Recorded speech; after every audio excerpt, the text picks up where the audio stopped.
Welcome, ladies and gentlemen, to the first day of the wildcards here for MSC at EWC 2025. My name is Eterna on the English broadcast as your desk host, but alongside me is, of course, Leo as well as Abstract, climbing all the way from their respective regions. And we want to mention once again, after a gruesome and intriguing journey for several teams across the regions, 8 teams have finally qualified and made their way to the wildcards here, as they are going to be battling for only one spot to make it to the group stages of MSC. So without further ado, we're going to start the day off. Boys, how are we doing today? I am, it's weird to say, I missed Riyadh.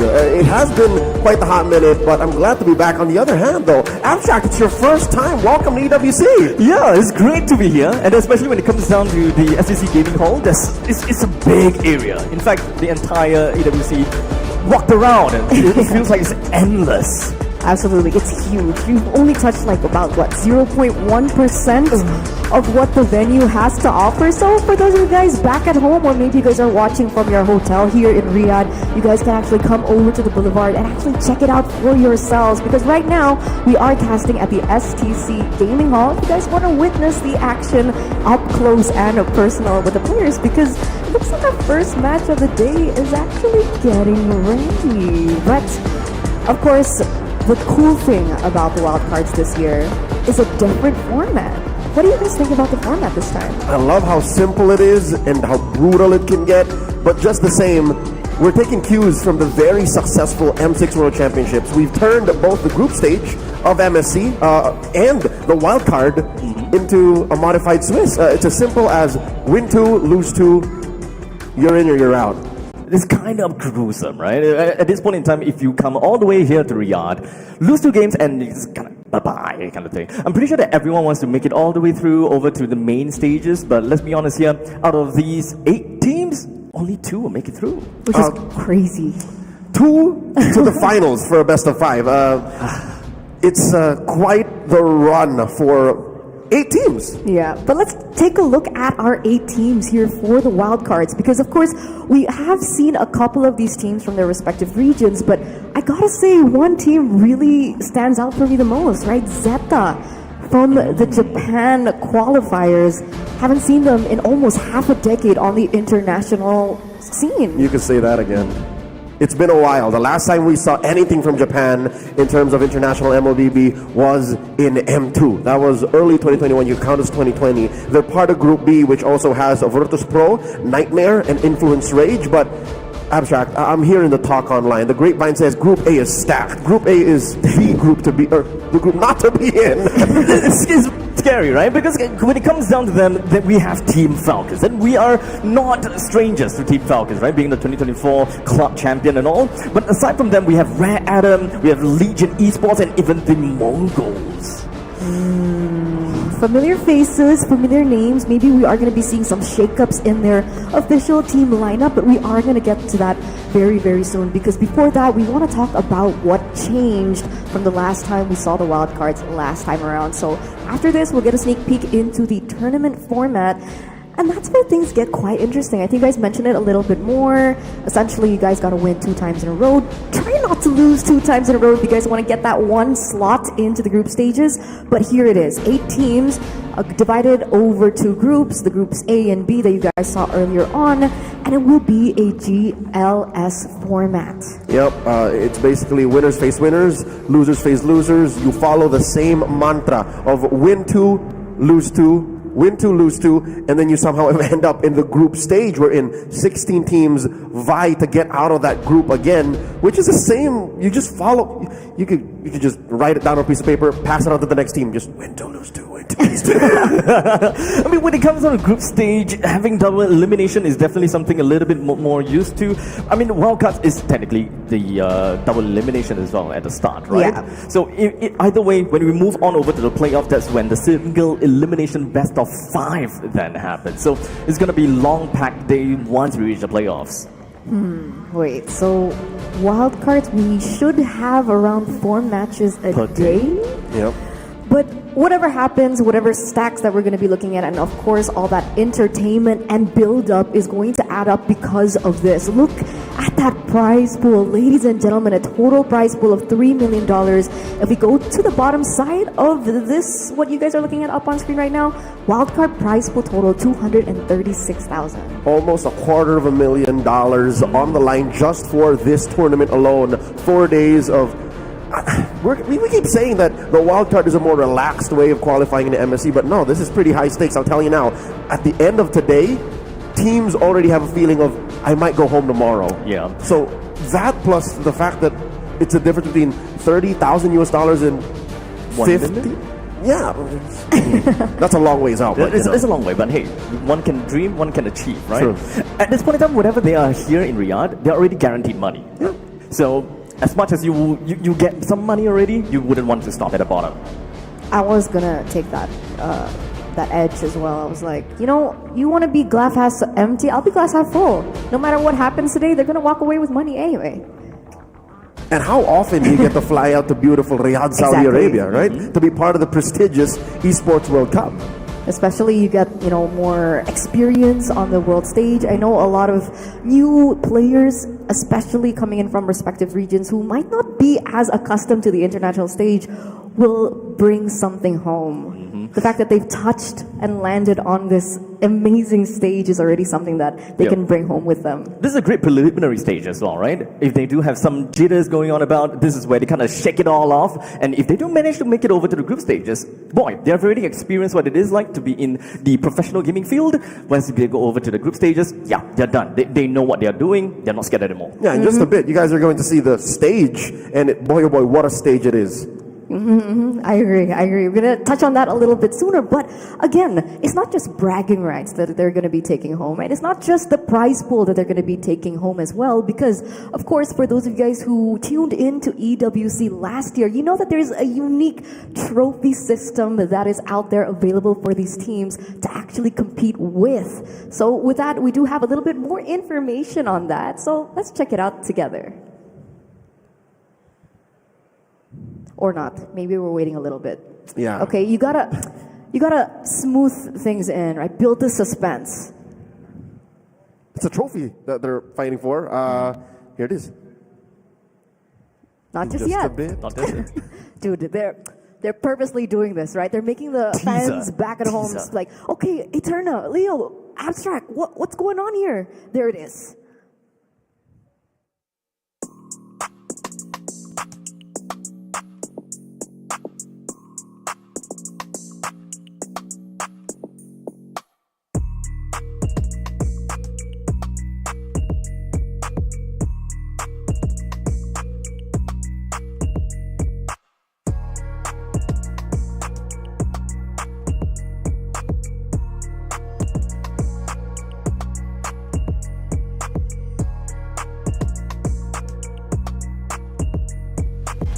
Only one can place their key into the game trophy and become an EWC champion. The frame of the champion's key is embedded into the totem, a stone marker of legacy displaying every champion of the year. The keys of the eliminated will be crushed. The champions select 3 broken keys as a personal token, a reminder of who they have humbled. Beneath the totem, a resin block holds the remaining keys, a graveyard of fallen contenders. Will your dreams be broken or your name carved in gold and stone? At EWC, nothing is granted. Everything is earned.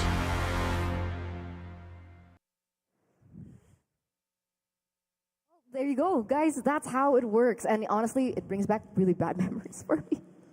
Onic ID crushed. Too soon? Oh, but here's the thing. The teams competing now in the wild card have yet to receive their very own key. So Yeah. imagine that. Besides the 236,000 USD on the line for the wild card, the chance to have your own trophy. That's right. Triangle. to be part of that The system. key. The key, yes. The key in the frame. It must look really heavy, at this point in time. Whenever I look at it, I was like, how heavy does that weigh? It's actually quite heavy. Really? I got a chance to touch it because I did the reporting for the crushing system. That are going to be, contested later on, especially we talked about the prize pool, we talked about the trophy. They're also here to bring, what would you call it? Valor? Is that the right term? Valor to Valor? the club. Honor? Prestige. Prestige to the club, right? And the cool thing about that is these clubs are spread across different game titles. Yep. So the farther you go up the ladder in your respective title, the more points that this club gets. And I think it was last year that it was Falcons Oh, yeah. who got that first point position By a landslide. by a landslide. yeah. So we'll see who is going to be actually able to win it this time around, but we're going to take a little look into how things are going to go specifically for the club point system.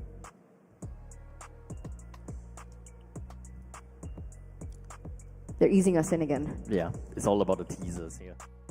This is the Esports World Cup Club Championship, the ultimate cross-game competition that will crown the best esports club in the world. Let's break down how it works. Clubs will be able to compete at the Esports World Cup in as many titles as they can qualify for. The clubs will then earn points based on their placement in each title. To qualify for the Club Championship, a club will need a top 8 placement in at least 2 competitions. But to win the championship, a club must place first in at least 1 competition. At the end of the Esports World Cup, the 24 clubs with the highest number of points will earn a share of the 27 million, with the winner taking home a staggering $7 million. And of course, the title of the best esports club in the world. Who will rise above and write their place in history? Watch it all here at the Esports World Cup.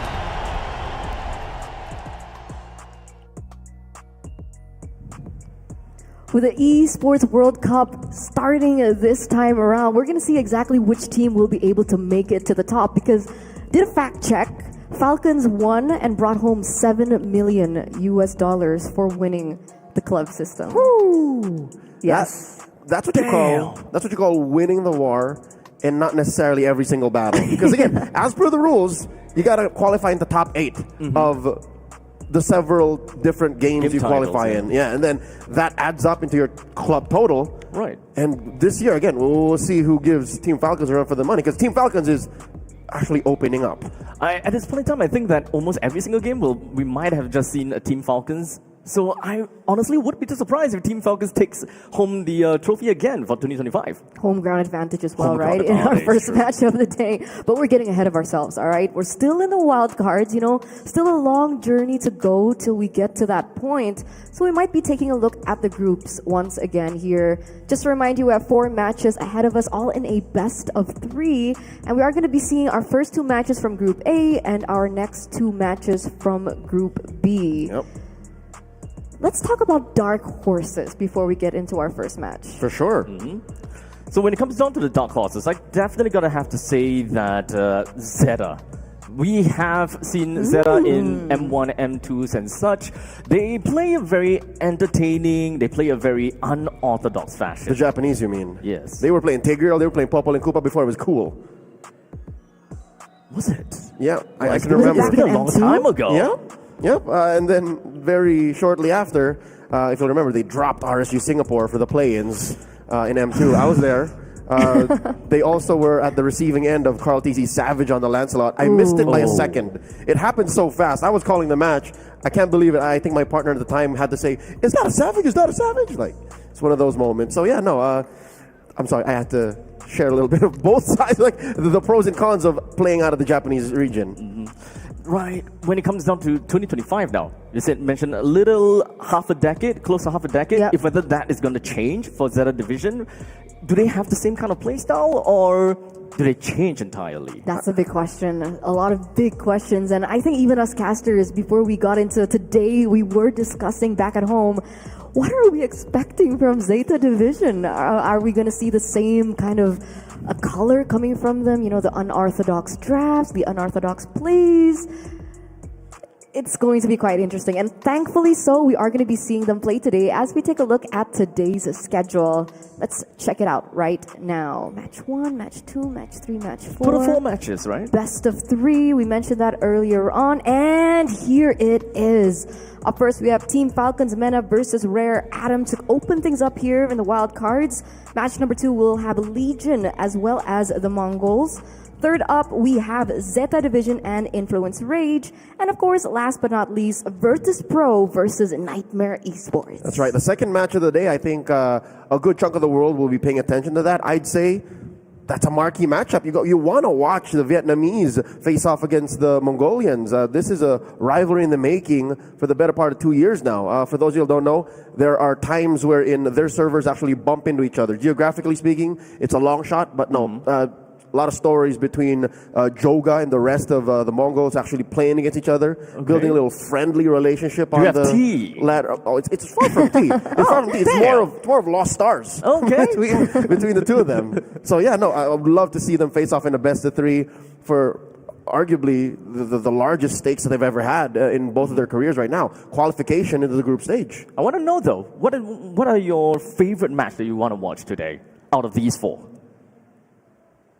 You're a Zeta fan. I want to see the Mongols versus Legion. I want to see Virtus.pro. You want to see Virtus.pro? Oh, They were actually my prediction to make it through the wild cards. oh, for reals? Yeah.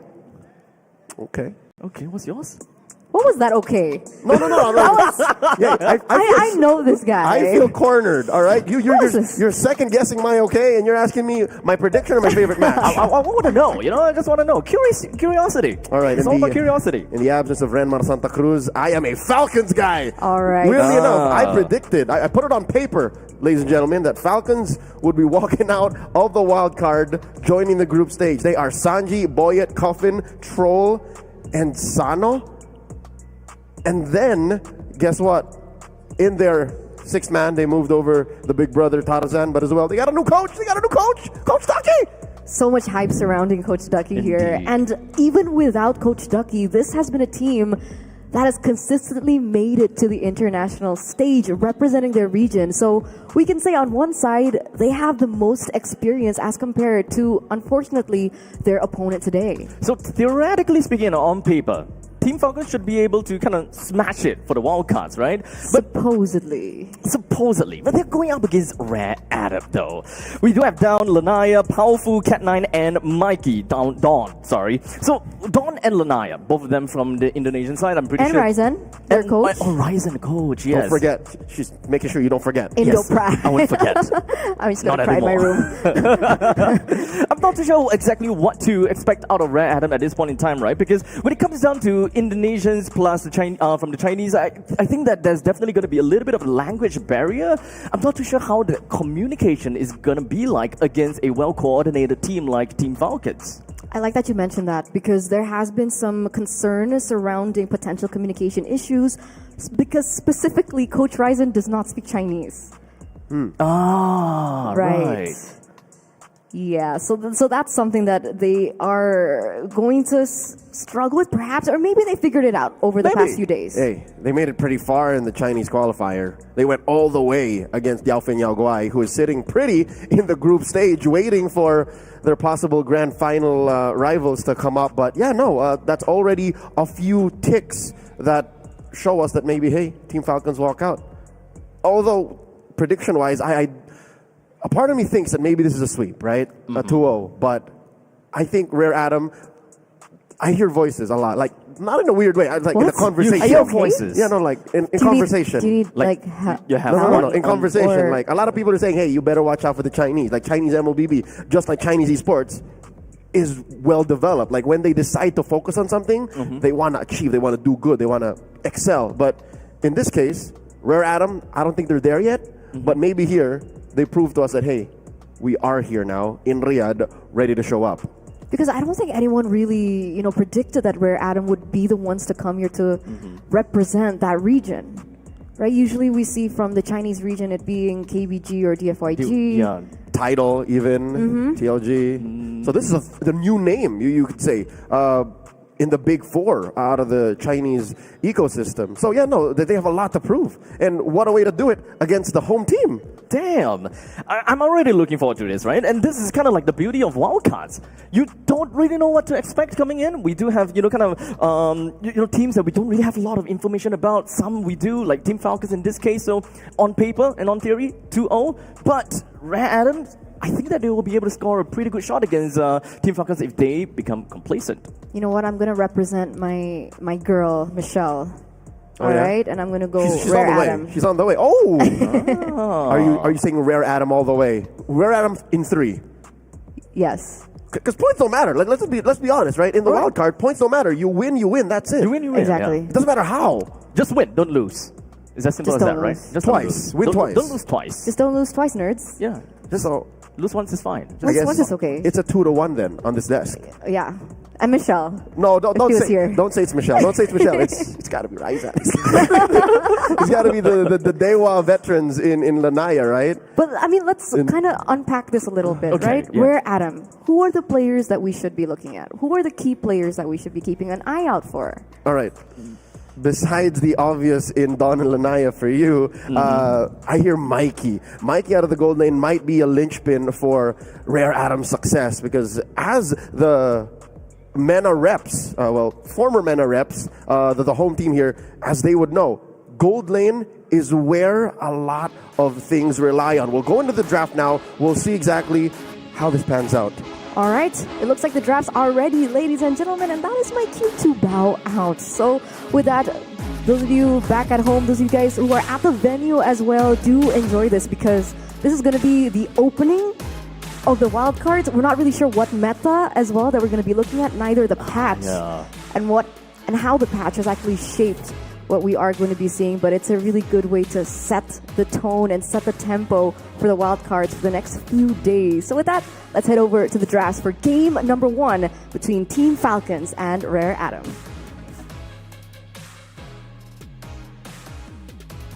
Thank you so much, Eterna. I'm excited. I'm still here. Yeah, no, I'm just saying I'm thank you. covering you. Can I not thank you while you're in your presence? Thank you too. Thank you for being here, Leo. You're welcome. Thank him too.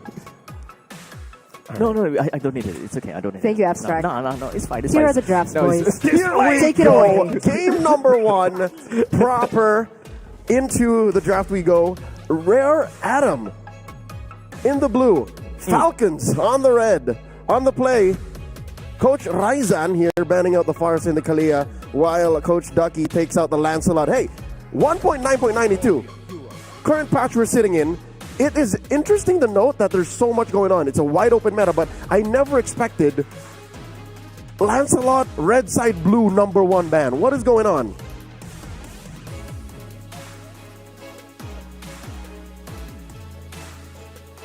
Wow. Tony, your thoughts on this? Real quick, can I just have you for a second? Okay, I'll be back. I'll be back for you, boys. What's going on? But why is Lancelot and Yusin Shin here? We know they were in the meta, but this early? This is such a high priority. Maybe it's a Lanaya takeaway. We've seen Lanaya kind of experiment with different kinds of junglers, but he has been known for his assassin. So maybe this is some information that we're not perhaps aware of. So big respect over to Lanaya from the side of Team Falcons, but it looks like Fredrin has been taken out as well. So, okay, I kind of want to briefly talk about the patch, right? We do have a little bit of hard fix, and when it comes down to the change of the metas as well, I'm more or less just going to be expecting a lot of, healing meta kind of thing. We have been talking about that quite a lot of times before EWC even happened. Yep, Estes, Florin, Angela, still at large, might get picked up here, but hold up. How about the one hero that negates all said healing, shutting down any and all? It wouldn't shut it down. It neutralizes it. It makes them a lot less effective. I love it though. But there is the change, of course, from 50% to 40% when it comes down to the healing factor. One might say that's huge, but it's not. It's not? Baksha is still a huge priority. I actually like what Rare Atom is doing here. Again, thank you for your 2 cents, Eterna. Back into the action here. Baksha gets first picked by Rare Atom. How does Coach Ducky respond here? Few big picks remaining. You got the choice between the Granger and the Iritel. The Zushin apparently. Zushin, Wow. okay. Being one of the first few to go out and with a Badang, which is still relatively flexible. We can see the Badang going on the XP route or even on the roam route. I would say the Falcons definitely do have quite a bit of flexibility to work with. Eugene, this isn't very Coffin of Coffin. We know Coffin to be an artillery mage. This is a utility mage now put into his hands. But the Badang, I like how it's a flex though. Here we go. The answer by Rare Atom. The Uranus. A menace in ranked games recently. Now seeing play on the grand stage of them all alongside the Hayabusa. Still no jungler for Falcons. Yep, we do have a very annoying Uranus, and time again, he deals pretty good damage now that the discs actually scales based on the amount of radiant stacks that you have on hand. So as much as possible, we'll want to see the Uranus just go ham throughout the entirety of the game. Well, in the meantime, this is a pretty strong in the early stages kind of thing with the Baxia, but with the Hayabusa, that means that we aren't going to see the Baxia in the jungle. That's going to be a roam Baxia. Yep, can confirm, given the Uranus as well. To close the first phase, Team Falcons pick up the Granger, putting it in the hands of Sano. Now they close off possible mid laners and even gold laners. I like how Coach Ducky's attacking the cores this time around. One of the 2 cores possible for Rare Atom. There goes the Kimmy. targeting down on the powerful, ensuring that they will be able to take away a little bit more of the team fight control kind of thing, right? Naturally, when you see Jusin as well as Badang, you would kind of want to play a little bit more towards the team fight oriented. Well, in the meantime, with that Granger in, that's kind of like front to back. So at this point in time, they are just lacking of a single XP laner and the jungler on their hand. And Zetian actually finds herself in the banning pool as well. So Zetian confirmed to be open for picks and bans here in the MSC wildcard, gets taken out. Again, there's still no mid laner for Rare Adam. So now you got to wonder what else is left in the pockets for Pao Fu here. Does he Eve? There's certainly nothing to steal for the Valentina right now. Coach Raizan thinking of one more ban. Maybe a jungler. Still out there would be the Ling. Gatot will be a pretty good ban, in my honest opinion. If they want to go for Ling faster kind of thing, the XP Gatot, or in this case, Badang in the XP lane would also make pretty good sense. There's room for a Gatot in Falcon, so they can ban that out too, instead of attacking directly the jungler. But there it is. One of Troll's favorites, the Cho, gets taken out. Coach Raizan did some homework here. Now, what do they put in the hands of Boyet? I'm still wondering. Falcons, Boyet is such an interesting element of their roster. He joined them pre-season for the qualifier here to go to MSC, but so far he's fit in. Because again, even with him playing in the main lineup, they made it to the grand finals. I'm very used to seeing Boyet, right? He appeared in MPL SG before as well, so he's quite literally touring around the world, and now he finds himself in Team Falcons. I really hope that he's doing a great job so far. I mean, the fact that they are in wildcards just means that he's doing great. This guy is a scary jungler. So looking at the possibilities, or rather the amount of junglers that's available right now, what's the one that we should be? He can still Suyo. Suyo is still open, but it's dangerous to Suyo because you don't know if there's enough magic damage coming from Rare Adam's last two picks. Here we go, a Guinevere. I reckon this is Gwyn Rome? An XP Guinevere. XP Guinevere. We see Badang more often in the Rome now. Right. So I'd reckon they throw this into the hands of Sanji, who I think he might actually throw over the Troll, because Sanji plays a lot of Glue, Baksha, and Badang out of the EXP. So this is a flex that I think Coach Raizan has to think twice about, and there you go. That's a Jungle Gwyn. Might be Jungle Gwyn too. Good pickup. It is. There's the Matilda out of the Rome. Coach Raizan picks up the Zask and the Irritant to answer the Granger. Oh my God. This is a dive comp out of Rare Adam. Oh, damn. They want to penetrate through these very tanky front lines, and they even have a Zask from the side of Rare Adam in order to really just anchor and hunker down to deal with this dive. I like that last touch, Matilda. It's Rare Adam who's playing the dive here. They want to be within range. Their only real semblance of range is the Zask, but even that is mid-range. You're looking at Falcons. I think they rope-a-doped Rare Adam. They were saying, all right, look, we're dive 2. Psych, we got a Matilda. Psych, we can just disengage and make you play out of breath. Ladies and gentlemen, game number 1 is upon us. Into the land of Dawn we go. It's been a hot minute since we've seen Jungle Guinevere. This was not in the dossier. This was not in the scouting report, Abstract. I don't know what to expect coming in with Jungle Guinevere, and regarding speed as well. As much as possible, we know that when it comes down to the early game, Gwyn does, of course, provide quite a bit of that control when it comes down to the spatial migration, but it is still a skill shot after all. If you're able to kind of land it on top of the Violet Raccoon, that's going to be fine and great, but you can play it along with Juicin, so I think that's still pretty okay. And looking at the way Boyet's rocking it, he's rocking Thrill, he's on that Mage emblem, and then he's got Impure Rage. So his build, the rest of the next 5-6 minutes, will dictate how they make this Jungle Guinevere work, because that definitely was something out of left field. Looking at that gold lane matchup, again, it is skill intensive. In mid though, Paufu's not having a great time. It does seem like there is quite a bit of things going on in the middle lane. Cat9 is not necessarily here to really help with the wave clear, but it's okay. Lanaya is just going to be jumping himself right over the Troll and almost getting the kill down on Matilda, but just a little bit left. Troll walks away, does spend the flicker, but the fact is he's not dead. At best, that's a technical knockout for Rare Adam. Does pull out a major resource for Team Falcons. It's going to be a tough turtle take coming up. Down bottom though, Boyet giving a little something to Don. In comes Cat9. And does seem like Don is just going to be stuck in there, but it's not going to be a problem. He is a pretty tanky Uranus after all. While Lanaya joins in the fray, Sanji flickers away, and they're going to be all fine.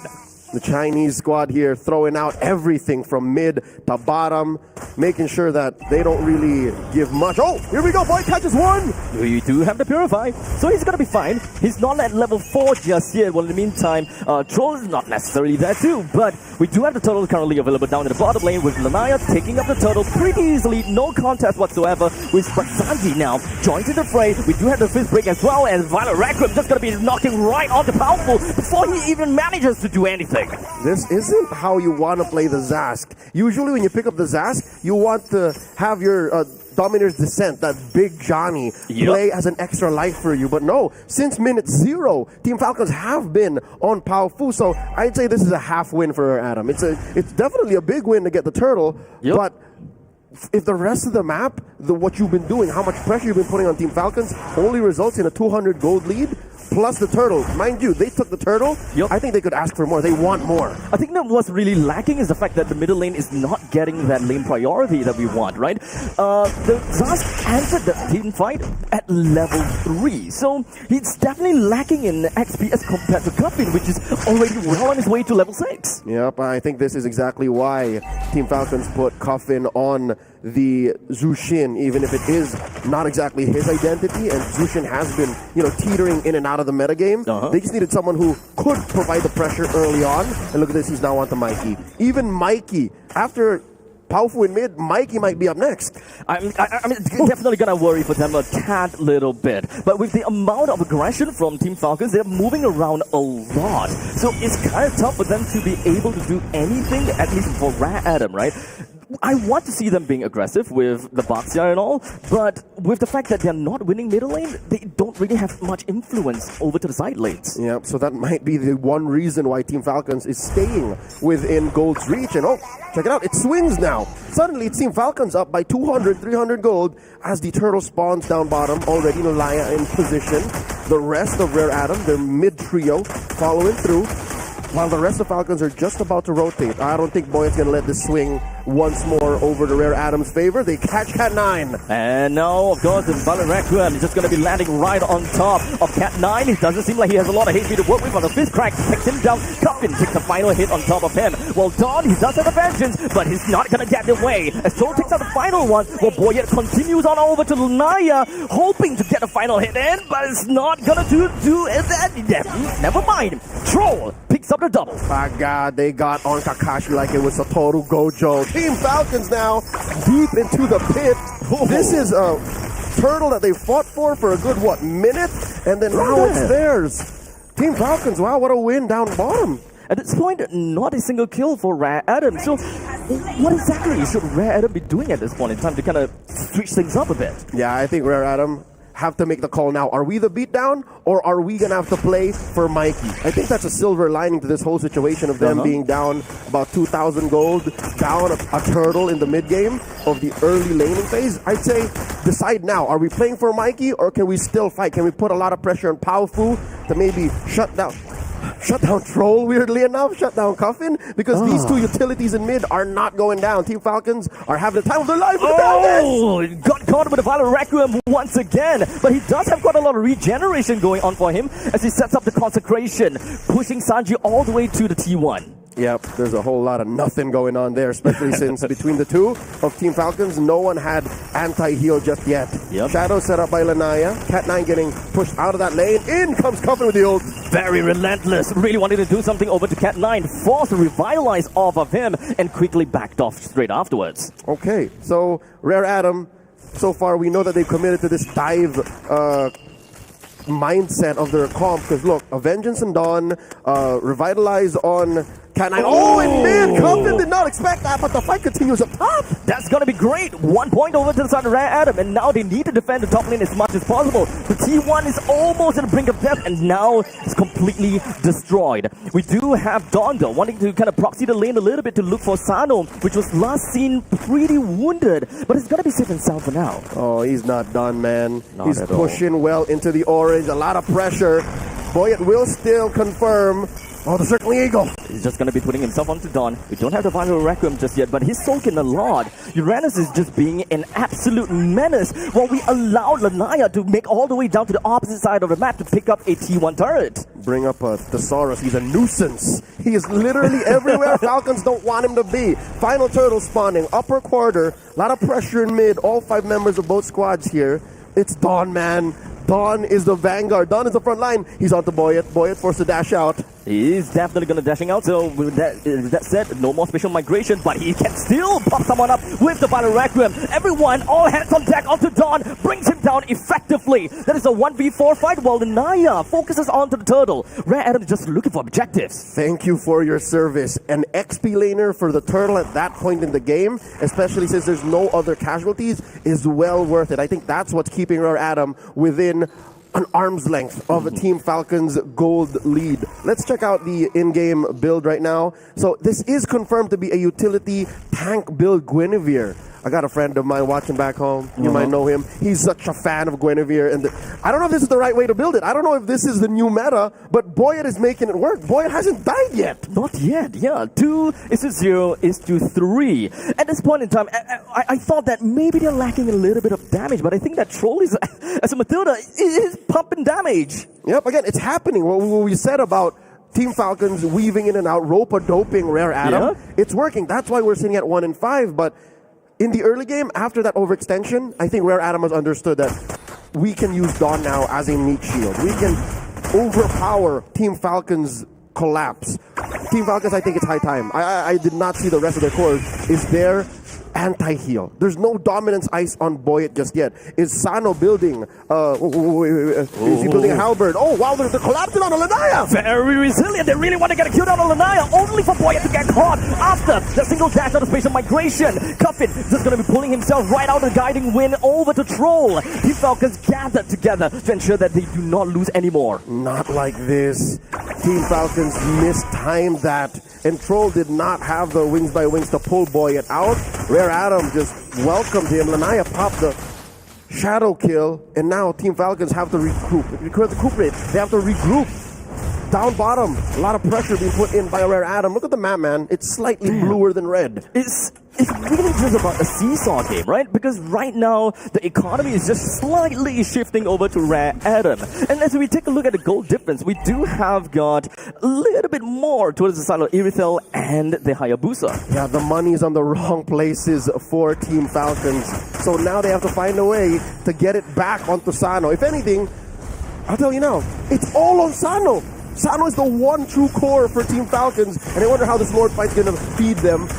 Cat 9 put down a half health. Dawn, once again, the front liner. Coffin just can't get a grasp. Absolutely beefy guy. At this point, he's not even afraid of the lantern flare from Coffin. I thought that as a Uranus, you would want to kind of be really careful because crowd control is gonna be the bane of your existence. No, but Dawn would actually like to be right smack dab in the middle of Falcons.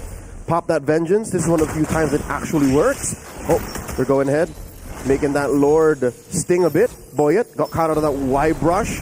Cat 9 looking for targets. So far, Paufu hasn't really died in a while. Paufu's actually been taking care of himself. Pretty good artillery here, dropping that little Johnny in that brush.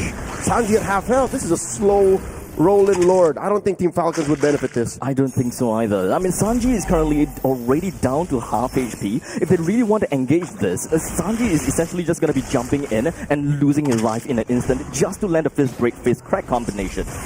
This is a dance for the ages, started out by the home team as Rare Adam answers back. Team Falcons, they're staying within the vicinity. I wonder if they want to give the orange buff to Sano first, but look, they're timing it well, Abstract. They're timing it well. They're waiting.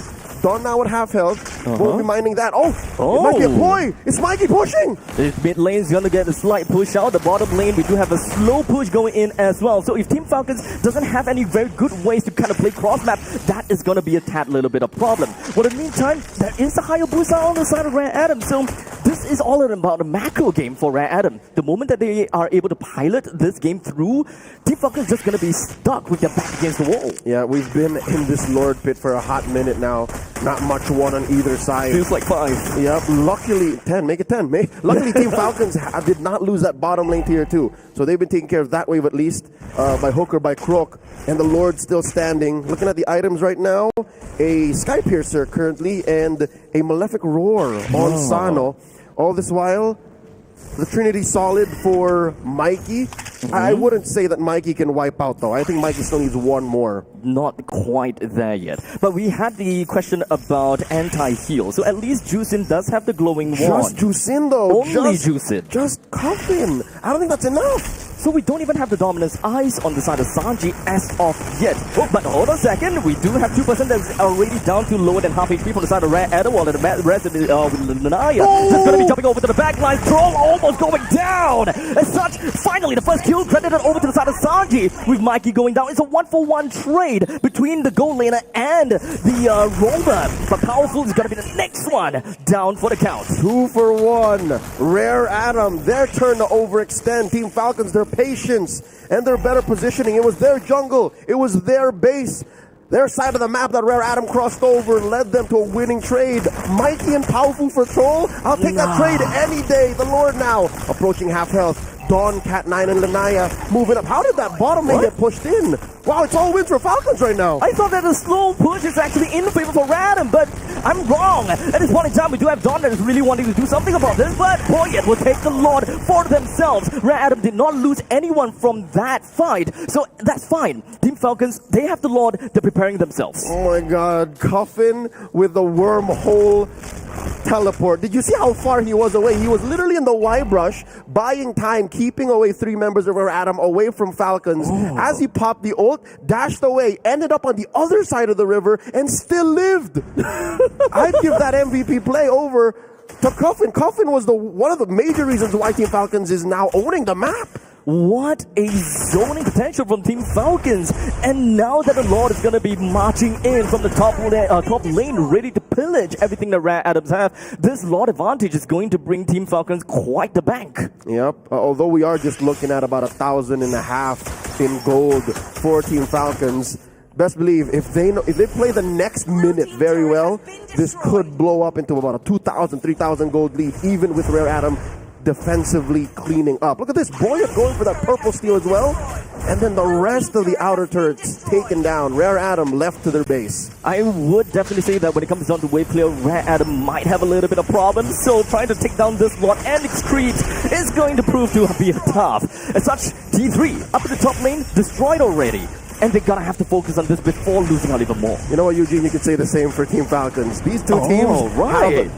I don't want to say dismal wave clear, but on a scale of 1 to 5, I'd give both of them 2. 2. Oh, okay. Because there's at least a Irithel, and then there's at least a Granger, right? Basically having a marksman, right? Yeah, that's one of the few ways that they can defend. But right now, the truth of the matter is, the fact is, Rare Adam have to defend. Now, Dawn, very low. Oh. Very close. Sanji gets saved. It's okay. They have the Matilda. The guiding wind will just yoink Sanji out of the turret's range. No problems whatsoever. But for now, we got a Valor Rack, which is going to be touched right in. And of course, Sanji with the fist crack. But it's going to be a very non-committal play. As you mentioned, Team Falcons, they have a way to engage without being too committal at all. Yep. And again, they are just waiting for one key point. They're waiting for their guy. They're waiting for Sano to say, it's go time, boys. It's go time. Let's go, Habibi. But he's not saying that just yet. I think they're waiting for this Lord to spawn, and then they'll make a play very similar to what happened in the upper quarter, wherein let's have our Adam overextend. Let's wait for them to play into Sano, and then we do one beneficial trade to another. Team Falcons now up by about 2,000 gold, almost 600 stacks onto Sano. He is the guy. Best believe, Eugene, if he dies, Team Falcons just stops. It's gonna be tough for them to realistically be able to do anything without Sano, right? But with how the map is played out right now, Lord's gonna be at the southeastern part of the map, while the top lane is already completely broken out. So if they were to dance long enough, the top lane is just going to push up crazily, and this is essentially a free Lord for Team Falcons. Oh yeah, that's unfortunate. Oh my god, that is going to be the length of flat, and will be able to connect on Dawn, followed by the final Requiem, enabling them to get a kill down over to Dawn. The next one on the chopping block is going to be Cat9, with 3 members left from side of Rare Adam. Team Falcons will take this Lord. This is as free as it gets. Team Falcons making a beeline, playing like the 5-man unit they have to be. Because again, if you are playing a single core lineup, there's no other way than Ube. So this is the Saudi Arabian Ube in action right now. Rare Adam, they have to defend. They have to hunker down and accept the fact that, okay, we can't let that happen again. Dawn, Cat9, change of plans. And I'm not even sure if this plan is going to work, right? We have to stop throwing bodies. We have to be playing this a little safer. The bottom lane inhibitor falls. They do have the tank ability, right? But they don't necessarily have all that damage to kind of return the favor over to the side of Team Falcons. You can't make them, swallow the same medicine at this point. So, Random, what do they gotta have, and if whether Irithel is ready? It's got 4 items already, actually, with the final few hits with the Malefic Gun and the Wind of Nature. I would say the same over to the side of Sano, unless they want to kind of stack up a little bit onto the Sky Piercer. Oh, wow. Okay, Rare Adam. They changed Mikey's boots here. I think this is key. Again, they could have just let it go. They could have just went 6 core items for Mikey, right? Right. But I think they understand now how dangerous this is for an Iritel to be in front of a Badang, in front of a Matilda, and in front of a, oh my lord, it's 4 CCs that he has to watch out for. I understand why he had to change. Now they're inside the base. All has fallen. Yeah, all 3 of the inhibitors is going to be down. Sanji finds himself taken down because of the OG Shadow kill that Lanaya is throwing right into the face of Team Falcons. The Lord is going to be pushing in and trying to destroy every single one of these turrets that stand in his way. However, the damage from Rare Adam is going to be sufficient enough to bring this Lord down and subsequently the creep waves. All right, not like this. This is not how Team Falcons expected for that 3-lane push to happen, and they did not expect the surgical accuracy of Rare Adam to put all the damage onto the singular hero that overextended, Sanji. There was not a single wing that could save him from Troll, the guided winds. Nothing. Like, I'm sure they pressed it, but there was too much damage. Yeah, it's all about the homing missiles. It's going to be running right in the face of the Badang. But do note that he does have the Thunderbelt as well, right? So as the game goes longer, he will get a little bit more hybrid defense to kind of work towards his favor. So we're going to have to work it out and wait and see how that end game is going to look like. Eugene, look at this. Team Falcons, right? They lost just one hero. They lost Sanji, his first death all game. Oh, right, that's true. It led into quite the push. It led into the map turning as blue as it has been for the past 5 minutes. Just for a while. Yep, we're approaching the 19-minute mark now, almost crossing TikTok timer threshold, and Sanji's back at it. Oh, look at this, the back line. Lanaya! I don't think that is going to touch them at all. Lanaya is all the way out of the back and no longer have any more shadows for Lanaya to get himself right out of dodge. Dawn will now try to get himself running out of the way. Pops the Vengeance only to be flying up to the sky with that Philo Requiem. But hey, he's still alive out of all of that. But we do have more damage coming from the side of Team Falcons. They want to do everything that they can while Mikey popped up with the Wind of Nature. So no more of that invulnerability from the physical damage anymore. That Circling Eagle pops on the 2, puts Cat 9 and brings down his immortality. Dawn is gonna be next. We've only 3% left from the side of Rare Adam. The crystal is down with Team Falcons taking game 1. Did not cross exactly into the 20-minute threshold, but here we go with Team Falcons drawing first blood, taking the first game in the series. It was so close though. There were moments where I could have swore Rare Adam found the formula. Rare Adam, I think that final fight technically could have went a lot better. I mean, the skilling is already there. It's kind of like a 50-50, but they had all of the inhibitor turrets taken down, so they have a massive mono disadvantage. I think you're right. That was the straw that broke the camel's back. The fact that they were not just fighting a 5-man coalition from Team Falcons, they were also fighting their own base. Like, they were clogging up holes in a sinking ship, and the captain just had to say, ahoy, mateys. Ahoy, mateys. This seems to be an end. And that's where we are now. The first game going over to Falcons. This is match point. Oh, crap. Yeah, you're right. At this point, match point over to the side of Team Falcons. They're slowly inching their way closer over to victory if they do win the second game after all. We do, of course, have got a quick little replay.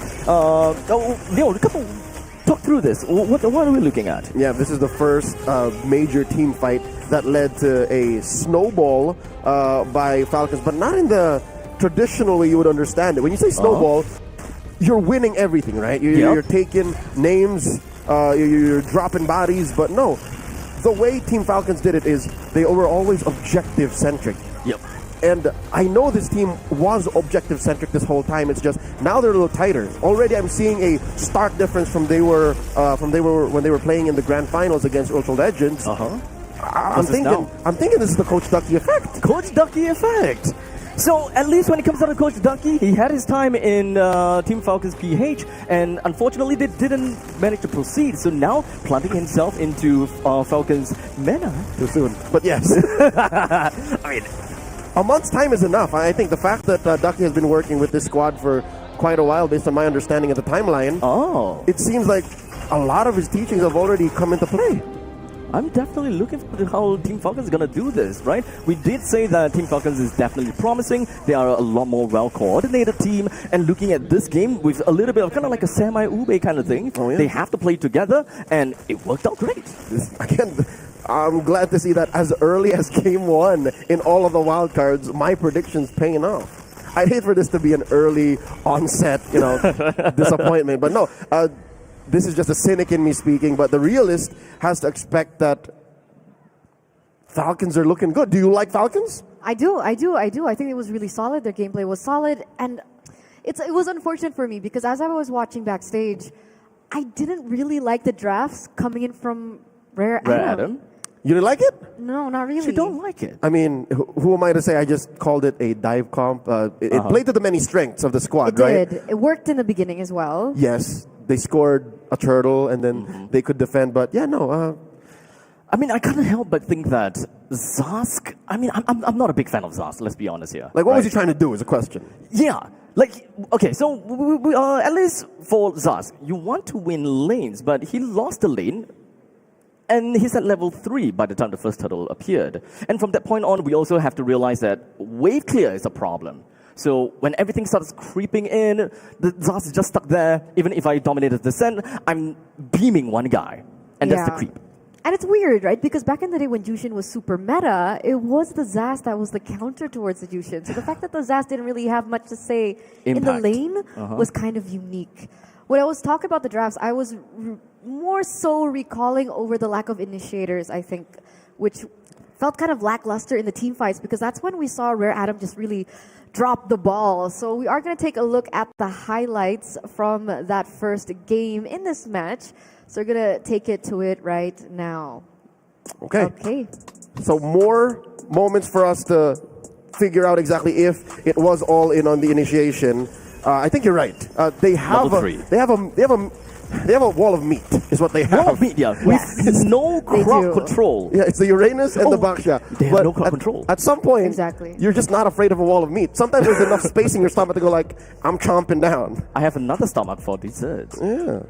So, okay. That I did not see immediately. I was just going like, oh, this Baksha is so annoying. This Uranus is so annoying. But annoyance. They are just annoying, right? Yeah, but it can only take you so far. Yeah, annoying don't win you the games, I guess. Being annoying don't win you the EWC. Yes. So you need to be annoying and fill in the blanks. And really good at MLBB. which I think Falcons was. Falcons really played this, again, fragile lineup quite well. How did you like that? How did you like the fact that it was just Granger? It was all on Granger. It was all on Granger. And there's even a Hayabusa that can reach all the way to the back lines. And normally, when you're looking at Hayabusa, I wouldn't want to draft my own team to be kind of squishy. No, but this is Sano we're talking about. This is Sano we're talking about. He is, if I'm not mistaken, a name that came out in M6 was a little moniker. He was Saudi Gold. He is the best of the best. Saudi Gold. He is the best of the best when it comes to playing that gold lane. And you saw it here, like, all right, I got Troll to protect me. I got the rest of Falcons to protect me. Literally, all four were just put there to protect Saudi Gold. It's like, pop, pop, pop. Yeah, he's known as the best gold laner in MENA. That's right. The entire MENA. Not just in Saudi Not just Arabia. in Saudi. The entire MENA. MENA. The entire region. Is that guy over there? Just casually sitting there. This is a good game, definitely. And I'm definitely looking for the second game as well. You mentioned match point. If Rare Adam doesn't, find a way out of this ditch, then unfortunately they're going to find themselves with the first loss, and instead 2 losses equals to... Here's the thing. Unfortunately for Rare Adam, what I've been hearing about them is the fact that Cat 9 isn't very comfortable on heroes that really initiate well. And he's also not comfortable with heroes that are support-based, like the Matilda. So that's why he's kind of caught in a position where he usually swaps around the Baxia and the high-lows. And maybe that's why we saw the Baxia come through, flexed through into the roam. But the big question is, why the Uranus in the EXP lane? That's tough. Again, it's because it's good in the current metagame, but sometimes it's not the right answer. Here today, it wasn't the right answer. So I guess this is enough time for both squads specifically to catch a quick minute, a quick breath. All right. Is that for us too? Yes. All right, so we are going to go on a short break before we get into the second game of the series, whether or not Falcons can actually go 2-0 straight, approach another victory here in our wildcards format. So with that, we'll see you after this short one.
Our second game of the day here in our opening match of the wildcards at MSC x EWC 2025.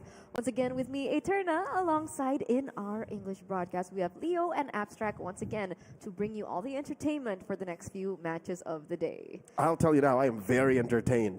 This first best of three, the first game in this series, did show us a breadth of strategies. Again, even the intricacies of the drafts and the player tendencies. I did not know that about Cat9. So now it makes sense.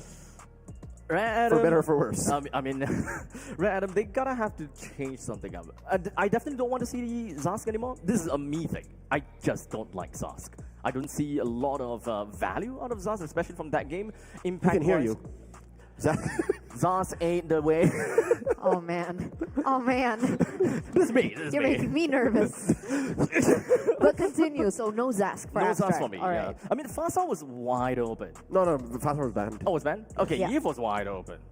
Eve was there. Okay, yeah. Artillery mages, maybe there were better ways to go about it. Yeah, no, you're right. Again, I'm not as much of a Zask no. Connoisseur. Yeah, it's not like I like him, but I don't hate him. It's just Okay, now. okay. Now that we put it into hindsight, I'm also curious why. Coach Ryzen, why? Is it more on the fact that they want to? I mean, when it comes down to Zask versus Jusin, as Eterna mentioned, there's kind of a relationship going on there, right? This is Zushin's opening relationship. Like this was her first romance, her first relationship. But back in MWI last year, Did it end up well? it was a 50-50 because they Okay. really didn't care about each other much. Like they interacted with the team fight and team dynamics very differently. Mm-hmm. So I guess here that difference didn't matter much because the rest of Falcons knew exactly what they were doing. They are very well coordinated. They have been moving around and putting a lot of influence into the gold and the XP. But I think most notably is the fact that the middle lane was not really accounted for. So the influence that a Zask is supposed to bring around the map with the lack of mobility, ultimately I feel crippled the Rare Adam quite a fair bit. Especially since Uranus, which is supposed to proxy lane so that he can be anywhere and everywhere, was stuck in the XP lane too. We did talk about the Uranus, right? The fact that the Uranus, to have a bigger impact, would really need to win the lane as soon as possible, have a little bit of a lead over to the opposing XP laner to have that impact. But that's also something that we really didn't see. So again, when it comes down to the drafts, I want to see a little bit more balance coming in from Rare Adam, because Something more purposeful. technically, Purposeful. in terms of execution, it looks like they know what they're doing. They know Yeah. the main purpose and like their winning conditions. It's just they didn't really have the tools available to work with. Or we're using the tools in the right avenues. Because there was one time when they picked off Sanji. I'm like, whoa, I was surprised how they killed Sanji.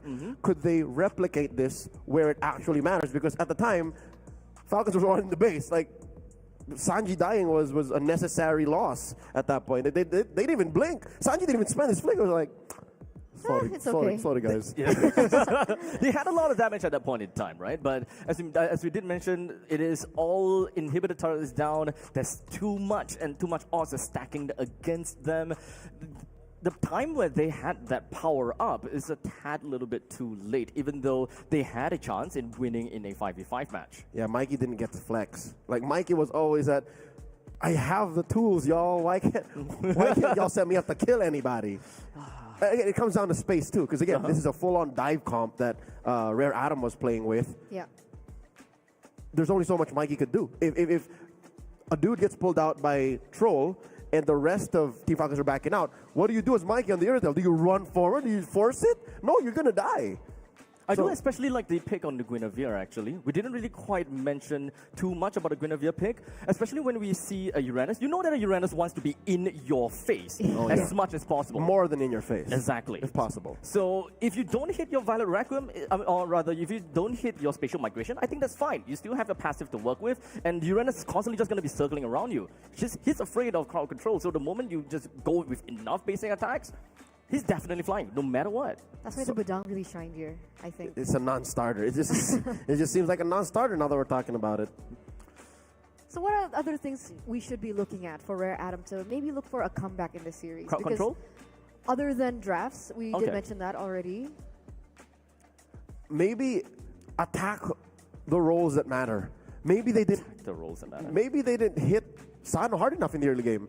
Y'all remember how they were sending Lanaya, and then they were even sending over Cat9 like twice, tops twice in the laning and the post-laning phase, and then just gave up.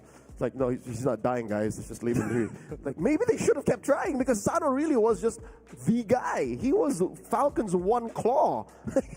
Everyone else could not deal the same damage Sano was. Aside from that, I think that there's also the fact that we didn't manage to see too much from Powerful, at least in the laning phase. I think this is a byproduct of him being on the Zask. I mean, yeah. It's an egg and the chicken, man. It's like, Egg and a chicken, which Is one it come first? Powerful yeah, like or is it how the Zask? Yeah, I have a Chick comes problem first. here, but I don't have a solution. I end up with another problem. It's just, that's the thing that Rare Adam's dealing with. I hate to say it, but there seems to be a grocery list of things for them to do. So I'm wondering whether or not it's because of what we mentioned, the Jushin and the Zaz interaction, or it's just one of his comfort heroes. We'll see whether or not he explores it, because it looks like the drafts for game number 2 is ready. And man, I want to see some changes. Maybe finally look for someone like the Farsa, maybe perhaps more powerful. Someone with a little bit more impact in the game, or the Yves. But there it is, the drafts. Ladies and gentlemen, here it is. Will Falcons be able to go 2-0, or can Rare Adam have a different say in this upcoming game? We're going to throw it over to Leo and Abstract to lead us into it.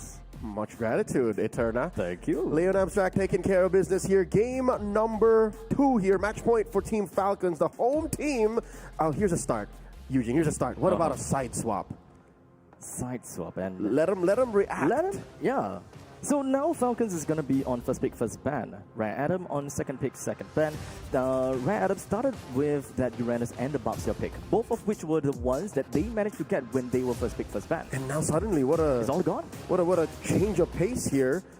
They banned both heroes. All this while, Falcons still sticking to their guns, banning out the Lancelot, but now banning out the 1-1 and the Arlott, another big breakout hero in the current metagame. One more ban for Coach Raizan and Rare Adam. A lot of open picks, by the way. You mentioned the Farsa, Kalia still out there, Zutian is still out there. There's a lot. Especially with the 2 picks, man. We do want to see a little bit of that artillery mage going on, right? But we still have quite a lot of the other roles that we gotta fill out. With the final ban being that Matilda, they have decided, and this is not a hero that we want to deal with at all. Okay, I think Falcons, they could go Chip. They could go. I don't think you chip this early. They could go Kalia. She Maybe is open. second phase. Oh yeah, Kalia. Yep. Always gonna be a great pick-off. Or the Farsa this early. Like, I think that's worth it. First pick Farsa? Yeah, take it away from Powerful, because again, they turned him into a non-factor game 1. Right. By forcing him on the Zaz. Yes. Why don't you do it again? See what happens. See if that works. They have the leeway. Oh no. Okay. We stick to Okay, right. we're gonna stick to the gun, right? Yeah, We're gonna keep at it with the Kalia. So Yisun Shin. Okay. So this is my question, right? Whenever the opponents actually pick up a Yisun Shin, do you want to kind of go eye for an eye, tooth for a tooth, vision for a vision by picking up Zetian? I don't think it's on the Yisun Shin. Given that my opinion, my take on this isn't as informed, because again, both heroes are new elements in the current metagame, right? Yes. 1.9.92, they have both currently been unlocked, because again, there was almost a rework for Yisun Shin, but Zetian, she's a brand new hero. Instead, oh my lord, Eterna's little tidbit about Cat 9 showing itself once more. I am about 90% sure that this is a Rome Hylos. I would have assumed that it would be a Rome Hylos. Because Don can play almost anything. All right. Don has a really deep hero pool. He plays Benedetta, man. I don't think you throw a Hylos on a hero on a player like that. True. You wouldn't want to put Don on to just a soaking guy. Especially if he can make the plays, he can do the big stuff. But speaking of the Farsa that we wanted to talk about, it will be taken away by Falcons. So that is the Granger and the Farsa. So great range going on. The Zetian even for the side of Rare Adam. That is a lot of artillery and so much early game initiation from Falcons.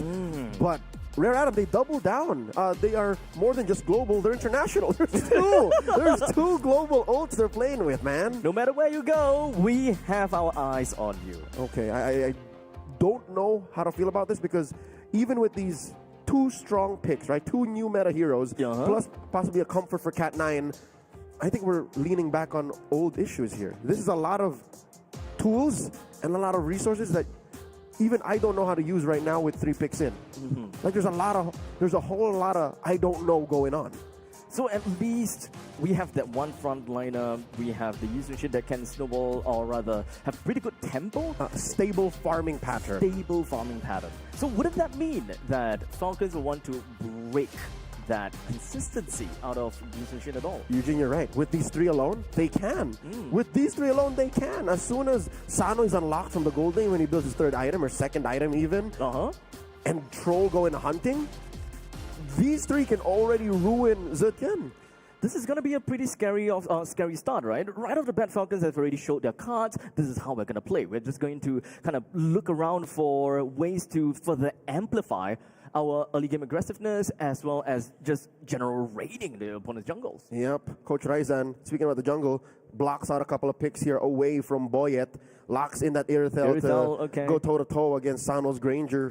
Total MVP, by the way, I'd say, from game number 1. While Coach Ducky blocks out EXP lane choices, I think he's also convinced that this is going to be Cat9's Hylos going into the Land of Dawn. Falcons, though, they need a jungler. What does Boyet pick up and what does Sanji pick up? I'm thinking 2 frontliners again. 2 frontliners, yes, I would agree as well. They already have the. They already have the. I suddenly forgot her name again. The Farsa? No. The Kalia? Kalia, yes. Yeah, so still 2 frontliners, I'd reckon. 2 frontliners. Because you already have. They were okay with Sano just being the 1 damage source, right? Yes. What now with Coffin dealing damage too? All the more they're comfortable, so why not just more frontliners? At this point, with the fact that they have the Granger and... Okay, there we go. The fact that they already have the Granger and the Farsa, they are not lacking anything in the damage department. Nope. They have early game, mid game, late game damage. So at this point, just drag on the fights. You have any form of crowd control, utility, utilize them. They got it on lock is what they're doing here. Rare Adam, though, what do we see in the EXP lane? What does Don, the fresh Indonesian import, bring? Don here, a veteran of MPLID, MDLID, been around the world to play for this Chinese franchise, and it's an Esmeralda. Okay, so stealing shields from the Badang. Okay. Stealing shields from the Fred. I hate to say it, Eugene, but it's very similar to game 1. Very similar. You have a form of initiation when it comes down to the Falling Star Moon. You have great ways to slow opponents down with the Glorious Pathway. You have good ways to engage, but do you have enough to deal with Team Falcons? Because they have a very tanky front lines. They have a lot of crowd control going on for you. So even if the Hylos goes in to kind of soak everything up, can he even survive all of this ordeal, provided that it's just going to be targeted time and time again? Okay, one of the main things that Rare Adam can hedge on is the fact that they've been playing with Zetian for months. They might know something that we don't. They might have Zetian tricks that we are not aware of. Ladies and gentlemen, game number 2, match point for Team of Falcons. Again, that would put them at 1 more game to qualify for the single Elims second stage of the wild card. Rare Adam, they're holding on for dear life. Is this enough of an adjustment to get them there, to force us into game number 3? Looking at the mid, Team Falcons clears first, and this leaves Troll to wait for that Little Wanderer. Okay, so right off the bat, we already have some very different things going on in the middle lane now, right? With Cat9 assisting in the mid lane, so at least the influence from Rare Adam, we should be able to expect to see that in the top and the bottom lane regardless. But it's still too early to say. Currently, they are both currently still at level 2. How they're going to be assisting in the EXP, because it is an Esmeralda going up against a Badang. In terms of these two going in a fist fight, what's that lane priority going to be like? I'd reckon these two don't care about each other. I'd reckon like whoever gets out of the lane first, or whoever makes the most of beneficial rotation from our mid trio, that's who gets out. That's who wins it. Okay. It has been a while since we've seen an Esmeralda versus Badang matchup happen. I haven't seen Esmeralda in a long time. Exactly. Mind you, though, in the Chinese qualifier, we have seen Esmeralda. Oh, okay. KLVJ played a lot of Esmeralda. the team that beat Rare Adam then, Jaffa Yaguai. So they know the strength of an Esmeralda. They know how to make this work. It's just, is this the right stage to make it work against this squad? Yeah, it is a very similar idea to pick up a Uranus, to be very honest. She's pretty annoying. The amount of shields that she can absorb may not be too much. So I kind of question the amount of survivability that the Esmeralda may have here.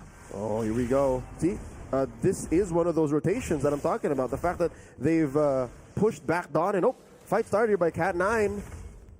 forcing Boyet to respond. Lanaya does put out the Mount Shocker already, so aware of the positionings of Team Falcons. Turtle now at half health. They also know where Troll is at this point in time, but right now we do have the feathered airstrike going to be stopped almost immediately. And it doesn't seem like things are going to be working out too great for the side of Rare Adam, with 2% taken down already, just with a quick move up on top, and that is going to be a suplex right down on the Cat 9. 3 kills in favor for Team Falcons. Ironic, I hate to say it, but Team Falcons, the only reason they'd be upset by that turnout is all the kills went on Troll. Everything else was a win for the home team. Team Falcons walked away with 3 kills, the Turtle, and about a 2,000 gold lead here. Rare Adam. Again, XP lane, you don't even need to win that. Mid lane, clear win for the Saudi Arabian squad, but gold lane, what if they take one of my points there and attack Sano even more? We're not seeing that exactly, not in the first 3 minutes. Honestly, I really like the interaction between Zetian as well as Nafasa. The Fury of the Phoenix, the moment that you find that the feathered asteroid is coming in, boom, almost instantaneously stunned. You can Stop her. Immediately stop, man. But that means Powerful should be in range. Powerful should have closed the gap then. Oh, there we go. Immediately catch out onto Cat 9, and that kill is actually a lot faster than I expected. Wow. I thought he's supposed to be a beefy pony. He did not have the Revitalize, did not drop any of his kit. It was so sudden. I didn't think they expected Troll to be there, nor both Coffin and Sano. It was just one or the other. Maybe Sano went home, Coffin was in mid, elsewhere rotating, but another free kill, a pickoff for Team Falcons. Even top lane ain't safe for Rare Adam. He didn't even have time to react at all, and that is the scary part, right? Whenever that Troll finds an opportunity to just go straight in, they will bust that 1% down. They don't care if whether it's a Hylos, they don't care if whether it's an Esmeralda. They will jump at every single opportunity that they get. And with that all said and done, they've got 4 kills now. 2,000 goal lead. Huge for Team Falcons as they continue to rotate. Sanji, making the most of the relative silence down bottom, picks up that Thunder Belt. So even if this does end up being a dead lane duel, he will get stacks. Turtle started up already. Cat 9, the single Vanguard right in front of Rare Adam's lineup. Oh, drops the Glorious Pathway. Priority is going to go over to the side of Team Falcons, but in the meantime, we do have Trolls. It's just going to be jumping all the way to the back to deal with Lanaya. The fight is going to be broken into 2. Coffin wings by wings away and did manage to pop the feathered airstrike. Not enough to bring Dawn down. There is no casualties from either one of these 2 teams.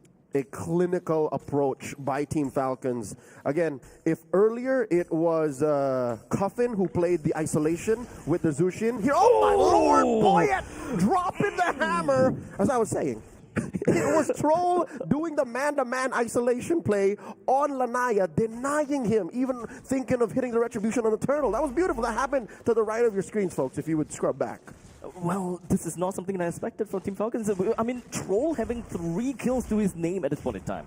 And now with the T1 at the bottom lane going to be destroyed, and Cat 9 eats a Tsunami Slam again. Troll goes in, gets himself a little bit of a heal, but Mikey picks up that kill, sees the immunity for a tad bit, but Sano makes sure that he seals the deal, flickers himself forward, takes a kill on the Mikey. Now Powerful have got his back against the wall. He's literally got enemies in the front and the back, allowing Coffin to take 1. It's all falling apart. Rare Adam giving up so much more this early on. Dang. Compared to what they did in Game 1. Game 1 was close up until the very last moment, but here they gave up so much just so Lanaya could push in mid. Now Lanaya coming in the welcoming arms of Dawn. Save me! Sanji's on me! He does survive, but it leads not to much because down bottom there was a push as well. So Rare Adam, they're trading, they're catching up, but I can't say much more about this 4,000 gold lead. This is a 4,000 gold lead that is going to work for Team Falcons quite a lot. Well, they need to deal with this middle lane T1 in order to get themselves more control of the enemy's jungle. The top lane and the bottom lane T1 is down already, and that's great. With the fact that Yushin went back home for a tad little bit, they could use that opportunity to push further. Yeah, shrunk down to 3. That mid lane did buy some time, a little breathing room for Rare Adam. The final Turtle spawning in the lower quarter of the map here. First the scene is Boyet. Dawn dancing around, checking. Cat 9 does have the Glorious Pathway on lock, thinking if he should use it. Lanaya is too far. This is the same spot He got isolated by Troll. Troll catches one! And now another one, a Tsunami Slam on the Cat 9 again. But it does seem like Glorious Pathway is going to keep him right out of dodge and even popping up the Revitalize. Boyet doesn't have a lot of HP to work with, but it's going to be fine for now. Caught more than a couple of crossbow bolts for Mikey, but that is all the ults by Rare Adam. Is Team Falcons looking for a re-engage? Can they do it? And now the flicker coming in from Sanji, but it doesn't seem like the wall is just going to be doing too much for coming in from them. But this is all going to be quite a lot from Troll as the title strike lands on the 2, but did not translate to any form of kill. As now the Wings by Wings is coming from Cuffin. He did deal a decent amount of damage over to the side of Mikey when it comes to the fact that airstrike, but not enough to kill. Wow, Rare Adam with the shuffle, leading to 2 free kills plus a turtle of their own. Definitely a power spike here for the Chinese squad. Abstract happened right before our eyes. Apparently all they needed to do was confuse Team Falcons. They made them think that we were going this way. Yeah. We're committing to this. Look, all our ults are down. Come on, get us. Apparently, no, they had enough right clicks. They had enough auto attack damage and secondary skills to take down key members of Team Falcons to deny them the turtle.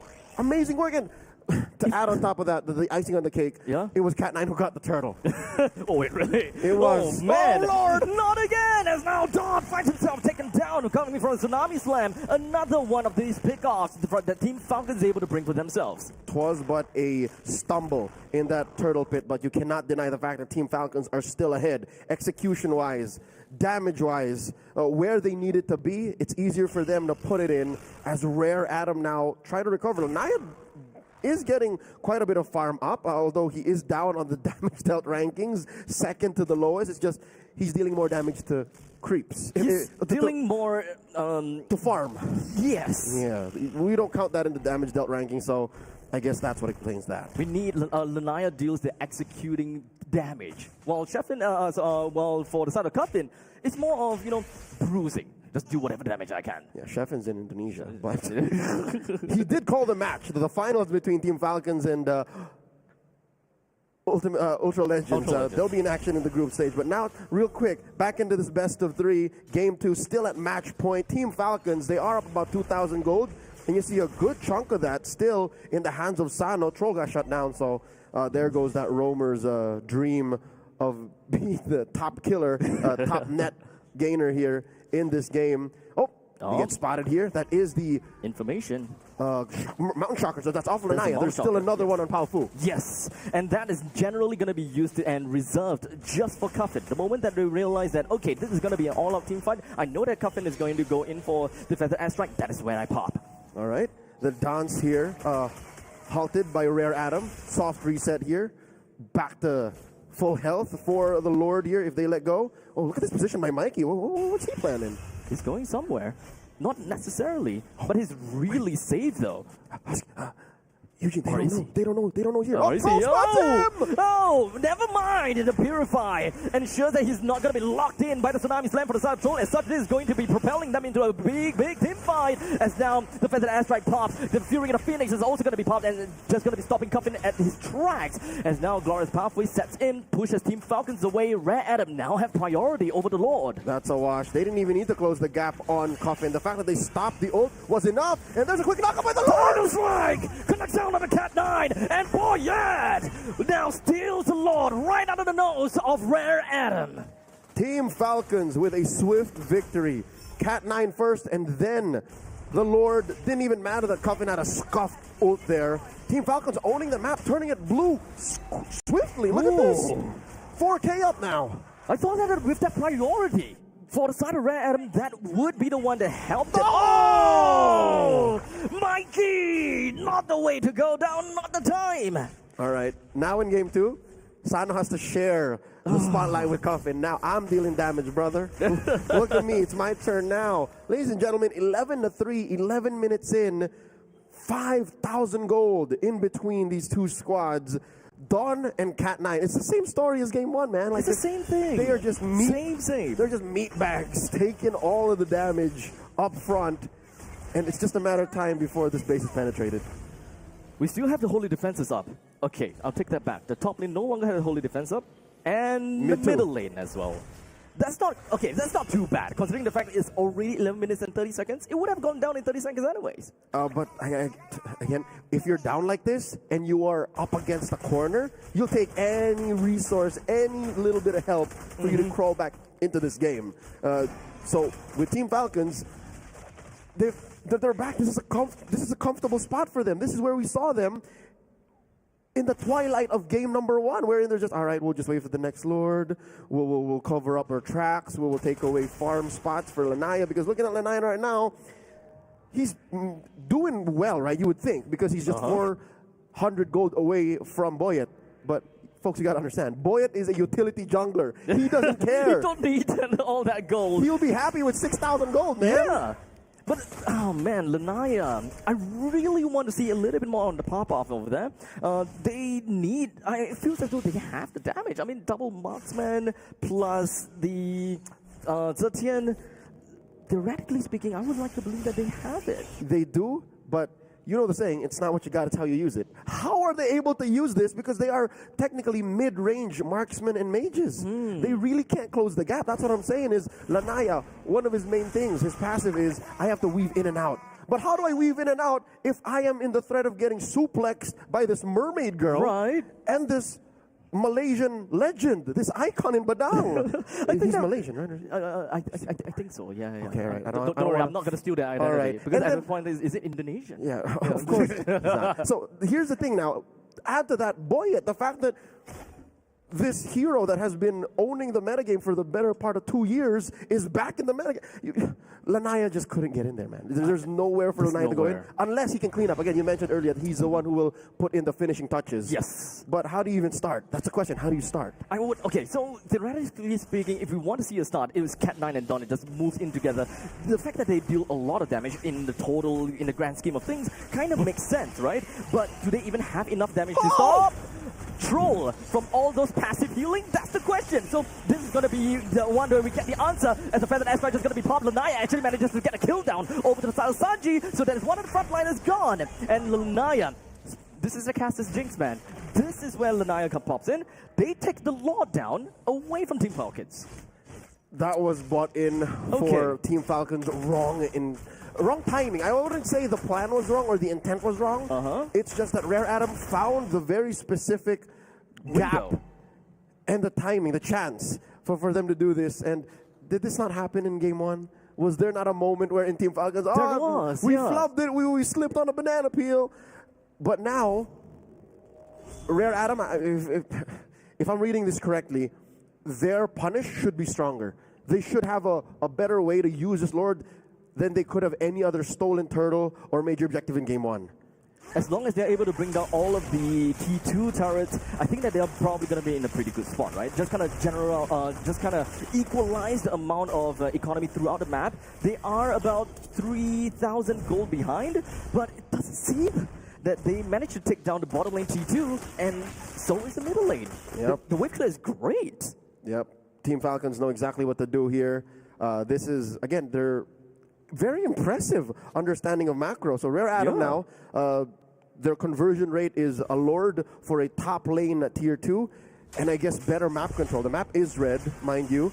Now Team Falcons have to play on the defense. Team Falcons understand that they're not the beat down this time, and they have to play for another Lord in a minute and a half. I don't know. It feels a little bit underwhelming with a 15 minutes Lord to only get one turret. There is some scaling involved, but maybe we're expecting much from Rare Adam. Again, you have to understand that for the first 10 minutes of the game, they had nothing. They can't do much. They weren't putting anything out for the first 10 minutes. So now maybe they're just on their way to the up and up, and they're closing the gap, man. They're down, 3,000 gold now, maybe less than that. This next Lord might be as 50-50 as it gets for Rare Adam. They're coming close to their peak performance, right? Slowly going in with double marksman. As long as they manages to find that window of opportunity, as well as not to be in the kill zone of Coffin and Troll, they will stand a very good chance. I think that is step 1 in their comeback. If we want to see game 3, I think Rare Adam, more than shutting down Sano, more than stopping Coffin on his ult, they got to watch out for Troll. If they know where Troll is, if they have the same awareness and map consciousness as they did in that pre-Lord fight, the 15-minute mark, fight, okay. Yep, then maybe they stop it. Maybe they fight for another day. Maybe they go to game 3, but right now, Troll has a flicker. Troll can forcefully get there. That's true. Flicker into the title strike and then the Tsunami Slam is definitely the scary part. So it's kind of tough for both Mikey and Lanaya to show themselves too early, right? They do have ways to open up the map, give themselves vision. They got Fury of the Phoenix. They also do have the Mountain Shocker, 2 at their disposal, just to make sure that they know exactly where Troll is, just so that they don't lose the damage dealers too early. So now, timing is on Rare Adam's side. They're waiting for Team Falcons. Team Falcons have to find the positioning. They're the ones working for their time, and they get spotted here. Great use of that range and the kit on Zetian. And, oh man, Team Falcons, they have to send down Coffin to take care of that bottom lane. This is not good. Rare Adam are aware of this. The wave sees Coffin. Yeah, so the moment that they see him on the map, they are going to gun for it. But can they blitz the slot down? That would be my question, because by this point in time, I think, yeah, they already saw Coffin in the middle lane. They don't have the time, and they decided to take it back. Troll gets spotted right when he goes for the conceal. Oh. So now they lost one small angle from Troll. But they can still utilize the flicker. Okay, they brute force it. The Lord now down to a fifth of its health. An 8th approaching. No more Mountain Shocker. They still do have the ult on the Pao Fu. And there's the Glorious Pathway. Troll and Sano get trapped in. Oh, Lord gets reset here. Evolves. Not a problem. Cat 9 doesn't have a lot of HP to work with. Pop the Revitalize right now. So they want to still hang around here. Well, in the meantime, Rare Adam, they do have a winning lane at the top and the bottom. Okay, bottom is kind of like a 50-50 still. My Lord. Team Falcons taking this dance to heart. Rare Adam slowly chunking away at the major objective this time around. Down to a 2/5 of its health. Now a 4th. There's the ult. Both of Lanaya. Holding on to it. Lanaya manages to sidestep away from the flicker coming from the side of Troll. And such, they will take this opportunity to bring him down as much as possible. And unfortunately, that is not going to be a Tsunami Slam will do anything. Lanaya takes down Boyet as well as the Lord. Rare Adam, they're looking for the opportunity to fight back. It's all Rare Adam. They take down Boyet and Sano plus the Lord. Team Falcons for the first time in game number 2. 18 and 50 seconds in. That's a full-on loss. Rare Adam, smiles on their faces. Huge money in their pockets. They're up by 1,000 now, Abstract. And that's not going to be all. They managed to force out that Feather Airstrike. Middle lane T2's down. The Lord's going to be marching in. And not too sure whether they will be able to get a Feather Airstrike fast enough for the next upcoming team fight. They should, looking at the cooldowns. Oh, Dawn gets caught in by a Tsunami Slam. Sanji! Oh, wait, Mikey! There's quite a lot of damage, but not quite enough to be enough to push Sanji down. However, that's good enough zoning to take the T3 in the middle. Oh, permanent damage out to Team Falcon's base. They have to defend. Lord up top, it's going to jump in. Goes pathway dropped by Cat 9 for Coffin to respond to their strike. That's a T3 down right now. And Rare Adam, they are escorting this Lord slowly in. The bottom side, the bottom lane is also going to be slowly going in now. At this point in time, Team Falcons, they're going to be in a really tough spot. As Fury of the Phoenix is just going to be popping right out. Sanji, it doesn't seem like he has a lot of HP to work with, but in the meantime, Praise was right from the side of Boyet. Didn't do too much, didn't get a lot of HP back, but he's still alive, and that's what it matters. Woo! Some minions got in range of the base. Team Falcons barely alive, keeping them waves clear. The base took about half health of damage. Team Falcons not giving up much casualties, defending, but just barely. Rare Adam cleaned the house. Big win. With all of the turrets down, this is a barren wasteland right in the bottom left corner of the map. Team Falcons, now they have a lot of problems. They have a lot of issues. But how exactly can they get themselves right back on track, right? Because Troll definitely did go for the opportunity for the Flicker plus the Title Strike combination onto Lanaya. He didn't. He went halfway and then did not pull the trigger. Right. Because look, he still has the flicker now. I think he held back on the second Tsunami Slam inside the base. So I think Team Falcons, as bad as it is, I think the fact that they're remaining composure is key to them still staying alive here. 21 minutes in, another Lord spawning in the lower quarter. That's key. I think number one, Abstract, is they hold on and play to their plan. Don't go willy-nilly. Don't freestyle this. because that's how you end up with free pickoff after free pickoff for Rare Adam. Troll here, forcing Mikey out of that brush, put down half health. I think that this is going to be the deciding fight. Every single one of the members from Team Falcons and Rare Adam has got their battle spell, so it is at any point in time they will be able to go for it. But same always, as long as the T3s are down, you would have disadvantage. That's right. The map is against you. Team Falcons have to deal with all this. It's ticking the clock away from them. The clock is not their friend here because the waves are crashing in. Look at this Mikey pushing forward into the purple side of Team Falcons jungle. I wonder if he knows that Troll has retreated and repositioned. Sano, very close to where Mikey is. Oh man, it's so tough. This is at the point of the game where the Irithel just beats the Granger about 3 out of 5 times. Just completely outkites the Granger while still dealing a respectable amount of damage. And now Coffin goes for an early feathered airstrike just to push the rest of the members from Rare Adam away. But they already got their HP back, and now Cat9 start things off with a stun over to the side of Troll. He's very deep in, but he's not going to care too much. Sanji is just going to be putting himself around to Mikey. Mikey walks away, but a quick little knockup as well as a Tsunami Slam. Immortality is going to be gone. Mikey looks for an opportunity to get out, but unfortunately Coffin manages with a feathered airstrike. The artillery strike lands right on top. But Sano gets himself right back home. He needs to clear the lanes. He needs to clear the baits as much as possible. Mikey for the Lord.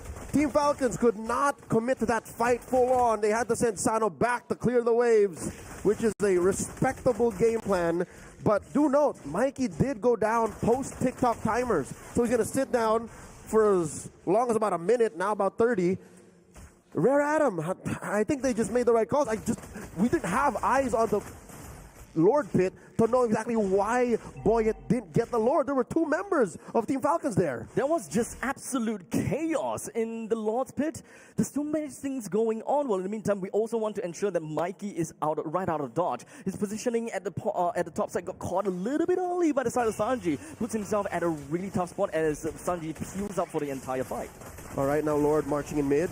Rare Adam escorting his major objective. Cat9 drops the glorious pathway. Boyet catching a few beads from Rare Adam of both magic and physical variety, put down a half health. They do take care of the Lord quick enough, so this puts us where we were about 2 minutes ago. Back to square 0. Back to square 2. Square 1. I don't know how this metaphor works. I have no idea as well. Where did that come from? We're at 24 minutes, folks. At about a minute and change, another Lord spawns in the upper corner. And so far, it looks like Team Falcons have figured out how to isolate Mikey.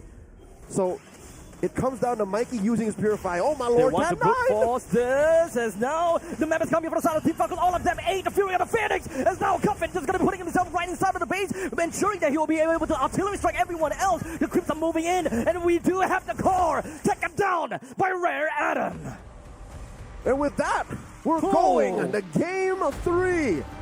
Rare Adam able to work their way into a winning position. Whoa. Team of Falcons cross the threshold, the point of no return, where the Irithel were calling out names. Heads were rolling, and it was so tough to come back. Wow! Rare Adam, take us all the way. The late game is the game after all. Double marksman. And at the early stages, we were just thinking, yeah, they won't really have much of a winning chance because they don't really have the tempo. But at least if they are able to kind of feed and work it out with the insertion, then that's a good point and that's a good chance. But they just held it out. Held it out all the way. This is long-term storytelling, folks, in the span of 3 games. Amazing work by Rare Adam. Team Falcons, they could have swore they had it under control. Again, they just had... In my opinion, they had a better draft in Game 2 than they had in Game 1. Oh. But I guess their mistakes were so much more punishable, and the openings they allowed for Rare Adam were capitalized even more by the Chinese squad. So that's where we find ourselves now. This is definitely going to be a tough pill for Team Falcons to swallow. I mean, this is Group A after all. We did mention that Group A is definitely going to be the group of death. And Rare Adam, they're showing up. They are showing us exactly why Group A is the tough one. The expectations are through the roof, and they did not disappoint. Here we go, one more look at the highlights. A run-through of the game that we just witnessed from the early, which was, again, evident that Team Falcons knew what they were doing. They had a solid game plan. And then, what was that, at the 17, 18-minute mark? 21.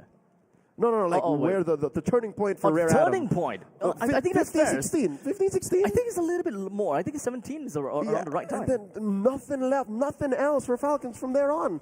They killed Sino, but Yeah. I mean, they killed Mikey. They killed Mikey, and then nothing else. this is such a tough game to swallow, definitely, for sure. I mean, this is a very late game-oriented team. I'm not too sure about how the Zetian actually moves in, but having the Fury of the Phoenix is definitely going to be great, especially if everyone is just going to be completely immobile. You saw in the final fight, that is where the amount of stun coming in from Powerful can mean a lot to the entire team. Oh, man. We were seeing play after play, moment after moment of how it was all Team Falcons until suddenly it wasn't. I think this is the Lord that, there you go, was stolen away in a blink of an eye by Lanaya and the rest of Rare Adam, and that's it. There was no turning back. Troll, in that fight, played a very big part. If he actually managed to land the title strike into the Tsunami Slam, that would not lead to a win for Rare Adam. But I think that was completely on Lanaya. He dashed real fast and reacted right on time to escape away from Troll. Eterna, how you liking them apples? This back and forth happening here, and it's great, right? Because I think coming into this, a lot of people are thinking, all right, with that much experience behind Falcons, with Ducky at the helms as well, this should be a clean 2-0. But I mean, in game number 2, they come back for Rare Adam, and I think the execution from both Lanaya as well as Mikey, I think, was just the cherry on top to game number 2 for me. Yeah, Lanaya held on. We were wondering, when is the Yu Sin Shin going to do Yu Sin Shin things? Apparently, we were just impatient with it. Yeah, at this point in time, we were still too used to the previous patch. We just want fights, aggression, just go all the way through. But this is a new patch after all. Games are going to be very dragged out. And this is probably one of the answers, right? 21 minutes game. The previous game is what, 18th? No, this was 25. Game 2 was 25. This is 25? Yep. Oh. Game 1 was 19, give or take. That's why I think it was really unfortunate that Falcons really just lost the ball there in game number 1, because technically, I like that you mentioned it, right? I like their drafts. I think it was much better than game number 1, but I think they were a little bit too passive. Not enough invasions, I think, coming in from them. The execution in the team fights were not as solid, and Rare Adam, unfortunately, with the 2 MM compositions that they had, were able to scale into the late game. And then we saw how much damage Lanaya and Mikey were doing. Yeah, I think I'll have to echo your sentiments.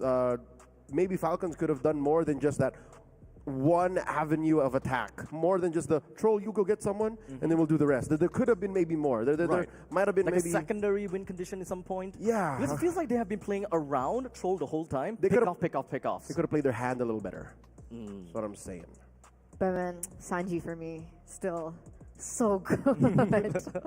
Game number 1, game number 2. I know they lost that second game, but Sanji on the Badang is definitely something that I think Rare Adam would like to consider coming into the next game. But of course, let's once again take a look at the highlights for game number 2 between both of these teams. And maybe we get a little bit more of insight as to what really happened in specific moments of the game. Does anything stand out for you guys? I think that turning point, that It's gotta be stolen the Lord. second final Lord, right? That was the second final one. Yeah. Yeah, By Lanaya. By Lanaya, yes. I think that is the pivotal point whereby they reclaimed the land of Dawn, and they have got more, right? It's starting to bleed a little bit more red in the map, and from that point on, they're slowly inching in closer and closer and closer. What did you guys think about the Esmeralda pick? Because the boys in the back, they were like, man, we don't really like this Esmeralda against the Badang in lane. Not really sure the purpose of the Esmeralda, but... It didn't matter in the laning phase. It wasn't a factor there. It was more of a factor to help set up Mikey and Lanaya. That's all it was. So here's one of the few times that you can say the end justified the means. Like, it doesn't matter how I got there, but the fact that Lanaya and Mikey got there. Yeah. The fact that it worked, I guess that is what it is, right? So it was okay at the end. I mean, based on the game, yeah, it seems okay. But personally, I think I would echo their thought, right? Because they were wondering, why not something like the Charizla? Why not something like the Yuzong even? Those If they two want to couldn't win lanes. Yeah, right? those two couldn't stand into fights as long as an Esmeralda can. She can just keep dancing. There you go. There you go. So passive damage, in some sense, passive damage as you keep twirling around the battlefield while still getting yourself shields all the time. It's a little bit different from Uranus, but almost the same concept, right? Yeah, but she has the initiation. She has Okay, yeah, that's the good part, Falling right? Star Moon still. Falling Star Moon still, yeah. Yeah. It's a small little immobilize that you can play into your the Fury of the Phoenix as well. So as long as you're able to land the Falling Star Moon, that's kind of the cue for the Zetian to go in with the By the ultimate. way, I mean, talking about that, Zetian finally making her way into the wild cards. with a dub too. Did you see the damage charts? Yep. Oh, I didn't actually. She was right below. Was it the Sano. Iratel or the Farsa? Right below Sano? So Yeah, behind the two marksmen. that's an impressive amount of damage, guys. How do you think that Zetian fits into this patch? I like it. You just need to know what you're getting into, and you need to know how you're using her kit. 'Cause her kit is loaded. I was watching the Hero Spotlight the first time it was going to come to our server, right, to the global server. She has a global ult. She has a stun. She has a nuke. There's literally the only thing that she doesn't have is mobility. Mobility, yeah. I think that will only be one of the main, the only problem. But at least she does have ways to zone people out with a field, right? And the field, you can move it once. Deals damage, continuous damage, plus slowing people down as well. I think that kind of offers you that mobility in some sense. And I think her passive is also quite valuable. Yeah, that's Despite true. the cooldown being 120 seconds. Yeah. It's a long cooldown, but It's a little. It helps against assassins, I guess. That's probably that one moment, your second win. Hey, maybe it saved them from troll more than once. It's possible. It's possible. Yeah. Maybe we There wouldn't it be is. here if not for that. exactly. So maybe Zetian will finally make her way into the next game. If we have to talk about drafts, did anything feel weird for you guys? Same with Esmeralda, no. I think all the heroes were where they needed to be. And even the Hylos, I'll tell you now, even the Hylos was like, oh, here's that Cat 9 thing. It worked. So who are we to say it shouldn't be there? I mean, at this point, this draft, both teams, I'm pretty okay with that, right? As an ESP player as well, I can see why Uranus and Esmeralda are good in their own regards. They may not necessarily provide a lot of utility to the fight, but it's all those very invisible damage coming from them that you least expected it. Yeah. It's really you least expected it. But what would Falcons have to do to be able to take this game into their hands? I'll play tighter. Don't So lose. it's completely execution. Yep. Just play tighter. They had all the tools in game two. Yeah. I don't think that was to be debated. It's just play tighter, play better, play faster. They had all the answers to deal with a beefy frontline, which is the Hylos. The moment that they bring Hylos down in the early to the mid stages of the game, there's really not much the opponents could do. There's not much that Red Adam could do, aside from sending an Esmeralda in. Which, by that point in time, I think it's fair to say that Tsunami Slam would have been off cooldown as well. So you would have that 5v4 advantage already. They could slowly and always translate those kills into a win in the lane or some new objectives. But it looks like after all is said and done, we are going to have to leave it to the players to figure things out alongside with the coaching staff for sure to see who will be able to take game number 3 in our opening match of the day. So with that, before we head in over to game number 3, we are going to go on a short break. You guys are watching the MSC Wildcards. We'll be right back.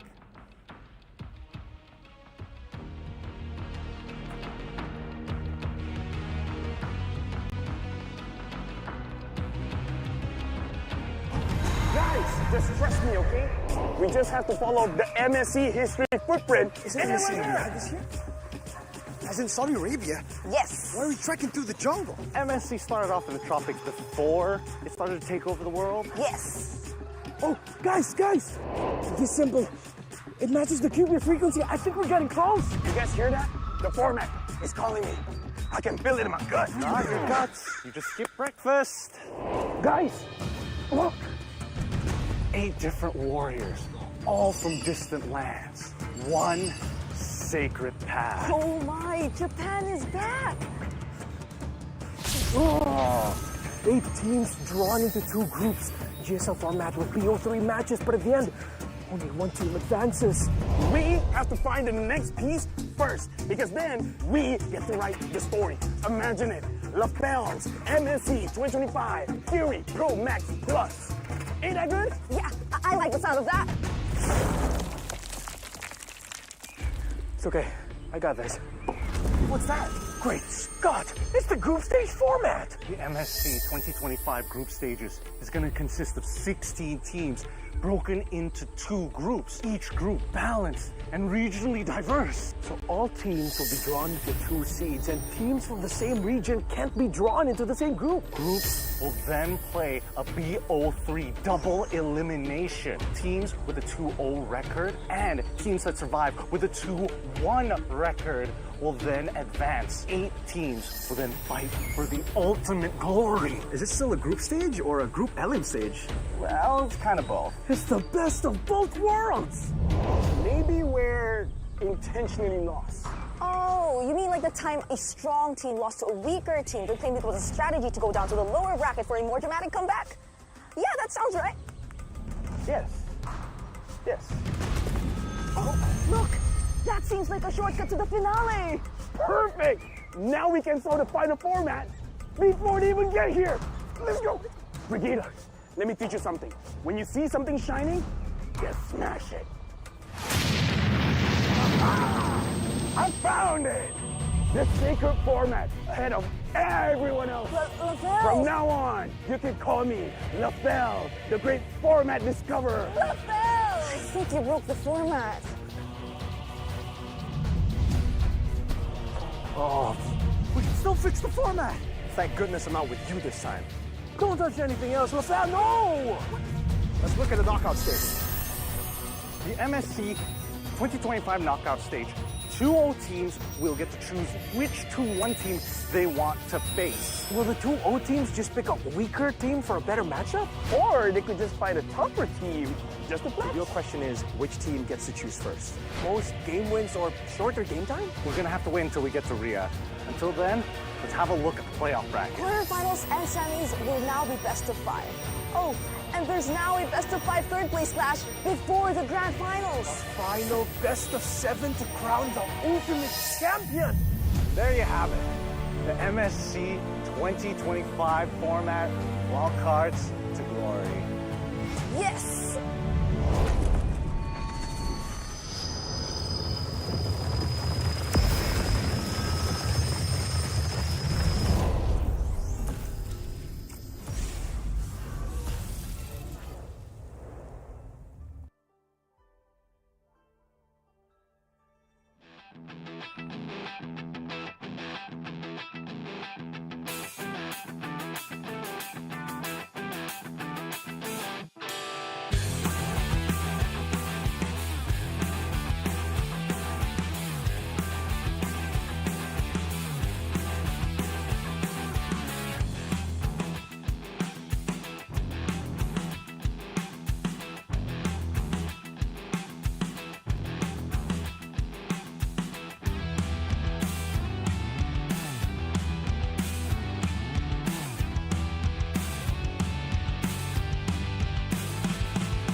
The home ground heroes once again are looking to find their first match of the day here as we head in back over into the MSC wildcards at EWC 2025.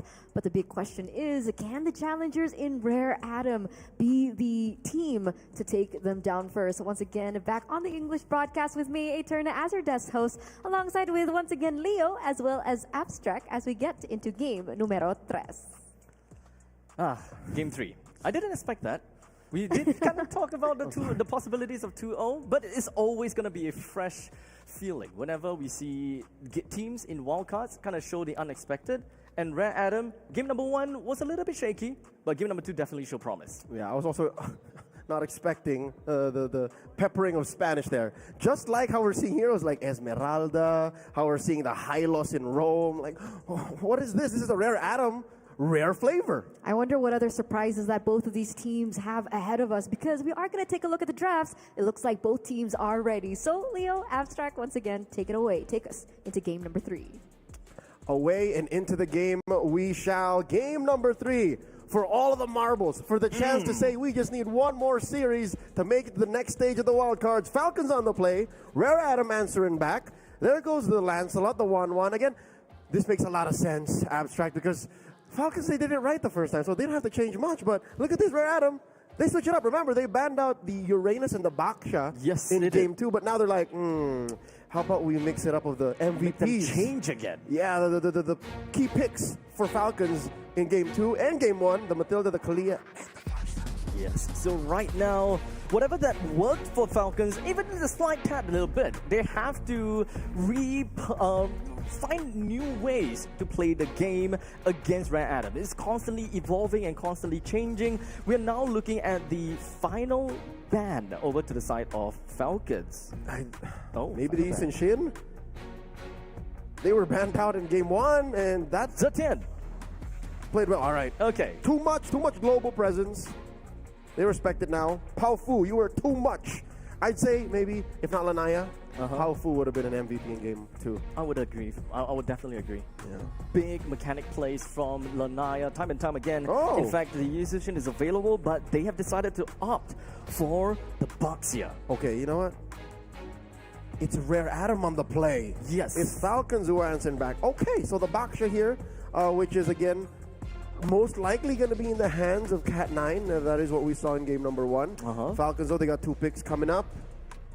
I'd reckon the Granger, one of them. The Granger, I would like to assume that having a Badang in the team is always going to be great. You always want to have a Badang in a very flexible role, roam or XP. So going for that and... not at all. All right. Not at all. They're willing to trade for it because the Irtel's still out there, so they can do that. Instead, it's the Zushin, answer the Baksha, and the Uranus. Okay. So it doesn't really quite say anything for now. Man, I'll tell you now, I don't think Sanji is much of a Uranus. Watching him play the Badang, right? He's a very engaged. He's the playmaker. Exactly. But now he's just Uranus is a slow roller. Annoying guy. Yeah, Uranus is a slow roller. You can just play your own game kind of thing. All right, here's the thing. If I know anything about Sanji, he's an engineer. He's an engineer. Sanji's a very smart guy. He's legitimately an engineer. Yeah, like a real life engineer. Oh, okay. Yeah, so he sees how things plot out. He understands things on a very logical way. Okay. So maybe there's some logic in this Uranus. Maybe. We'll see how that is going to go. Oh my god, double marksman again. Yes, they are. So Yi Sushin is still going to be the pick for them.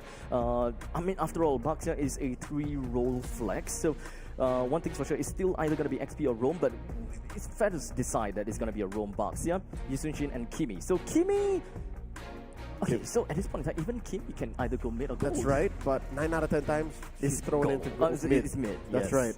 right. So we still don't know exactly who's facing off against Sano's Granger. That is indeed locked in, so that's not a prediction denied, but a prediction delayed. First phase completed for both sides.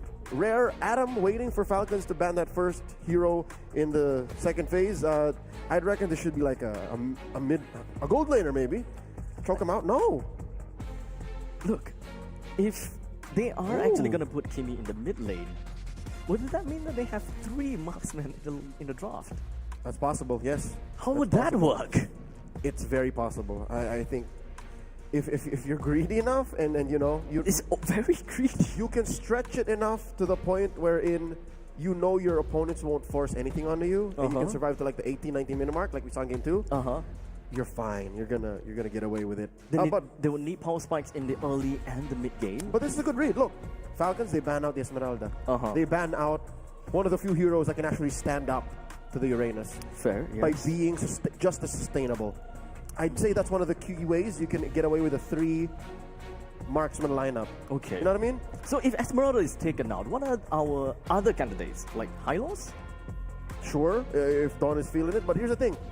Dawn likes to live in your face, right? Yes. The Hylos, there's times when you don't want to live in your opponent's face. Indeed. But if that's a last choice for you to get away with the 3 marksman lineup, then so be it. Look, here's one I would say: the glue. They're reading into it. Damn. Okay. Coach Ducky, Falcons, they know that Dawn is the key here. He's the linchpin to the 3 marksman lineup working. Okay, so there is no midfielder for Riyadh to play around, so even if they want to be very aggressive, they don't have a way to get out. Ain't no saves, sir. Ain't no saves. So if they do want to pick up an XP laner, it needs to be someone that is that's flexible enough to engage and disengage at the same time, probably. Yeah, I don't think. I don't I think, don't think that there's anyone that can do that at this point. Arlot's still out there, but I don't think that's the right don't think answer. yeah. They need someone beefy, someone tanky, someone to really do the work. They can throw the box over there, and then pick someone else to go to Rome. How about an enchanter support at this point? Oh, I have seen that work. Yes, I have seen Kimmy Granger fortified by an Estes. That is a thing. If they can't win in the early, if they can't win in the mid stages of the game, then Estes can just heal them all Oh up. my lord. Eugene, it happened. Triple marksman confirmed for Riyadh. There's the Moskov. So what's the final? Easton shit in the Kimmy. One more. The final piece of the puzzle. Who's going to the XP? Because we see Falcons picked up the Hilda here, which is what? Excuse me? A Rome Hilda? XP. Oh, wait. When was the no. last time we saw a Rome Hilda? Okay, hear me out. I don't like this, but Me a neither. Uranus I'll- jungle you and me and both. an XP Hilda might be the way that they're gonna go for it. All right. But Lapu Lapu. Oh, nice Oh. one, baby. In and Riyadh. out, There's the Angela. Okay. So mid at. Oh, Oh hold my up, god, hold it up, actually gonna hold be up. the way. Wait. Okay. So the enchanter support goes up to the side of Falcons instead. No. Is that a jungle Uranus, sir? Yes, jungle Uranus. Right? Okay, I'll do you one better. Triple marksman. Say no more. That's the answer. Is it though? I mean, It is. They're still going to shuffle this up. It's Yeah. still going to change up. Oh it my will, lord. it will change up, yeah. So it's a jungle Uranus, Rome Angela, XP XP Hilda. Hilda. So the XP Hilda will be a pain in the butt for the Lapu Lapu. It's definitely going to be a lane prio for the Hilda, but how exactly are they going to keep up with the Radiant stacks? And here's the thing. It's all in on Sano again. Oh, not him again. Saudi Gold going for the home run to But it close up worked the in game series. one. Yeah. Just like in game one, exactly. Here we go with a triple marksman setup by Rare Adam, all for the one win. Halfway through to make it to the next stage of the wild cards. Welcome to game 3. Rare Adam, they definitely have the momentum.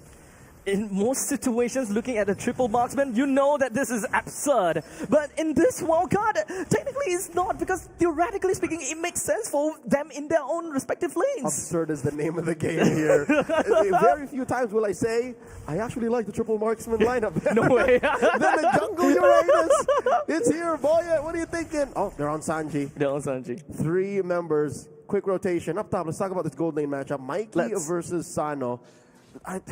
There's not much on Sano, to be honest. I mean, rather, there's not much on Mikey. Sano, though. Sano has to understand that I am the future of this lineup. You can quite literally have the range to kind of deal with the Moskov. As long as they're able to win in the gold lane and try to get him to pop off, I think that they are definitely going to be fine. But I think that Team Falcons, they are on a timer. Yeah. They're definitely going to be on a timer. And by 15, It's over. Like, you have to have won by then. Look at this, folks. If you're going to be playing Jungle Uranus, result of this match pending, you're going to want to look at Boyet's build here. That is the common emblem, extra health, seasoned hunter, and then impure rage. Like, Okay. This is, I heard that it's been making rounds on socials. Like, this specific emblem set. this abomination. Not only you hate it, I know that Gideon absolutely hates the Uranus as well.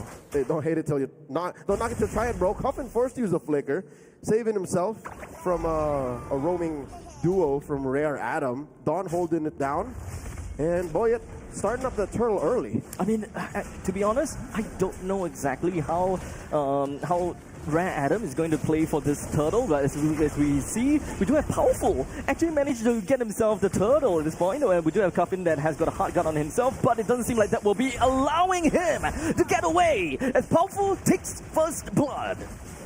Team Falcons, they just had no What? damage there. It was a play for self-conservation. Like, they Yes. just wanted to lose less. But isn't that an oxymoron? Isn't that a paradox, Eugene, that they want to win by a certain point, but just the same, they can't do anything up to a certain point? This is This is kind of scary. That means that Team Falcons only have a very tight little window but at the Exactly. mid stages of the game. Exactly. This is some Kimi no Nawa level stuff here. That we will only meet up to this point. After this, we are gone forever. Like, we will never cross paths. What is this?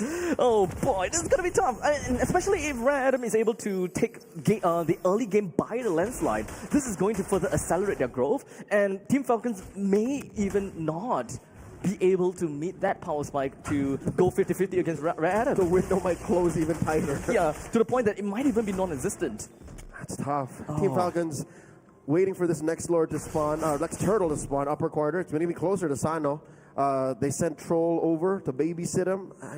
This is so antithetical to even their style. But to be honest, right, having we know that Angela is known as the first blood queen, right? Crazy in the middle lane. As long as you're able to kind of get the puppet string tethered in, you more or less get a kill. And not to forget, you also have a Hilda who is super beefy in lane.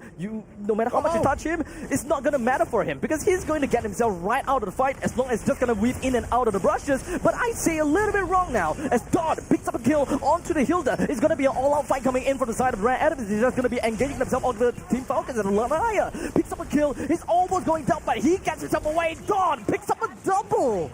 Oh boy! There's a good amount of nothing Team Falcons did to Rare Atom. You see the intent. You see what they were going for. We are going to last into these team fights a good 10-20 seconds, get stacks on you via Ionic Edge, and then maybe Troll throwing out these love waves should be enough. But from downtown. It actually hit. All the way, but underneath tier 2, I want to take that even if I was ahead. Which they are. They're ahead. They're about up 2,500 gold. They start up the Turtle, but it's odd. Team Falcons, they still want to contest this. Red Atom, they're not afraid of anything, and right now the triple marksman is working even in the early stages of the game. Well, in the meantime, Cat9 rolled up over to the side of Sano. They did manage to find a nice stun over to the side of Boyet. He's tanking a lot. He's got a lot of radiant stacks. He won't go down that easily, or will he? As Dawn is just going to be putting himself right into the face of Coffin, he's just going to be finding himself in a pretty tight spot, but he's going to be fine. Sano, though, burning a tad bit, but he's walking back home fine. 5 minutes into the game, 2 Turtles in, 5 kills scored. Still nothing on the board for Team Falcons. They are reeling. Eugene, there is Greedy, there is Triple Marksman, and then there's Jungle Uranus.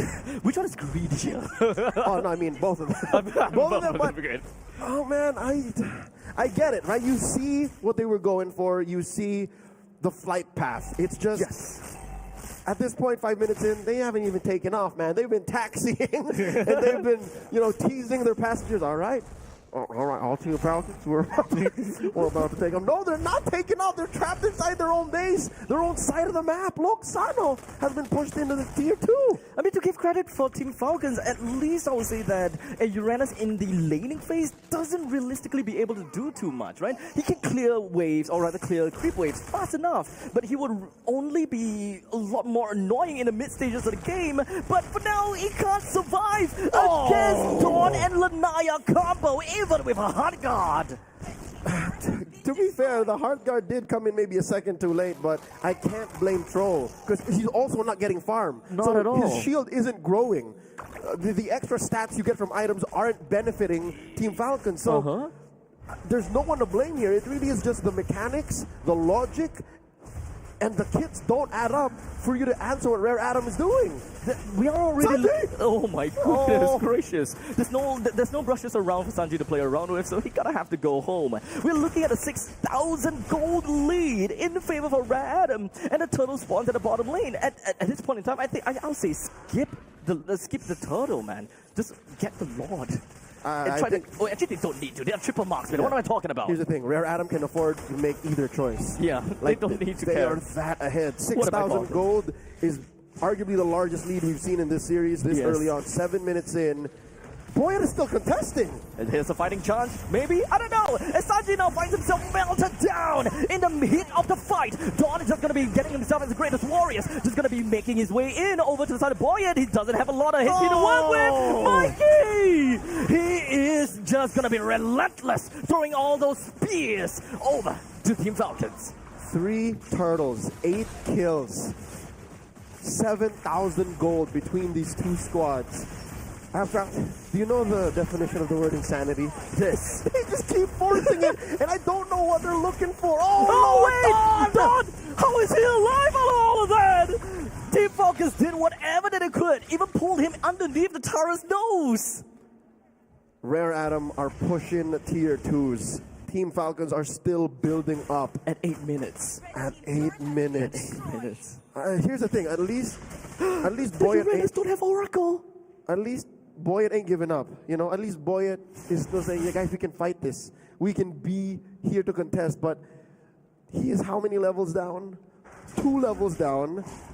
Oracle on the way. On the way, but it's Oracle on the way, but only when he gets an Oracle. Only when he gets Oracle, he can do something. Maybe. All right. I mean, if the goal lead is huge, then no, because we're looking at what? Close to 2,000. Yep. Oh, We're looking at dang. 9K between these two squads. Oh, dang. Team Falcons are pulling another Saudi Arabian Ube, but not like it's their choice. They are clumping up because it's the only thing they can do. Yes. Coffin coming in. What? With The Crimson why? Beacon plus a hot gun on the Coffin. They have decided to put everything on the Coffin instead. It's just going to be holding himself right at the back to hope that the Atlanta player will be able to do something. As now Cat 9 being patted down, killed by Troll. And perhaps they will be able to move on forward a little bit more. As just an XP for Rome trade. That's their first kill. A milestone in this game. Oh. And it took 9 minutes. Okay, maybe it ain't over till it's over. It's not over till it's over, yes. There will be a point in time where, yes, Boy, it starts to get a lot of kills in one team fight kind of thing, and then boom, Oracle, boom this, boom that. And this window, yes, it's shrinking, but it's still there. It's still there. This window exists. And I did say about 15, 16 minutes, Team Falcons should be steamrolling, but maybe closer to that is when they start building back up. Oh, Dawn versus 3. Look at the back. Boyet. He's continuing up to the fight. He's still trying to get himself a little bit of spellvamp going on. It even will go down to the flicker. But now Rare Atom, they are just going to be chasing it right up over to the side of Team Falcons. Troll is going to be the next one down for the count. With 3 men down already, Sanji is looking to be not too healthy, but he's back home. All right. I was trying to be an optimist, but I forgot. This is a 3 marksman lineup. While you're playing for this window, while you're playing for this opportunity to absorb damage and then throw it back out while healing, your opponents are free hitting. Your opponents are literally right-clicking on your face. The basic attacking. The problem is Rare Atom is actually on track, right? In order to win in the early game and to really snowball the game, you want 1,000 gold per minute kind of thing. But what is this crazy amount of damage dishing out over to the side of Team Falcons? Sano and Boyet, they found themselves right at the brink of death, even in their own confines of their homes. And now, good stun, landed onto Sanji. Not gonna be enough to bring him down just yet. There ain't no bushes here, Sanji. This is tough. This is miserable as a Hilda. Oh, man. You're running around. You're sprinting in your own base. You're no better than the other XP laners that don't have sustain, because you don't have sustain when there's no bushes. They are going to be taking care of this Lord here, but I'm looking at their wave play. I'm looking at their comp. This is what I would give a 1 out of 5, a 2 out of 5. Their mid laner doesn't have the main nukes. Oh no, here they come! Oh, Dawn, right in the heat of the battle. Well, Powerful picked up a kill on the Boyet. That is the only front, okay, no, second only front liner left. Sanji is still here though, but at this point in time, with the amount of marksmen coming from the side of Rare Atom, even Sanji will not be able to hold a candle, as now he's just going to be sacrificing himself all the way to the front of the stage. While Team Falcons, they are hoping that they will be able to stop Rare Atom, but Rare Atom takes the series. A reverse sweep by the Chinese squad, taking game number 3 in an admittedly odd fashion. Both teams, they roll the dice and say, all right, triple marksman, okay, I see what you're doing. We'll do you one better. Uranus jungle, nice one, baby, with an Angela. There's a universe where this works. You know the irony? This is a marksman game. They want to play late game, but this is the fastest game yet. Yeah, there's a universe where this works, Eugene. There's a universe where Falcons wins, but not against triple marksman. Not where your opponents expect for you to do nothing in the early, and that's exactly what you did. I can't wrap my head around this. No, in normal situations, we see triple marksman, we say they are greedy, they're not winning early, they're not winning mid. It's literally just the perfect storm here. The triple marksman just wanted a lineup that wasn't going to get in their face early on, that wasn't going to assassinate him. And this is what that was, a Uranus jungle, Angela. again, this isn't something that they did for the first time. I would like to believe that they scrimmed with this, that they prepared for this. They knew what they're getting themselves into. It bumped into the wrong lineup. Maybe not against a triple marksman lineup. Yes. Let's throw in our lovely desk host here. Were you watching that? Did you see what we just witnessed? Were you watching the same game? Yes. I was there, and man, I didn't expect this, but let's go, Rare Adam. I mean, it took them a while to get their, feet rolling, but finally in game number 3, we saw just everyone really pop off. And I like that you mentioned about, the drafts coming in from Team Falcons. They played a gamble, but unfortunately it didn't work out for them. And, the Angela pick into the Baxia early game wasn't the brightest of choices. And not to mention, if we had to really nitpick into Team Falcons and how they were able to, utilize their Angela in the early game, really interesting targeting from the Heart Guard, I gotta say. Yeah, about 80% it was on Coffin. Exactly. 80% was on Coffin, but I'd like to think Coffin was the right target because he was very aggressive. He was the one Crimson beaconing forward. Yep. He was trying to get kills on Dawn, on Cat9, getting the punish. He had a card guard as well. So they were banking everything on the Coffin, hopefully that they have a good amount of control.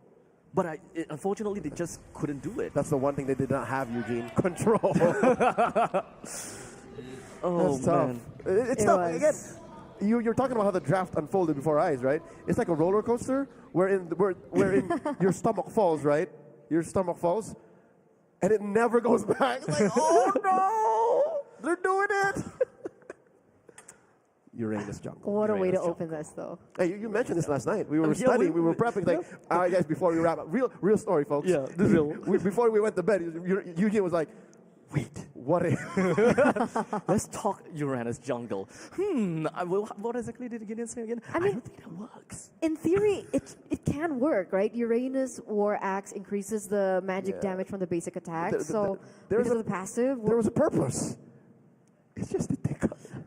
I would have much appreciated Oracle first item. Instead of photo. Instead of, no, not photo. He went for brute force. Oh, instead of brute force. Yes, instead of brute force. Oracle just outright allows him to play a lot more aggressive in the early game. You know what? I would prefer that they didn't choose it against Abaxia.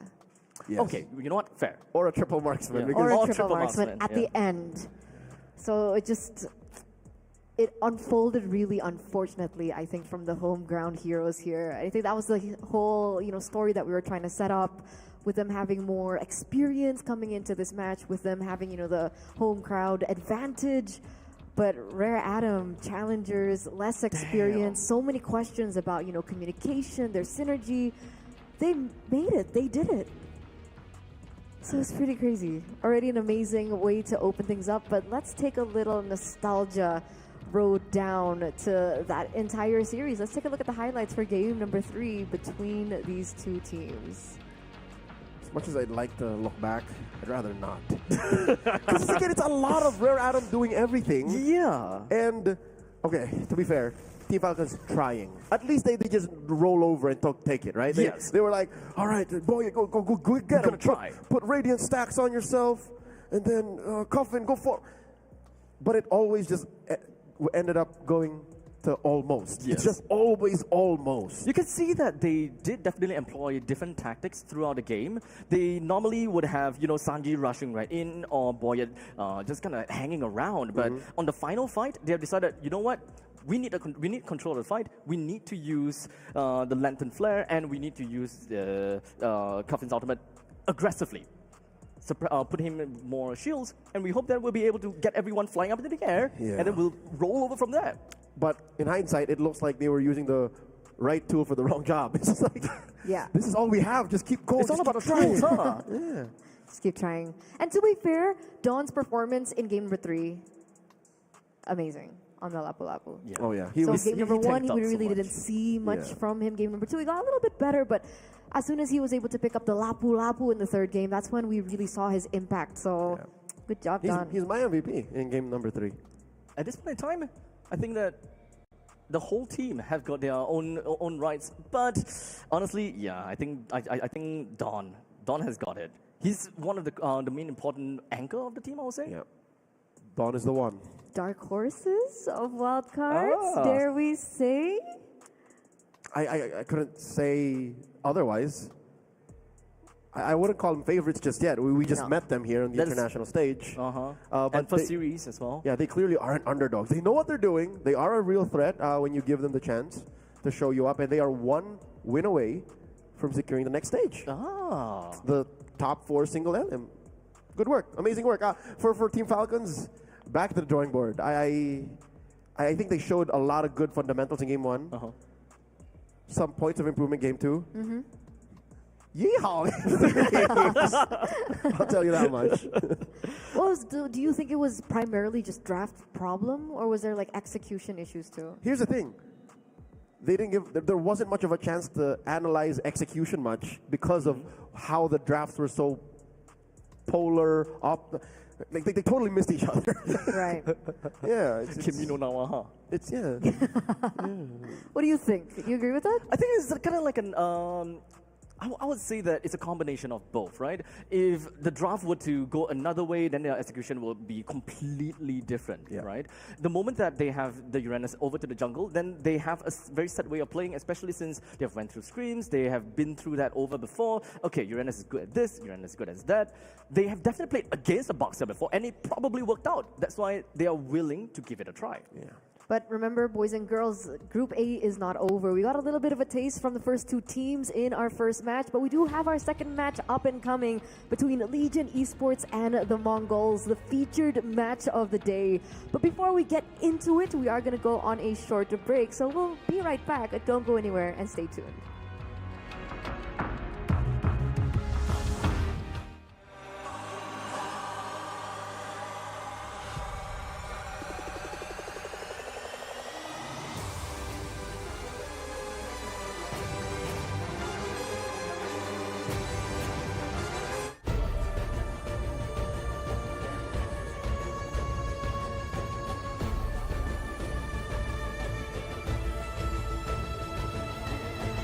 This land is calling.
and gentlemen, back to the MSC wildcards here at EWC 2025.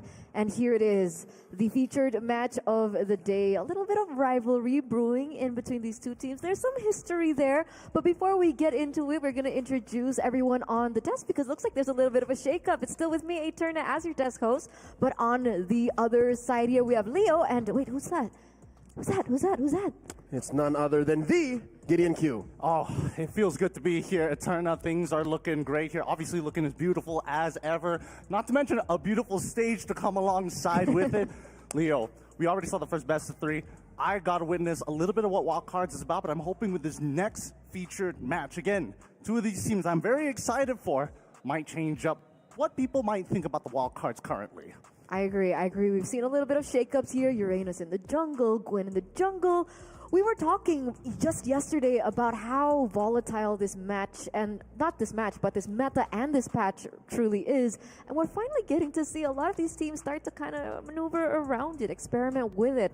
And of course, we're all for that kind of entertainment. So coming into our second match of the day, once again, Legion Esports from Vietnam, as well as the Mongols from Mongolia. Let's unpack this just a little bit. I give them a little bit of a trailer. I said there's a little bit of a history brewing there, a little bit of rivalry brewing there. So I think you guys can explain a little bit more about that. Okay, so geographically speaking, and historically in the realm of MLBB esports, these two teams meet maybe once in a blue moon, right? But in their ranked games and in the most recent World Championship wildcards, these two have shared a lot in terms of competitive history. Mongolia, if you look at it, has to cross China to get to Vietnam, right? Yes. But since China has their own server, their ranked games actually cross over. So these players are very familiar with each other's game. Absolutely. And if we're talking about international meetings, both of these teams, I mean, especially when we're talking about the Legion themselves, this lineup has been together for a decent amount of time. But they've also, as you mentioned, bumped into ranked games, met on international stages, and still have not found that extra bit of sweet revenge that we're looking for. But maybe those of you guys back at home are wondering, what are the matches ahead of us after this second match? We're going to take a look at today's schedule real quick. Match number 1, done and dusted. A best of 3, 2-1 for Rare Atom. Later on in the day, we are going to have Zeta from Japan going head-to-head against Influence Rage from Latam. And to close things out, once again, Virtus.pro from the EECA region going head-to-head against Mekong Nightmare Esports. I mean, considering the feature match today, there's a reason why it's at the top of the list. For me, I'm really excited to see veterans battle it out against each other. Mongols especially, really happy that the region is slowly looking to kind of find its place in the MLBB competitive space. But Legion, especially when we're talking about Vietnam as a whole, is put together with Mekong, but at the same time, they're trying to break out from that big trifecta. That's right. They are now known as the Vietnamese region. They're on their own. They have their own league, the VMC. And just to add a little bit of spice to their growth, their development as an MLBB esports ecosystem, they now have imports. For the first time, I think in a while, Legion have employed the services and the talents of 2 Filipinos, namely Shocker in mid and Cram God in Rome. And you know, it's been a bit of a, what do you call it, a tour? I think I would say for Mr. Cram God. Been at SG, been at, Vietnam. But oh, look at this. It looks like the drafts are ready. So Gideon and Leo, take us to game number 1. Here we go. It's going to be Legion on the play while the Mongols answer back. Coach Meow and Buyo leading the charge here. Some familiar faces, some bands that we've seen in the previous series. Gideon, Phobius, Zushin, very strong still, as shown by both squads earlier today. And then there's the Wanwan. We haven't seen Wanwan in play. Absolutely. I think everybody understands that Wanwan is high mechanically intensive she is. The payoff is just a little too good. That's testament to what the current meta is asking of us right now. High burst potential, high playmaking capabilities. But then now the big debate is going to spark. Because if we learn anything from our previous best of 3 series, tanks in the jungle, very, very powerful, but there needs to be a situation, a scenario, and better yet, a setup for the early to mid game to make it actually work. And that's the story of the previous game we just witnessed. In case you missed it, folks, we just saw Uranus jungle, make a showing here in the wild card. And there's a few of those boxes they didn't tick. That's why that game didn't last very long. That's why there wasn't much success for Team Falcons when they employed that strat. So now, Legion, Esports still have a few utility or tank junglers left out there. You still have the Fredrin left out. Baksha got banned here by the Mongols. Second to the last ban for them. Matilda out of the picture now. Coach Buyo can still take out a few key picks. Lancelot got banned every single game in this first series. I do feel like it's a little specific towards the enemy teams, right? Depending on the information that they get from their scouting, they need to know whether the opposing jungler has at least a high execution rate, a high win rate in their scrims when they are playing Lancelot, because not everybody can get away with it, right? There's things like Kalia, which just recently got banned by the Mongols, is their final ban on red side, to really look for those big punishes. As many iframes as you have, the moment you get caught, you get punished, and there's really nothing much you can do about that. So there's the Kalia, the last ban. Oh wow, Legion opens up with the Uranus. Okay, I'd reckon this is more likely an XP lane pick. I don't think you would show your cards this early. I don't know, Legion might just be taking, hey, if Coach Ducky gave a green card to Falcons to make this happen, maybe we can perform on it too. Or who's to say? Who's to say that they wouldn't pull the same tricks? This does get into Mongols' psyche though, right? Like, oh no, there's a Uranus, what are they gonna do with it? Coach Buyo has to double check everything to make sure that this is not coming out of left field. Coach Sabo, folks, this is Coach Sabo. He's a Burmese coach for the Vietnamese squad in Legion. He's actually taking charge.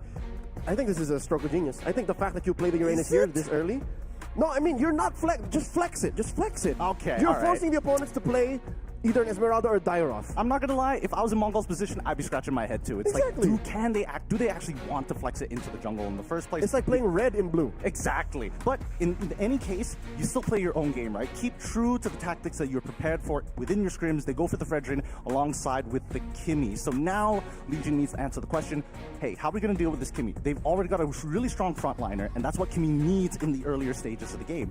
The only ways that we're gonna try and shut down on it is whether we have stronger side lanes or at least an assassin that can dive her. I'm thinking like Lings, I'm thinking like the Hayabusas. Neither might show up because there's the Yi Shin. No longer are you going to be worrying about this rogue Uranus in the jungle because there's the Yi Shin going into the hands of Joga, one of the premier junglers out of Mekong, now repping just Vietnam on his own. He's a veteran of the global esports scene. He knows what he's capable of. We know what he's capable of alongside Daylight's Granger. Honestly, I'm pretty okay with this. With the Yi Shin, especially when you have the turtle boat, that's when it becomes really, really dangerous and forces a lot of Kimmy players now to maybe consider taking a Purify in case you're going to get targeted out, right? Because you're the main source of damage when it comes down to that mid lane. Unless it gets flexed down into the gold, then maybe we have a different story. We see Mongols, they have the flex, if anything. With the Kimmy, we don't know. Even if 90% of the time you see the Kimmy going to the goal. All right. Interesting. We quell all doubts. Yeah. At least they're being really honest with their draft. They're not looking to flex too much here, but they are bringing up a potential pick in the gold lane in that Bruno. Now, thoughts on Bruno? Because based on what I've been hearing down the grapevine, a lot of teams have maybe even considered picking Bruno back up, especially to kind of shake up that meta, considering how fast these games can sometimes go. And they picked Bruno instead of Iritel. You would usually see Iritel or Moskov be the answer to the Granger, but no. Here they say Bruno. You know what? I'll tell you now. Well removed from M6. You remember Benny? Remember Benny of Team Falcon Esports then? I do remember that. He was the Bruno, right? He was that guy. Here, I think Bruno, especially with the qualifiers and the tournaments leading up to MSC, I think Bruno is in a solid like A+ tier of his own in the gold lane. Well, I mean, most people will remember the time of, hey, Bruno's too good, especially with the new addition of the Malefic Gun, and then afterwards, a couple of nerfs later, then it's like, maybe he's not in position for the meta as of right now. But if we're talking about just like raw scaling, Kimmy's not that bad, but when you compare it up to Bruno on that crit build, it suddenly becomes disgusting. And now that they have a forerunner in the tank of Fredrin, there's not a lot of answers that I can see Legion looking for, especially now that the Yi Shin has been locked in. No assassin to play with, no guaranteed engage, and any mistake can get punished. Yeah, no, the Bruno can fight toe-to-toe against the Yi Shin. Oh, yeah. Can zone him out even with them balls. Now, the second phase bans, the Zitian and the Farsa, mid laners taken up by Mongols, while Legion take out the Masha. Still no clear XP laner for Mongols given that. What else is out there? To possibly lane against the Uranus. What would you throw up against. It kind of depends on what they want to do, right? Do they need a setter or do they need somebody to actually destroy this lane? Dairoth has been a potential answer, a long foretold answer towards that Uranus. But if you're also looking to just sandbag it, there's still plenty of other options. However, man, I just realized Arlet, Masha, both been taken out. Both of these teams very honest with the way that they draft. Yeah, we like certain things. We don't like certain things. Get out of here. Single, old turning team fights around, especially with a couple of marksmen. That definitely does make the displacement of the final slash all the more worth it with these basic attacks coming through. Oh my lord! Coach Buyo not holding anything back, throwing the Franco right into the hands of Shenlin, the de facto leader of the squad. Saying, Shenlin, go ahead. Hook him. Hook him, pull him out of position, catch them off guard. This, I mean, I don't know. Franco as a fourth pick really just goes to show that Mongols have planned this from the start, right? We see two marksmen on your side. We see one pseudo tank. Well, I say pseudo tank. He's just really hard and sustainable, looks to cut those waves. But if that one iron hook lands on one of their core members, they're in a lot of trouble. However, let's jump over to the blue side, right? LG, they got to think about this because now that Farsa and as well as Zetian is out of the question, they go for long-range artillery by locking in the Gatot on top of the Novaria. I like it. The Novaria is often comboed with something that needs some modicum of AoE, and by having the Astral Echoes put on the right targets, you could get Ionic Edge stacks from out of nowhere. You could trigger the passive on the Yusen Shin, weirdly enough, because sometimes it would count as a ranged or a melee depending on how far you are when you hit the Astral Echo targeted enemies. And then of course the basic echoes into the Avatar the Guardian. So again, LG's is also relatively straightforward. Yeah, I think both sides are playing extremely honest here. They know exactly what they want to do. This could be just like a replay of one of their rankings that they had back at home, which is honestly kind of funny. But now we see the Yuzong. They want to win out that lane. Now Uranus is really good at sandbagging. A single mistake in that lane, a single kill going over to that Yuzong could really spell a lot of disaster. They don't have a lot of peel. They've set up the Gatot to deal with the bloody hunt, but they cannot do much once the Yuzong is in that back line. Yuzong has been one of those heroes, maybe only second to Arlott and Uranus, that people are saying after the new patch, yo, watch out for Yuzong. You be careful about Yuzong. That Black Dragon can be coming out of nowhere. And I like how they invested in a hero like this that's not all in just to protect the marksman. Like, they have proactive choices. Mongols, they're not taking this line down. Like, they're not waiting until their marksmen are ready. Like, they are going to make waves. I think that the Gatot has a lot on its plate. Not only do you need to peel for the rest of your team, especially against the Black Dragon form, but you need to make sure that GOA lands upon that bloody hunt. Let's jump into this second best of three. We got Legion Esports on the blue side facing up against the Mongols on the red side. How's this for a start? Look at this. Cramgod walking into a brush. There were two in there. Might have gotten hooked in by Shenlin. Okay. I mean, they want to get mid dominance as soon as possible. Makey already with the passive activated. Shocker. He's already put down to at least 5% of his HP. The first wave and two minions already lost to Shocker. He's not going to hit level 2 in time. Double TKO for the Mongols. Two members of Legion Esports trio mid get sent back. This does still allow Joga to farm up. So at least that's a small win for Legion Esports. Looking at their emblem set here, in case you're wondering if anything changed for the Yuzhong in the hands of Mumu in terms of emblem builds, like, still looks pretty the same, like Agility, Festival of Blood. But it's the choice of Quantum Charge, instead of Temporal Rain. Exactly. Or, well, not only just Temporal Rain, we've seen, wait, hold on, the Iron Hook does initially land onto Cramgod, who's more than happy to eat those hook. Don't slow down Joga. He needs to be twice the farm of Zetsu. He needs a 2-level lead to give Legion Esports extra confidence. Faster, Joga, faster. Now, if not the Quantum Charge, if not the Temporal Rain, what would have been in the hands of the Yuzhong? Potentially a Warcry, right? But then I think understandably when you're dealing up against Meow on this Uranus, it's like, how much value am I really going to get? How many mistakes is Meow going to make in the lane? Yeah, you want to keep up the pressure. Hit, heal, movement speed up, hit, heal, movement speed up. And that's what they're doing here, sending Meow underneath his tier 1 in the shelter of his damage reduction underneath the energy shield. Mumu already level 4 here. Meow just about to approach.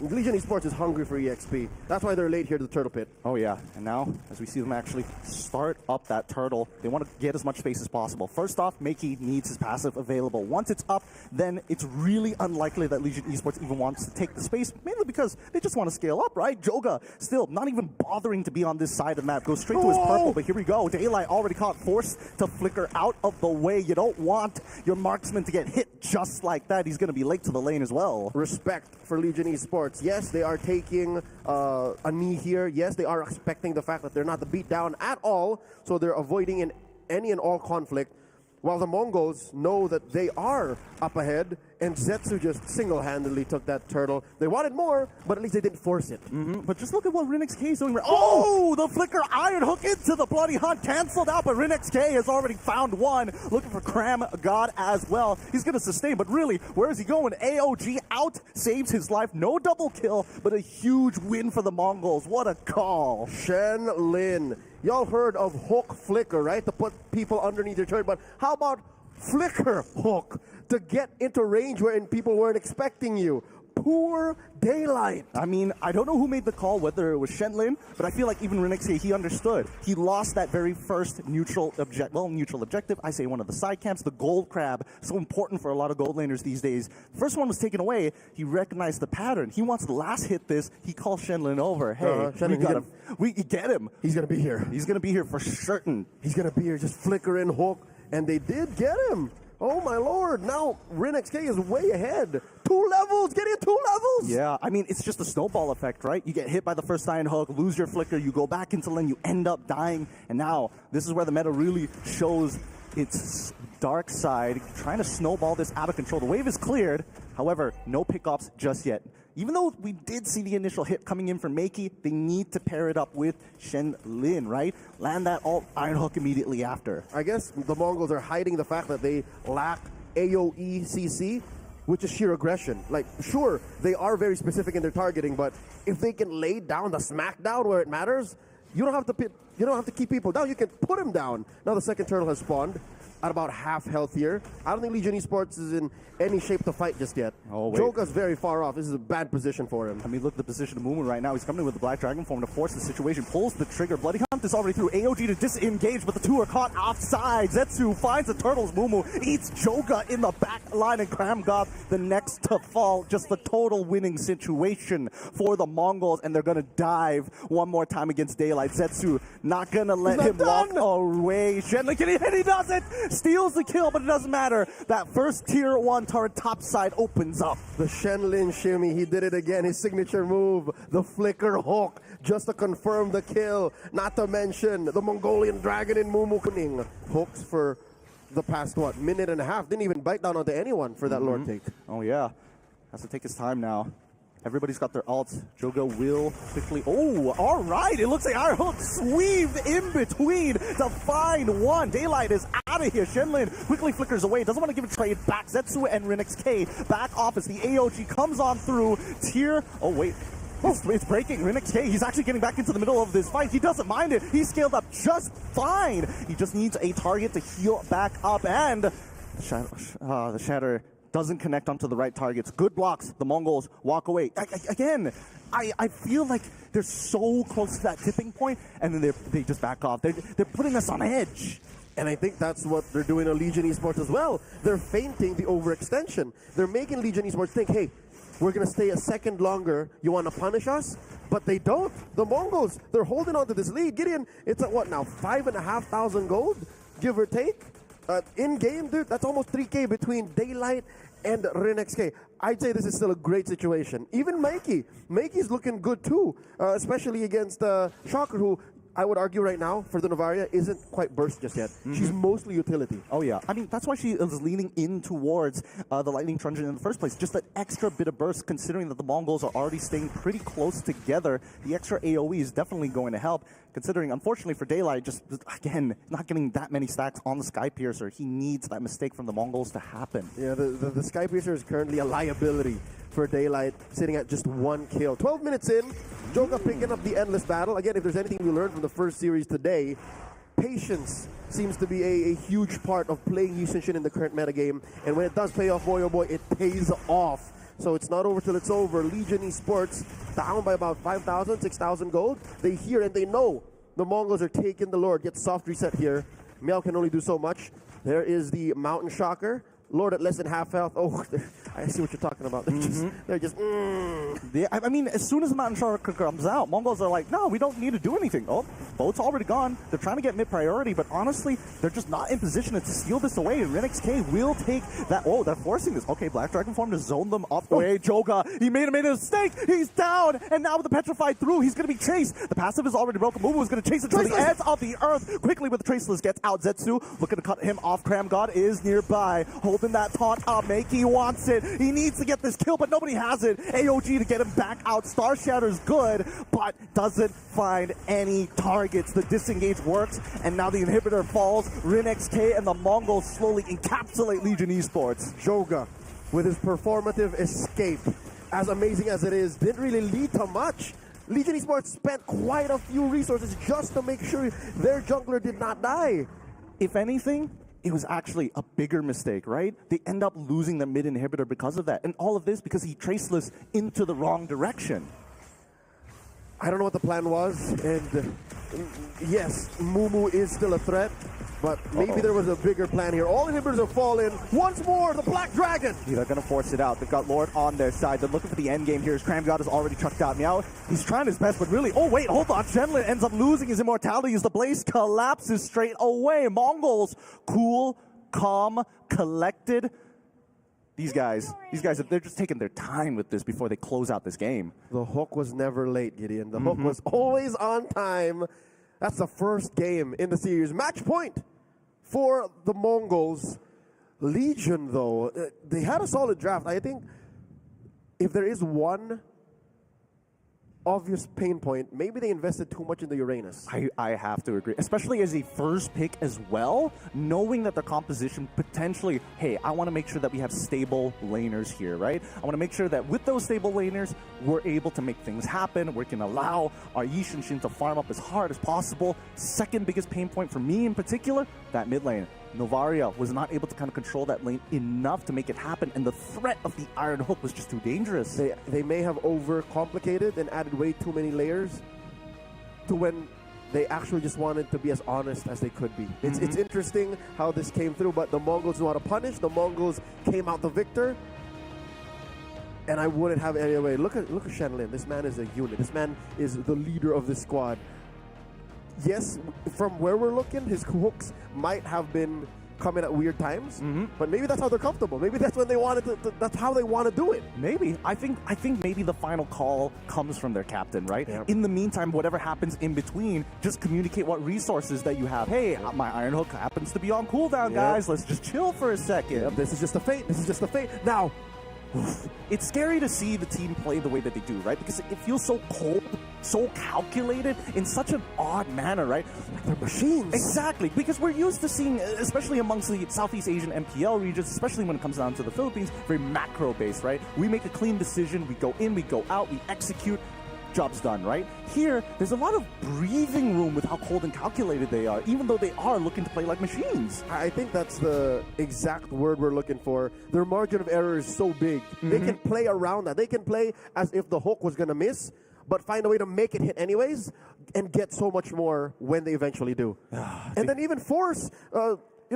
all-time mech on greats like Joga to make mistakes like that, to just run out and ask for the rest of Legion help. I mean, maybe it's just, first game jitters, fingers are a little cold, get the hand warmers out. This is a new composition for Legion. It is.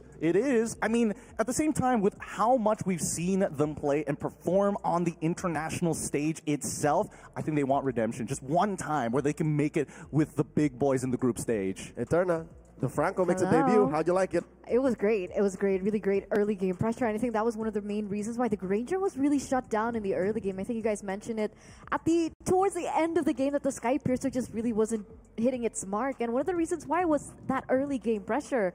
At the end, what was he sitting on? Like 1-4-1? 1-5.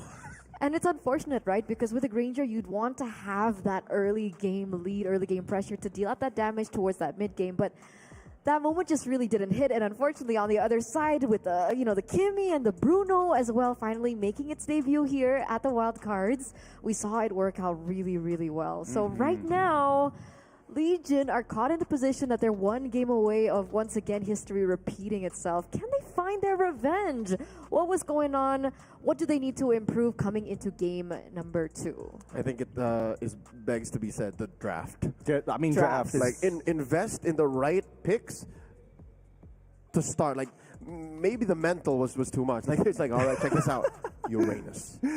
Guys, I mean, Uranus. Technically, the Uranus made sense, right? There's an argument to be made. Sorry. Okay, maybe not first pick prio, but it makes sense because there's an argument to be made that it still can be flexed. And I thought that's what they were trying to work with towards the second, point of the drafts. But then they picked up the YSS and Immediately. What's the plan here? What's the idea behind the Uranus first pick? It's mixed signals. I mean, I feel like maybe pivoting from the plan a little too early could have been a potential downfall, but it feels like at least for Legion, this is comfort, right? Start with comfort and then start to figure out how to kind of manipulate the draft later down the line. What about the Novaria? I think that's, in effect, them adding layers. Again, that's what confuses me is they're so honest, right? Like, all right, look at this. Oh, nope, we're gonna do this, and then okay, let's just make what we did better. No, I don't think the Novaria where it wasn't the right pick either. Well, let's take a look at that game once again as we are getting into the highlights again. And there it is, right? The pressure from the Franco that we saw, it was allowing RinXK as well to get a little bit of a lead in the lane.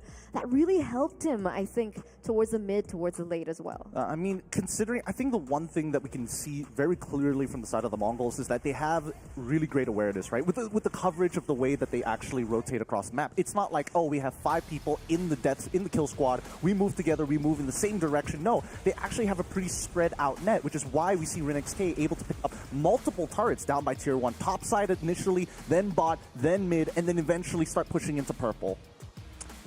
That was the beauty of it, right? I mean, we've been talking about the different matchups coming into the gold lane, and that's what the Bruno was built for. Because imagine if that was an Irithel. Like, I don't think it would have snowballed as well for the Mongols. I think they had the intent. They had the intent to snowball so much faster, so they just said, Bruno, do it. Coach, give us the Bruno. Coach, give us the Bruno, please. Coach Booyah, do it. I think that yes, maybe the Irithel wouldn't have snowballed as hard for the most part of it, right? Let's be real for a moment. With the meta kind of shifting the way that it is, I feel like at least with the Mongols, they have a better understanding of what potentially could fit the roles, right? They've got archetypes already set into place. That's more than enough. Just having a good idea. Yep. Just seeing the vision. But even then, the vision seems to be muddied by your options, your setup. So this is definitely something to work on. This is something I hope that they let go going into game 2. Did you guys see any issues with communication, maybe with the way that they were playing in terms of chemistry? I mean, with the new 2 imports coming through? I think it was more the game that bothered them than each other. Mongols were just going too fast for us to see if there was any comms issues. More so, I feel like the Mongols are pushing Legion just to the edge of the cliff, and the question is like, oh, is the gust of wind going to push them over, or do we have to back all the way to the walls to keep yourself alive? There was no room for dialogue. Just holding on. So how can we expect that kind of speed to be taken away from the Mongols in game number 2? A better draft. I think going over the red side, that's a start at least, right? Go to the second pick, see what the first picks from the Mongols is going to be, and then really start to elaborate. Because I feel like even with the meta, with the way the meta is right now, it hasn't been solved just yet. Second pick might just be more reliable because you can get that guarantee on R4. And you can react. It's so much better to allow your opponent to be fast and say, all right, we need these kind of breaks, we need these kind of hard stops, so we can get our game plan going. I think that's the issue with them being in blue. That's what made this whole approach feel uncomfortable, which left no room for them to breathe. Okay, so drafts, red side. Those are the 2 main things that we're looking at. Those are the 2 main. Those are the 2 main points for me. If I was in Legion Esports' shoes. All right. Let's see if they're going to be able to fix that. And let's see if they're going to listen, actually. Because technically, they can't hear us They could. right behind us. I think it'd be a detriment if they tried to listen because they're already working on, Yeah, you know what? Just focus on the game. Just focus on your game, all right? Are you talking to them? Yes. Just focus on your game. But it looks like we are going to head over to a break, so we'll be right back. Ladies and gentlemen, stay tuned and don't go anywhere.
And we're back for game number 2 in our featured match of the day here at the MSC Wildcards at EWC 2025.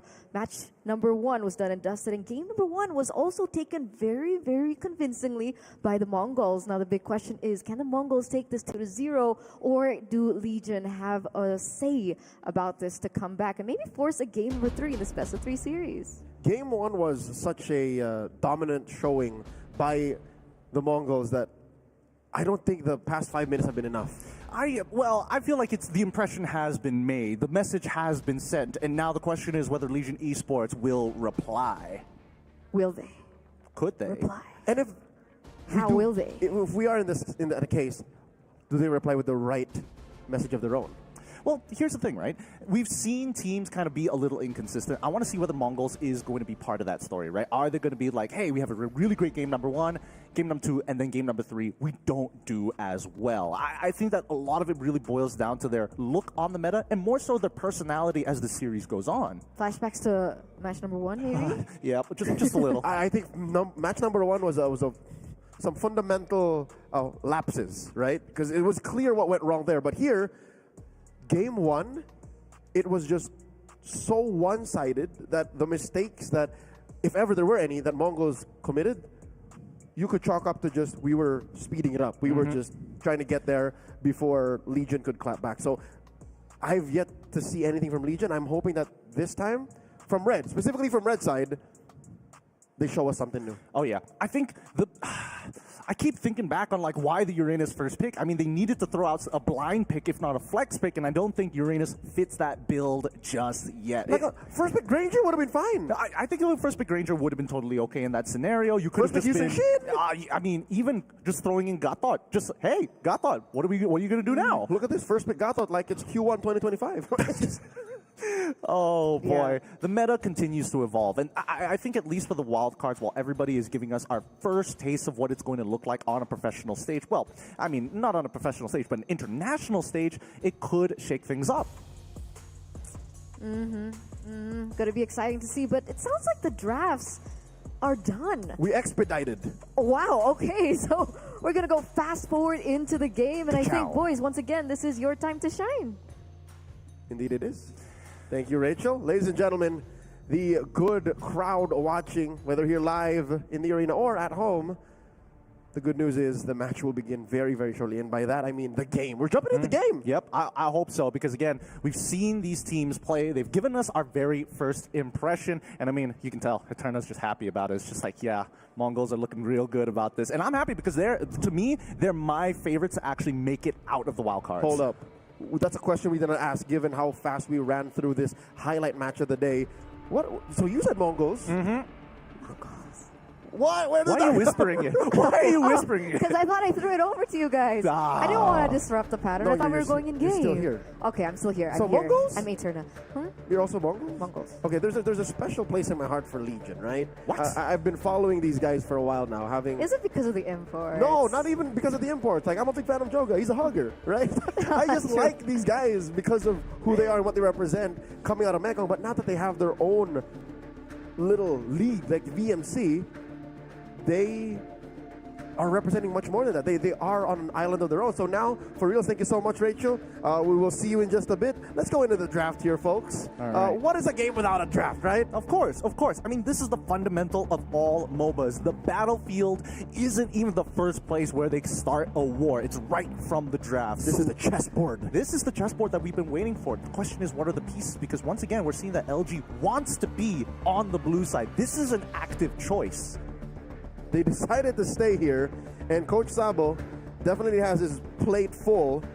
Looking to take out the Phobius, the Zushin, while Mongols ban out the Wanwan and the Baksha. Okay, so Mongols have no incentive to switch it up. Nope, none Literally, at all. they can just ride the momentum of game one.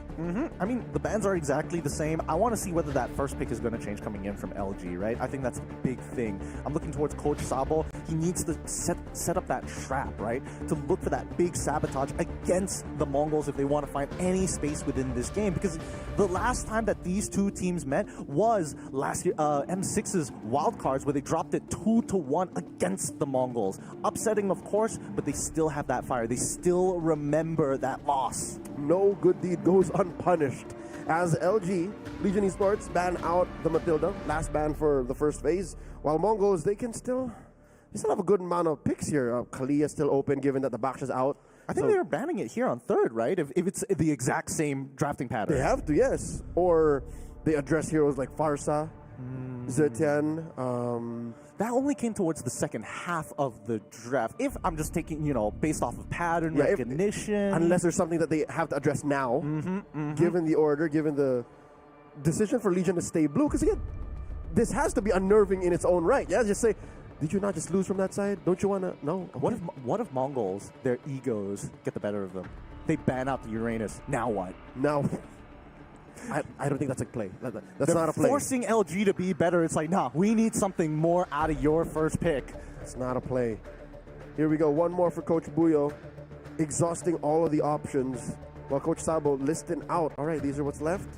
These are my choices. Again, I don't think this should be a first pick Uranus anymore. No, it definitely shouldn't. We're already down to the count here of what exactly is going to be that final ban. If not, I really hope that they didn't miss it out and that this is just a graphical thing. So far, I mean, the Matilda definitely kind of gives an idea of what LG want to do. It's like, oh, if you want to play those big tanks again, guess what? You're not going to have the extra mobility for your big beefy boys. All right, it looks like we have to catch up and recalibrate to have our draft updated. So yeah, no, we're pending one red side ban, and then following through with a blue side pick, the opener, which have a lot of options. The Kalia pending, I think Kalia would be fine. Yusun Shin, if you really just want to have Joga make up for what happened in game one. Kimmy as well, huge problem. Kimmy Granger. All of which are really, really good.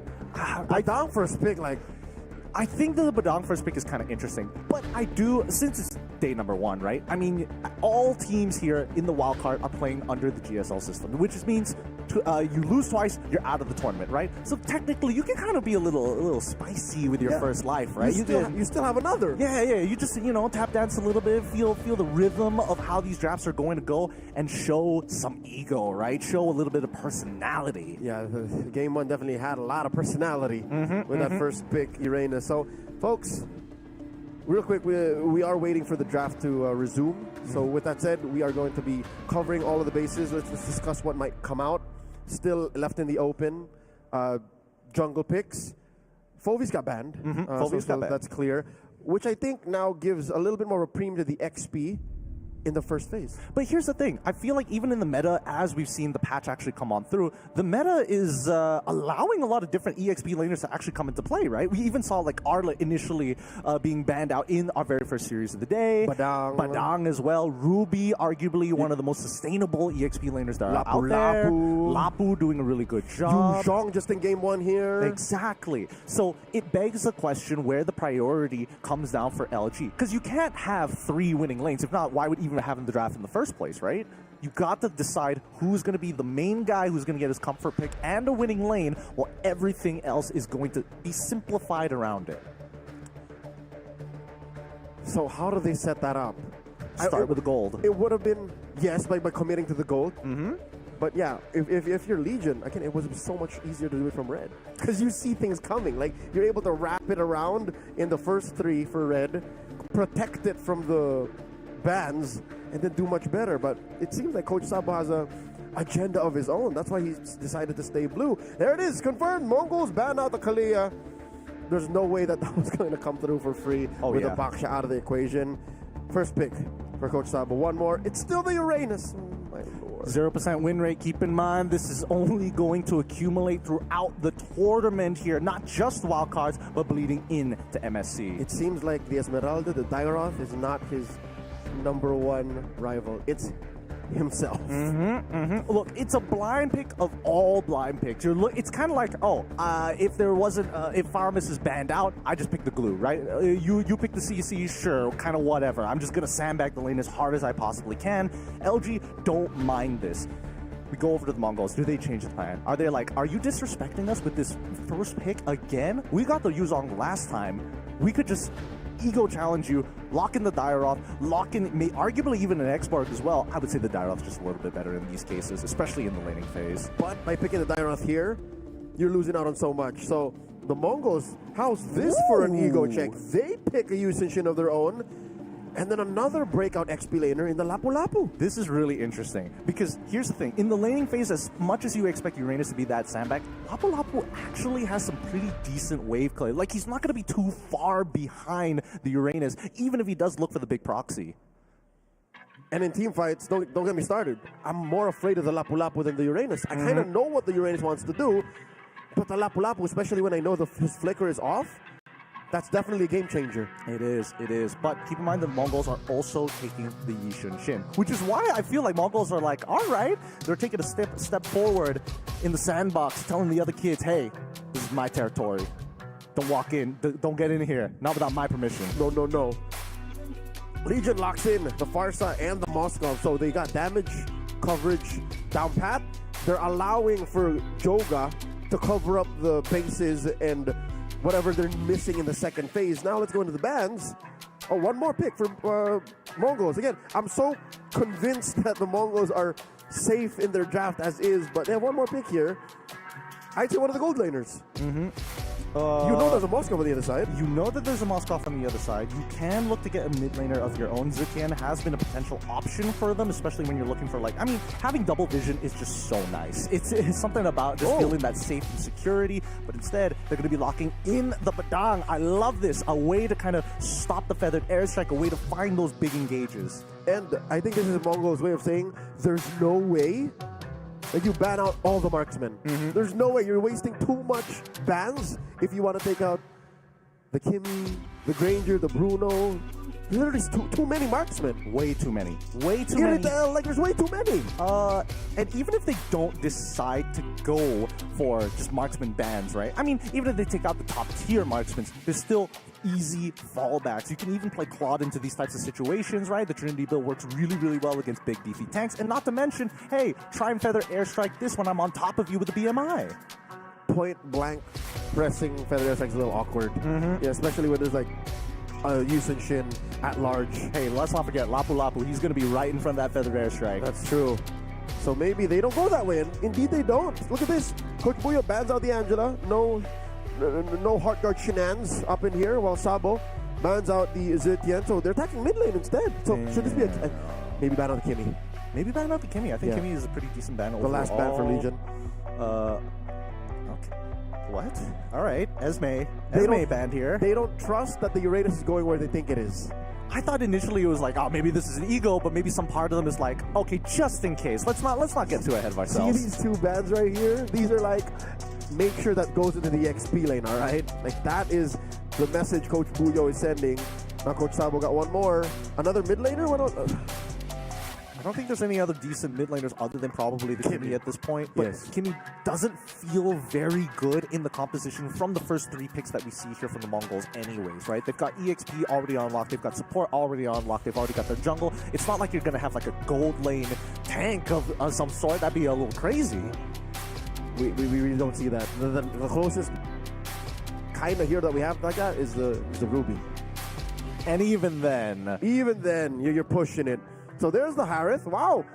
Even into the weeks leading up to the wild card, ladies and gentlemen, Harith has already seen a steep drop, a sharp falling out of the current metagame out of favor. But it makes sense. He's one of the few magic gold laners that might be needed in Mongo's lineup to make up for all of this physical damage. So good read here by Coach Sabo. But what does Mongols pick here? A mid laner or a gold laner first? I'm curious to see, because Legion, they're following a very simple formula. What is your damage profile? Mainly it's attack damage. Let's get rid of the one magic damage gold laner, but there is still one more available in the Natam. Instead, we do see the Valentina actually getting picked up by the Mongols. I love this a lot. You get access to the feathered airstrike, and more importantly, depending on what is going to be thrown into the EXP lane, if not the jungle, it's going to kind of skew LG to kind of be like, let's not give them some good ults. And not to mention the roam. There's still no roamer for Legion, so even that has to be very specifically something that they wouldn't be so upset giving over to that Valentina in the hands of Mikey. Is this an Enchanter support opener?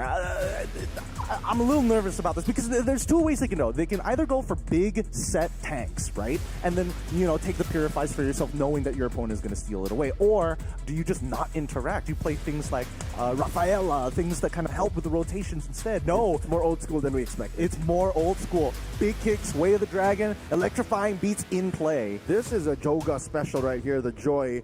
Only maybe second to his Hayabusa and his Fanny, if you know, you know. This is great for LG. Again, it's classic MLBB. You just win fights, you out-mechanic your opponent, and speak of the devil, there's the Fanny! Zetsu's getting his hands on the Fanny! Look, this last pick to turn things around on red side is why we love MLPP. We're gonna see a Yi Shunshin go into the gold lane. I don't know about you, but there's only one time I've ever seen this actually happen, and it didn't work out, and that happened in MPL MY. Yeah, this was one of those, can you believe it? This so-and-so happened in MPL MY. Exactly. It's just, I don't know whether this is the right call to make, but there's a lot of faith in their jungler by saying, hey, I don't want the Yushin, give me the Fanny, I will make the plays. And there is an alarming lack of magic damage for Mongols. But hey, if you win fast, and you farm up on that Yisun Shin, the Fanny goes unhindered, we could be looking at a quick sweep. So with that said, ladies and gentlemen, let's see what happens here. Match point for the Mongols, game number 2. Huge chip on the shoulders of Legion Esports, the pride of Vietnam, repping the VMC. Can they turn this around after this solid left swerve? Who would have thunk? Yeah, who would have thunk? Honestly, I'm pretty surprised as well. Meow, he's going to get an early proxy. We do see that Zetsu does start on the top side of the map to take over his orange buff. He does use an early retribution to kind of speed it up. It looks like he may have taken a little more time than he probably should have, as Cram God is going to quickly try and hold this purple buff hostage here. Now, based on what we've seen so far, the laners play a really big part in the earlier stages of the game between these two teams. Yep. Again, huge question mark on the gold lane Yi Shin. We've seen a jungle Yi Shin work earlier today, but this is the first of its kind. Again, check out how he's rocking it. RinXK rocking the Thrill, the Master Assassin, and oh wait, quick action in mid. Shenlong very low. He needs to be able to kind of absorb the damage, right? If not, Meiki is going to take trades that he honestly won't be able to keep up against someone like Farsa. Again, mind, it's lethal ignition Farsa this time around. It's not impure rage. It's not about poking. It's about how much damage can I apply to you to force you to recall as soon as possible. I do think that it's interesting. Zetsu, not opting to go for the big burst, decides to actually go for the war cry instead of lethal ignition. We don't see this very often, but this means that he's expecting to relatively go unhindered. Because again, there's only really two ways Legion can stop him. The kick from Cram, the many in Cho's kit, but also Daylight Spear Misery. Like, those are the only ways. So I get why it's a war. Alright, I get why he wants to get these basic hits in. So there's like early, pop by Shocker, cancel just as quickly. Mike didn't steal anything yet. I think that Legion Esports right now control the tempo against the Mongols, right? The Mongols will need to hit level 4 before they can actually really think about even contesting it. Better yet, Zetsu needs to make sure he's level 5. Oh. Damage is good. Mumu's committing pretty heavy here. Wow, he's really going for it. Try 2v1 while the backline gets attacked. Shenlong ends up going down.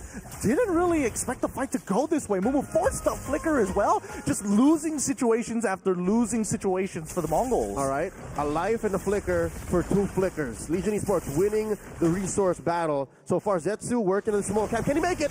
He's going to try. He's going to make the attempt here. Feather airstrike back off a cooldown. Meiki gets blasted down. The Shocker finds him out of nowhere. Joga, clean as it can get. Like, he knew that there was a fight waiting to happen, but he did not allow for that to hinder his retribution. Clean take there. Now up by almost 1,000 gold. Legion Esports are back. I'm really confused, right? With the way that the Mongols played the initial dance and then afterwards looking to re-engage after losing their battle spells, it really is kind of feels like Mongols are kind of letting loose of the reins, right? They're like, after game number 1, it's just all disrespect. I'd like to think it's less disrespect and more just sloppy execution because they want to speed things up. They just want to get to a certain point and force it, but not when you're playing with Legion Esports' signature picks. Shocker underneath. Oh! Finds the dive perfectly. Oh no, he almost didn't trade back. Oh, lucky for Legion Esports. They pull it back. Consequences. Consequences. You force certain things and you don't think of the follow through. That happens. I don't know. That's not worth it. In my book, that's not worth it. It really isn't worth it, to be fair. But at the end of the day, it does alleviate a little bit of pressure from Meiki, right? He's not thinking about trading against the Farsa now. Ooh, that glowing wand is gonna cost him a little bit, especially for this upcoming turtle fight in the next 40 seconds or so. Especially since we do have a Brave Smite user on the opposite end. It's a little too optimistic for my taste to say that, hey, look, the jungler died to kill the other mid laner, so that our mid laner can catch up. Hey man, they told us to put a positive spin on it, right? It's wild cards here. You gotta give all smiles. All smiles. All smiles. We gotta give them that window, right? That window that somebody could make that mistake, and it happens to the best of us, right? Whether in ranked games or even at the highest possible level. I'll go as far as it's not over till it's over. But if something doesn't add up, something doesn't add up. The Mongols are down about 1,000 gold. Zetsu is working hard to make up for that bad trade. He's working hard to just, all right, I gotta farm up. I'm down on EXP. That's one full level that I can't steal a jungle, a turtle with. So I'm gonna take this slow. But I don't know. The Mongols don't seem to play well when they play slow. I feel like with the composition that they have, they got to be a little bit more flexible, right, to find and spot these opportunities. Legion Esports has been keeping it pretty tight together. Okay, good fish crack here into Meow. Terrify as well, forcing out the feathered airstrike, and here comes Mumu right into the back line. They're looking for Shocker straight away. Cram God with third hit of the G Kundo is going to disengage the squad. The Bravest Fighter is still out. They're holding it. Joga looking to try and be deceptive into that back line. They have to pull back. Stolen feathered airstrike of their own. As now the kick comes from Cram God. He finds it on top of Mumu, and it's too late. Meiki seals away the turtle. They make it out. Joga didn't even use the electrifying beats in the entirety of that fight. He did try to get the retry on the turtle, trying to steal it away, given his full level advantage, but it just wasn't enough. Whoa! If anything, it's Makey who steals it. Cram got very low. He makes the attempt as Mumu does flicker forward, but unfortunately, Daylight saves the day, able to collapse on him, push him against that wall. That could have been disastrous. That was a triple kill about to happen. The Mongols holding on. Shenlin with the forward flicker, full combo, does not actually spend the fist crack. There was no follow through. Again, holding it back. The Mongols, I'm convinced that they only know one speed, Gideon. Just fast. I mean, they've got the clutch gene in them, but the unfortunate part is that there's just enough gears. Not enough gears. Now the kick is already through. Rinix, he's in a lot of trouble here. Meow, he gets on in, but Daylight already makes the play, finds one, but doesn't get the second. Not as effective as they thought it was going to be. A 2-for-1 trade in favor of the Mongols. And it's because Legion Esports decided to take things at their speed. They decided to say, oh yeah, you want to brawl? Let's brawl. Oh, we're not ready. Daylight should not have attempted. Daylight should not have tried. Instead, he jumped into a pit full of the Mongols heroes, and that allows for them to catch up. Again, they're still down about 1,000 and change. Don't get us wrong, but the Mongols are far from out of the woods. They're still losing on lane. Not a single turret they've pushed. Not a single. They scored one turtle, the one that was stolen away by Mikey in the commotion. Whoa! But Shenlin can play this a little cleaner. Is that Rinix building a endless battle? Endless battle? Yeah. Okay, so maybe Daylight started respecting him. I'm interested to see what his entire build is. That can't just be his first item, right? He probably went for something else. He probably like a Hunter Strike. Maybe he's got something in built in. It does. He opts to switch. He doesn't even want to go for T2 boots. Now we do see the Feather Airstrike already coming out from the Shocker, and that's going to be a big green light for the Mongols to start getting a little bit of pressure across the map. Top side going to get cleared up. Mid side getting held really nicely, and they still have vision over the turtle. Now you mention it, I think the map is the one avenue they can actually win, because they have the global presence, they have the mobility. Nice kick by Crab! He finds it nicely. Shenlin in trouble. He's going to lock down two with the help of the fist crack into the fist break. Makey, however, may not be as lucky. Joga does end up finding Makey. Mumu takes out Daylight in the process. Zetsu's trying to get on out. Meow, unkillable, untouchable, with a second feathered airstrike coming in from Shocker to ensure that Legion Esports takes the turtle. Cram God in pursuit. Rin XK knows that he's out of his breath here. Way too deep. Goes back to his wave, and look at this. Whoa, they're chasing Zetsu. Yep. Denying him the purple. Oh, is he gonna? Oh, unfortunately, Zetsu did not want to use his retribution. He didn't know whether Joga still had it. Now Rinix, he's in. He wants to get the good damage on toward Cram God. However, Cram God kicks Rinix. Mumu still is able to finish them both off. Joga and then Cram God immediately after. The Mongols reply with a hefty left hand. 2 free kills for the Mongols. And we're seeing them convert the old-fashioned way. We get the objective where we got the kills, and fortunately for Legion Esports, there was no one there. Zetsu, look at him steal away the purple, instead gets taken down by Daylight, a rogue. SOD. What a play. Daylight, he's trying to get his name back on the top tier level of gold laners here. After game number 1 getting demolished by RenXK and full rotations from the Mongols, this time the individual makes the difference. So far, their first turret push, the Mongols down bottom. It's difficult. There's a term we use in MLBB that's called dirty macro. For the Mongols, I hate to say, but we're only seeing dirty fighting. The macro isn't as evident just yet. Dude, this is like boxing. This is like dirty boxing even, right? You gotta slip in just some, hey, the ref's not looking, slip in that elbow real quick. And now Mumu is getting right on top of Meow. He's pretty unkillable here. I don't think anybody can really deal with him other than RenXK. And even then, he probably still needs a War Axe to guarantee it. Or, honestly, some anti-heal to ensure that he doesn't sustain through the damage. Now, RenXK does get a tier 1 up on that top side. Legion Esports, they know that that purple buff is coming back up.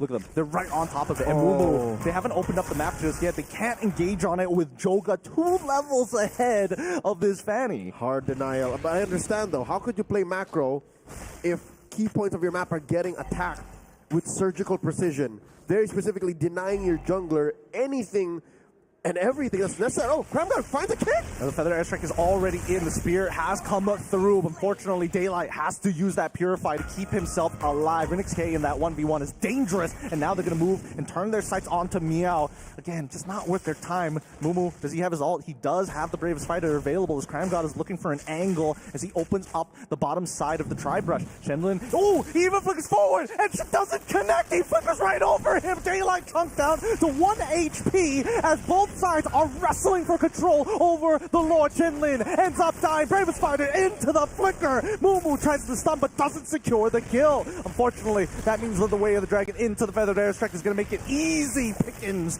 for the Legion. Mongols now too many members down, can't even look to steal this Luminous Lord. To their detriment, the Mongols only know one speed, and that is fast. We've said it multiple times, even when they were down 2 members, 3 members, they were still looking for fights. Zetsu was clearing waves. Zetsu was playing with the fact that he might try to steal away the Lord, but here we are. 4,000 gold, approaching 5,000 ahead. Legion Esports are taking turrets, making the most of this Lord before it even spawns. And Meow is here opening up this steal once more, denying Zetsu the purple.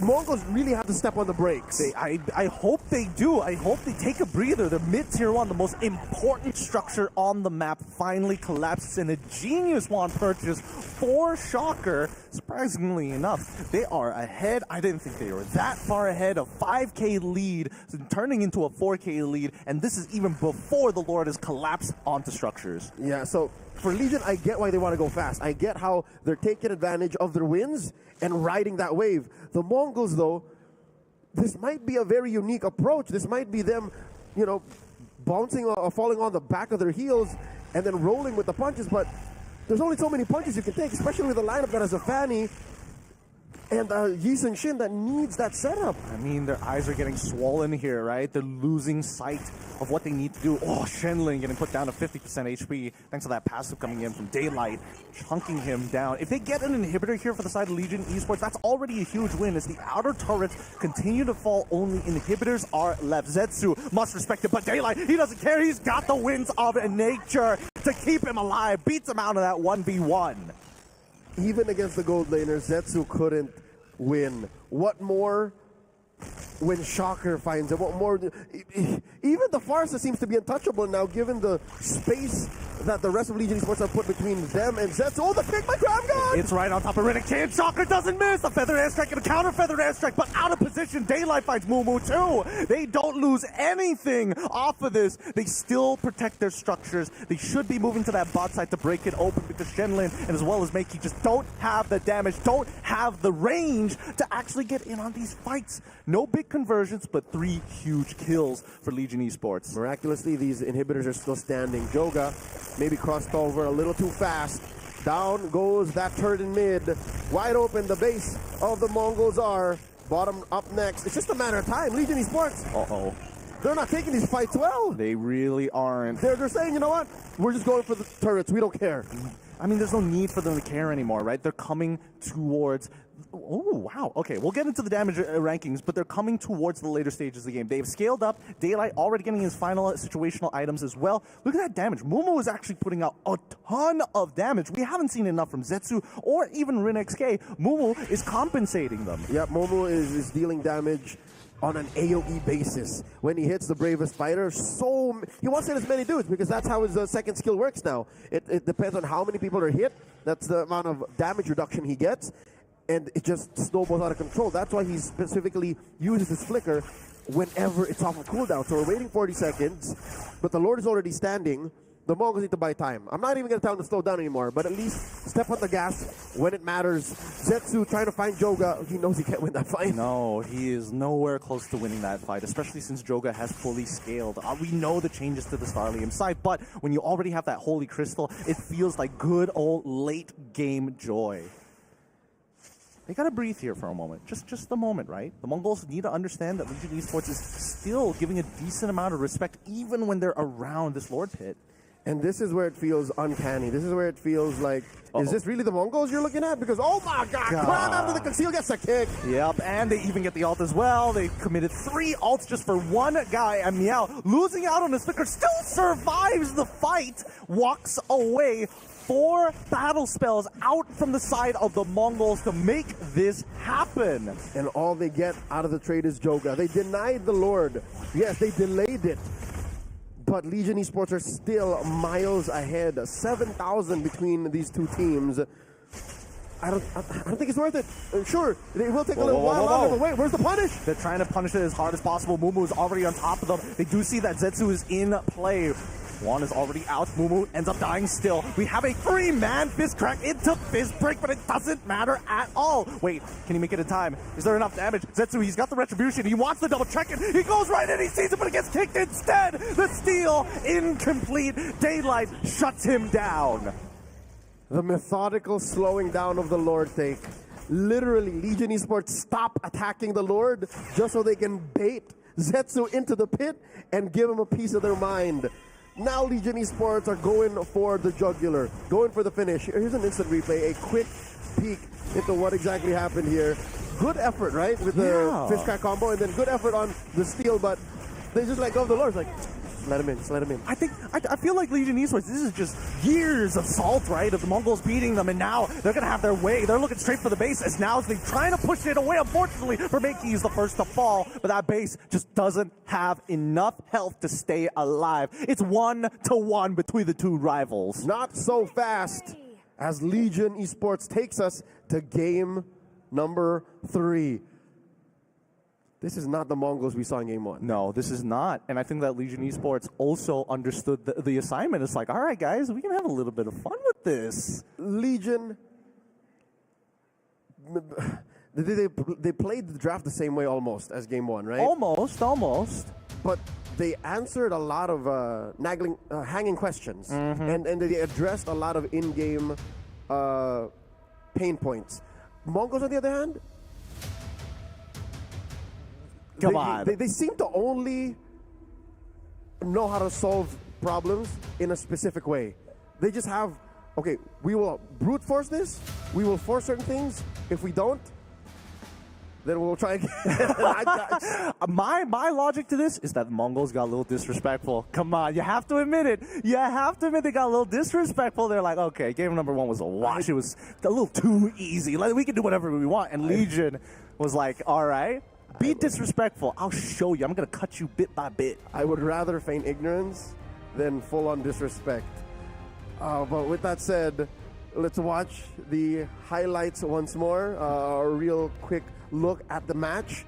It looked like there was some give, right? It looked like Mongols could have done some stuff, but it's just not enough, right? Like, is it just where they didn't address what needed to be addressed before it was too late? I feel that they get a little light-footed, right? They kind of overreacted sometimes, you may even say, to the Shocker. It's very clear that they wanted to shut down Shocker as soon as possible. Every single time you see that feathered airstrike, especially as we go later into the game, those battle spells are such a valuable resource. However, it's always used defensively, right? Mumu and as well as Shenlin are always kind of engaging together. That's why you look at those cooldowns, they're very similar every single time. And the Bandang really didn't get to set up much, because at best, what you're doing is setting up for RinXK, right? You want RinXK to get his passive procs in. You want Mikey's stolen ult to get a few blasts in before you finish the job. But that really didn't happen. Zetsu was carrying his weight plus more. And then you doubled that to double the pressure, because he wasn't getting his purple anyways, like in the later half of the game. I would say that would be the clearer storyline for Mumu, because again, in all of these fights, Zetsu was trying to kind of find his angles to get in and out of it. Mumu needs to force his way in through the door, fist through door, unlock it, and walk into the room. And even then, doesn't find the treasure. Here comes Mumu. Here comes Mumu, if baby. You know, you know. That's what they tried to do, but sadly, no dice. Eterna, it's game 3 all over again. Look, I think that before we get Eterna into, she'll join us until later. We need to kind of set the stage because I want to know her opinion about this. Do you think that the Mongols were being a little like a little disrespectful after game number one in play? Yeah, I would kind of say so, especially looking at the drafts, right? I mean, I gotta say that the Fanny was a little bit forced. Like, I don't know why they flexed the YSS. Did you guys get to talk about that? No, it happened too fast. Again, it was final pick. I'd like to think that was just because Fanny's always strong, right? So if Fanny's open and there's only one or two ways your opponent can stop Fanny, I don't blame him for that. But remember, they picked up the Fanny into the Moskov and the Cho. Exactly. Again, those are the two. They said they pulled the 50-50. They said, they're gonna get me or not, and they did. I don't know. I feel like they're putting their fingers in mouth traps and it's like it's not gonna trigger, right? Exactly. It's not gonna trigger, right? Yeah. I think it would be okay if the YSS actually had a good win rate in the gold lane. But like we saw in that game that the YSS in the gold lane didn't really work out too well Uranus for them. first win, y'all. Hey! Okay, I do want to touch on that, right? Because I think that in terms of lane dominance between the Moskov and as well as the Yishin Shin, every single time that we do see the Mountain Shocker actually happen, we do notice that the Moskov ended up recalling afterwards before looking to try and participate in the fights or any neutral objectives even. Yeah, because I think half of the trick is gone when you Mountain Shocker and you know where the Moskov is coming from. Yeah. So half the trick is gone. I get why Daylight responded that way. So yeah, no, Eterna's right. Like, if there was a precedent or if there was a reason exactly why you were going to flex this way,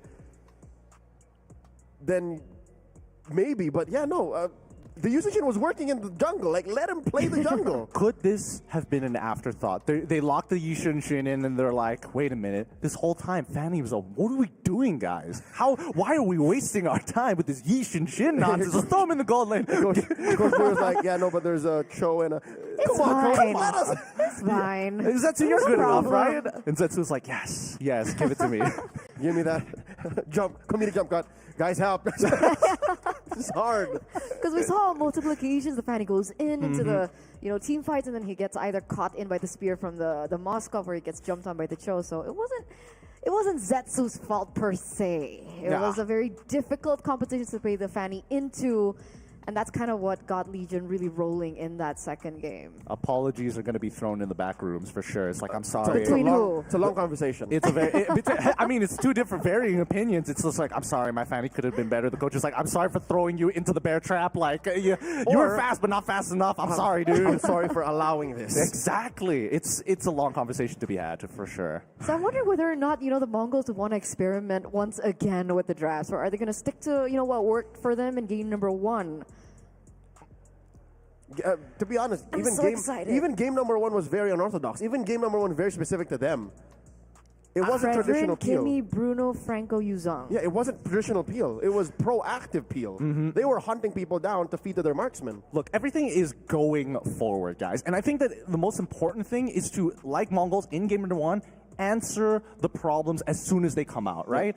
Just be straightforward with it. There's no need to try to outthink the outthinkers. Yeah, drop in, gear up. So let's see the adaptations after this short break, ladies and gentlemen, because we're going to cut straight into it. Stay tuned. Don't go anywhere because you guys are watching the MSC Wild Cards before we get into game number 3.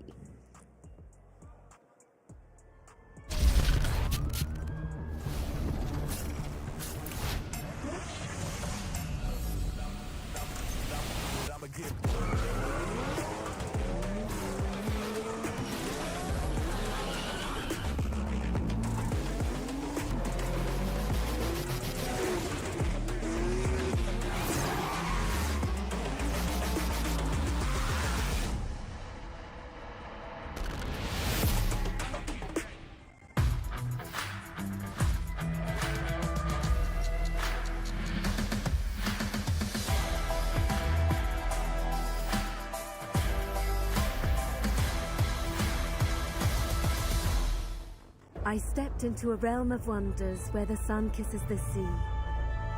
Two worlds inspired by each other. Two worlds making one. This land is calling, Saudi Red Sea.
and gentlemen, at the MSC wildcards here at EWC 2025, 1-1 between Legion as well as the Mongols. As it looks like Legion don't want to go down without a fight.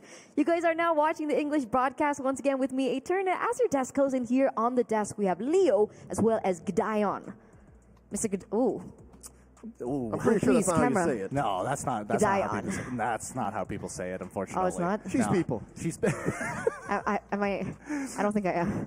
Don't worry about it. Don't worry about it. With that being said, though, it's 1-1. We're getting full series here in wildcards already. 100%. 100%. I feel like Group A. it is Group A, to be fair. I do agree that they are the arguably stronger group between the two. Mm-hmm. But at the same time, I feel like they're taking those two lives for granted. They're like, let's play a little with it. They're not satisfied with just being the strongest group. They also want to be the most entertaining. So, why not just go for the back and forth, go for these choice decisions. I don't want to call them mistakes, but they're like choice decisions to make the group even spicier, to make the opening of the wild card be this much of a banger. Because technically, I mean, coming into the wild cards, a lot of these teams come from the qualifiers, so they're used to their meta in their own region, perhaps. And of course, there have been changes towards the meta game on an international level. So I think a lot of these teams are also kind of trying to adapt to one another from across all these regions. Trying to see what they can get away with. Exactly. I don't know. I don't know about that, because I've been hearing that a lot of these teams have actually been going outstation from their home countries to actually boot camp within Southeast Asia to get the best quality of scrims possible, right? And to see that this could potentially be the result of that is a little disappointing to a certain degree. These two did not boot camp, did they? Mongols did. Oh, Mongols did. Where? Yep, in Malaysia, in a matter of fact. Malaysia. Which probably explains why we saw Yishu shit in the gold lane. But it sounds like the drafts are ready. We're getting the call from a Zipper right now. So, boys and girls, prepare, because we're getting into the drafts for game number 3 between these two teams. How will it go down? Only time will tell. Boys, you ready? We are. Thank you so much, Turner. There's no other way to be. Yep. Here we go. Legion Esports. What? This time on the red. That means Mongols have decided, you know what? We like that red side. We messed up, all right? You guys messed up. We messed up. Now it's the real game. This is for at least one life within this tournament here, and it's much better to be walking away with both of them rather than just one. I'd like to look at it as one more game, one more match to win to confirm our second stage elimination. Like, that's the way to go, because after that, it's a couple more wins to the finals of the wild card. There goes the Uranus again. Legion seems to put so much stock on the Uranus. Hold on. We're used to seeing blue side always being on the left-hand side, but I'm noticing that Coach Boyu is going to be blue and Coach Sabo is on the red. So that means that Mongols will be on the blue side. Exactly. On the right. Okay, Yes. I'm sorry. I'm just too used to the So orientation. it's a switch up. It's a full-on switch up, yes. From game 1 and 2, Legion has always been blue. But now, for the first time, they are red. But it doesn't change the fact that why is there so much priority on this Uranus? Between the both of them, it's clear that Legion knows how to harness and the true strength of Uranus. So they take that out alongside a 1-1. Mongols bound out the Kalia, the Fredrin, and of course the Moskov, which was what was responsible mainly for ruining their chances in game 2. One more ban for Legion before we go into picks. All right. We see that the Moskov gets banned out here. The Fredrin alongside with the Kalia. A bit of a change up here, because now Mongols realizing, hey, wait a minute, Daylight got a little too much done with this Moskov, and it also takes away from Zetsu's potential in playing these assassins, right? So making sure that those angles are still open is always going to be nice. Final ban in the first phase coming in from Legion Esports. Let's see what it's going to be, because again, Uranus, the 1-1, what else is still on the table that they care about? Farsa was a big ticket pick earlier. You got the likes of Baksha. Open, there it is. Gets taken out. I thought it was going to sneak through. I was hoping it would sneak through. Some of the priorities changed, actually. We usually see the Baksha and the Kalia banned by the same team in the series, but this time they had to split that responsibility. Now the Mongols, how do they open up the draft?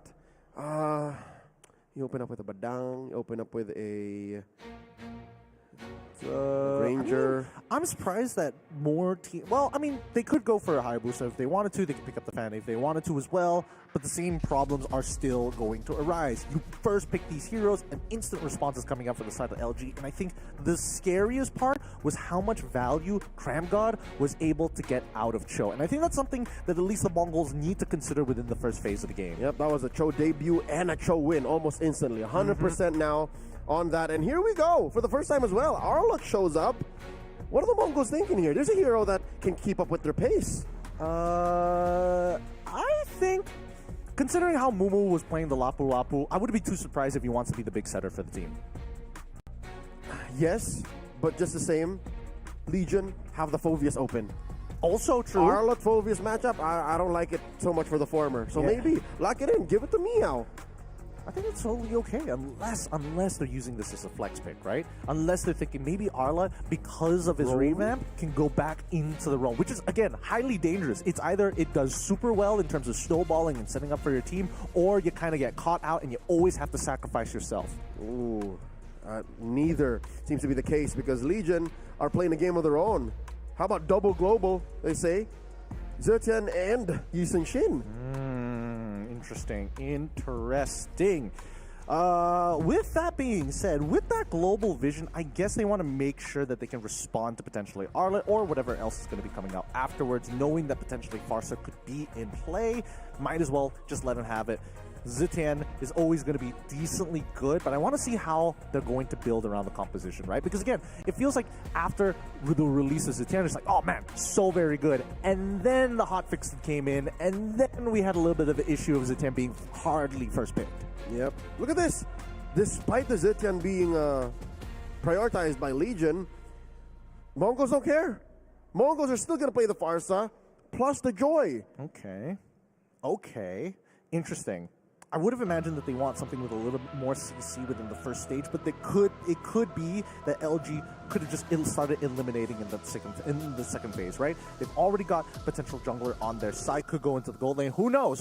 Maybe both of these teams have the same rough idea of how they want to play the game. But with Farsa in play, on top of that Joy, even as Zetian does drop the ult, there's a lot of mobility to work with. Like Arlet, as long as there's a wave, they're able to dodge the abilities, and especially when you are playing Joy, naturally you shouldn't be able to get hit by that ult. Cho gets locked in for the side of LG. I think that is a great pick. Again, Cramgod proving to himself that, hey, even if Cho isn't as high of a priority, I can still make it work. He's a scalpel in a world of sledgehammers and chainsaws. This is exactly what Legion needs to make this lineup work. And Game 2, the previous game that we watched in the series, was proof of that. Going into the bans now, it's going to be Legion first to take out picks. How do you approach this? Gold laners? There it is. There's a Granger. That's that Granger instantly banned out. This second phase is going to be really important, right? Because again, both sides are technically missing a gold laner. I say technically only because LG could be throwing that Yishin elsewhere. I hope that they don't and it stays in that jungle. But there's a lot of scary things looking at the Mongol side. Their first three, a lot of magic damage on their side. So it's only natural that they want to have some form of CC to kind of protect themselves against this Cho. I'm thinking whether or not Kufra might come into play, but I think there's not enough dashes to guarantee its value. Not yet. Not yet. Yes, you are compromising the Cho for sure. You are denying the traceless weaving in and out from Joga if he were to try that. But yeah, no, a blind Kufra here would. Well, it actually doesn't matter because you're CC immune. Yeah. But you'd still have to go through that. It would still be weird, but that's the only things you're getting out of a Kufra. So yeah, there's not much incentive for Shenlin to do that just yet. Instead, they're protecting. It looks like they're protecting the Arlet. I mean, might as well, right? Get rid of the direct counter matchup in this particular case. I think if we're doubling down on it, we should expect the Badang to also show up here as well. LG, on the other hand, getting rid of the Marksman's, Granger, and as well as the Bruno, I don't see much potential. Ooh, could they build a catch composition? I guess their chemistry really needs to work if they want to put like Beatrix and then work with the final slash. Very small window, very high chance of anti-synergy of pushing people out of the Venice Rage and things like that. Yeah, looking at their history, again, I can't say for sure that Rin XK is a Beatrix specialist, nor is Daylight, but maybe an Irithel shows up here, because that seems to be the only other high priority gold laner left after the Bruno the Granger. the 1-1 to get the Moskov 2. Ooh, getting rid of the Harith this time round. All right. Wants to make sure that they're diversifying. Because LG can still play the Harith. Do they care as much though? I do agree that unfortunately for Zetian, she's not the biggest scaler in the world. I mean, especially when you're comparing her to Farsa, right? In terms of that raw burst damage in the later stage, level 15, full items, all pure damage. Farsa always wins out in the numbers. So with that said, Legion now got one more pick. Do they lock in the marksman now? I think they can. I think they might have to, right? Oh, they go for Lapu instead. How deep are their pockets here? They're letting the gold laner be picked by Mongols first, even when they were the first to ban out these gold laners. Yeah, it's weird because this is where you would expect the pinch to actually happen in the first place, right? Yeah. But let's go over to the Mongols first. Let's see how they respond to this. So they have to wrap up their lineup here. We're going to find out finally if this Arlet is indeed a roamer or an XP laner, likely an XP laner. And so that means the Mongols are lacking a roamer and a gold laner. There's a Tigreal. Wow, welcome back to the metagame. All right. It's been a while, and there's the Irithel. All right, so Irithel, like you called it, but also the Tigreal this time around. Should this be the case? I guess Tigreal is not too bad, right? It's a pretty decent combo component in the first place with the Farsa, but the timing feels a little awkward, right? Because you're going up against Lapu. They lock in the carry into this? I guess carry with a Purify into the Arlet and the Tigreal are good, but you're outranged by the Farsa. You're going to get beat down by the Joy when she gets to beat on you. And even Irithel as well, in lane from the get-go. And that's even before the Malefic Gun. You can't sit underneath those crossbows. I don't know about this one. This is an interesting order for Legion Esports, but they could change our minds here. They've got that momentum from game number 2 coming into game number 3. Yep, and they know that the Mongols play at a specific pace. They know that the Mongols like to fight, so they might use that to their advantage. Pull them in, have the pick off from Cram God, which is, again, I think 80% of how they're going to make this thing work. Via Cram God. Ladies and gentlemen, game number 3 is upon us. Welcome to the Land of Dawn, the decider for the second best of 3 series in the wildcard.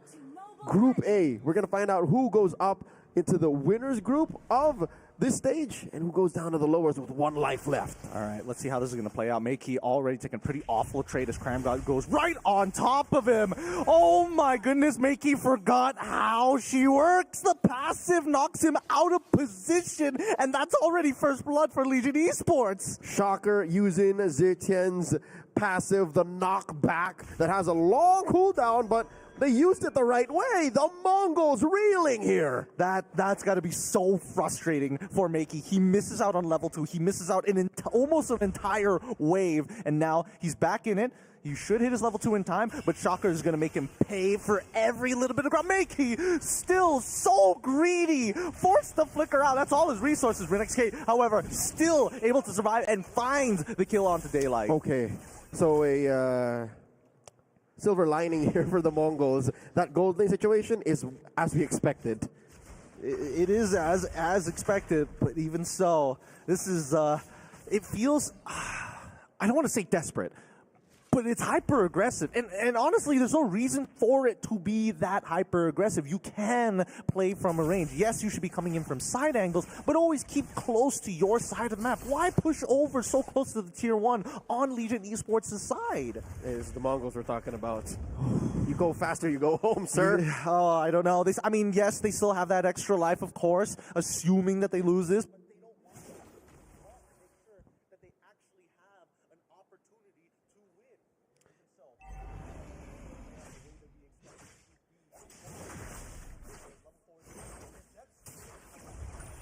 force the back away. Bravest fighter now available as the first turtle of the match has shown itself. Okay, so 2 minutes in, turtle spawned. Great presence from both sides. The Mongols are setting up Zetsu to get his purple first. And it seems like they're not too late because Joga comes in. Oh, Mountain Shocker, they know. And where everyone is. And it's a clean take. Great effort, though, by Mumu. The flicker and the final slash not catching anyone. Zetsu pops the electrifying beats. not going to be able to make that work. Daylight, though, almost gets caught by Mikey's feathered airstrike, but I think he was a couple of volleys away from going down. So Legion Esports are actually getting a lot out of these early trades, a lot of the speed that Mongols are throwing at them. Because game 2, if that's any solid, concrete example of how how Legion Esports is harnessing their opponent's force against them, is they can play on a pivot. We've yet to see Mongols do that. Mumu's in trouble. He's going to try his best here. Joga will be able to take him out. And finally, a Yi Shin that's got a couple of kills for himself to start this snowball going and a level ahead of Zetsu. In the meantime, again, the mid lane is hard. It's hard for Meiki. He is behind on EXP, but not enough to really turn things around. And Joga happily, just a happy farmer here as Lapu Lapu is able to create that space for him, walking into enemy territory. And that's going to be T1 falling into the hands of Legion Esports. Oh my lord, 3 minutes 40 seconds. Joga is making bank. He's not just a level ahead of Zetsu. I'd reckon he's close to maybe 1,000 and change ahead of his counterpart on the other side of the map. And that's where I reckon a lot of this gold is for Legion Esports, despite just being 2-1 and 1 turtle up. Second turtle spawning in the lower quarter. RinXK just hit level 6, so I think Daylight has bought back a lot of the disadvantage he has in this losing lane. Well, let's double check this, right? Let's look at the gold. And you're right. You're absolutely right. He's brought it down to at least the numbers, not even into the thousands, 200 gold only, which is pretty good. But now we see the kick come on through. Wait, the teardrops y'all just in time. Daylight will still find the kill here, but they now have information on everybody else. So unfortunate for the Mongols. One would say it's counterproductive to kick a Tigreal into your lineup, but oh my lord, Zetsu with the steal! He gets it. Joga in trouble. Mumu is looking to take it on. Takes out Joga in the process. Graham God with no kick and no abilities. Oh, the final slash doesn't connect onto the right targets. LG will quickly back off. In the snap of a finger, the blink of an eye, the Mongols walk away with a kill on Joga and a turtle steal. Wow, just when you thought they were down and out, what was that, a 3,000 gold lead for Legion from out of nowhere, pulled out from underneath. A really big swing here. A huge swing, in a matter of fact. And the best part is that Zetsu is able to start catching back up in terms of EXP because of the help of their boy Mumu, who seems to continuously be playing so far ahead of the Mongols to create these opportunities. Mumu was genetically engineered to have a clutch gene. And he's harnessing that right now on the grandest stage that the Mongols have played in all of their team's history right now, in the wildcard against their fabled rival in Legion Esports. Which is pretty crazy. Wait, hold on. The implosion's already through. Shen Lin finds the play to allow RinXK to find an extra couple of gold into his back pocket. Happy boys, happy days. 6 minutes in, the Mongols have evened the kill score 3-3. They've yet to close the gold gap.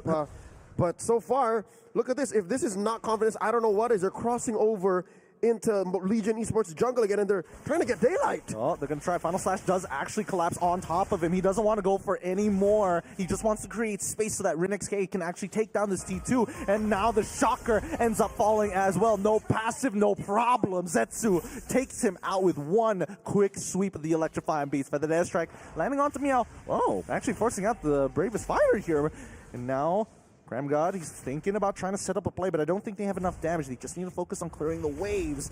Oh, it doesn't get the cart, but still holds strong. T1 saved, as while this is happening, Joga on the top side, clearing waves. Working on the map, it's the only thing that they can do. Legion Esports understands that even when they were up against the wall, into a corner, the Mongols still want to fight, and with that, they're able to secure the final turtle of the game, 2-1. Yeah, look at this. I mean, there's a lot of respect coming in from Joga, right? He wants some feather airstrike towards Daylight. They want to zone them off. They want to use their artillery to force them out of position to put more damage into the structures. It feels like Mongols, when they are looking to play the game, especially with a composition like this, it's funny to see that they're utilizing their artillery in the most real-world possible strategy that they can apply. Siege their opponents. Take the structures. Slowly take the space. Yep. Straight straightforward, akin to the strategies of old, the death ball, right? Convert where you find your opponent's corpses.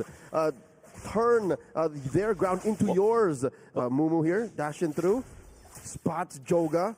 It's been a while since we've seen Joga actually find his footing, but now, after that single turnaround, Mountain Shocker here, he can't even push Zetsu back without there any risk. Yeah, I mean, the problem with Yi Shin is that he needs to be able to switch between his range as well as his melee form to get continuous damage, right? He's got high continuous DPS, especially if he's able to interchange between them one hit at a time.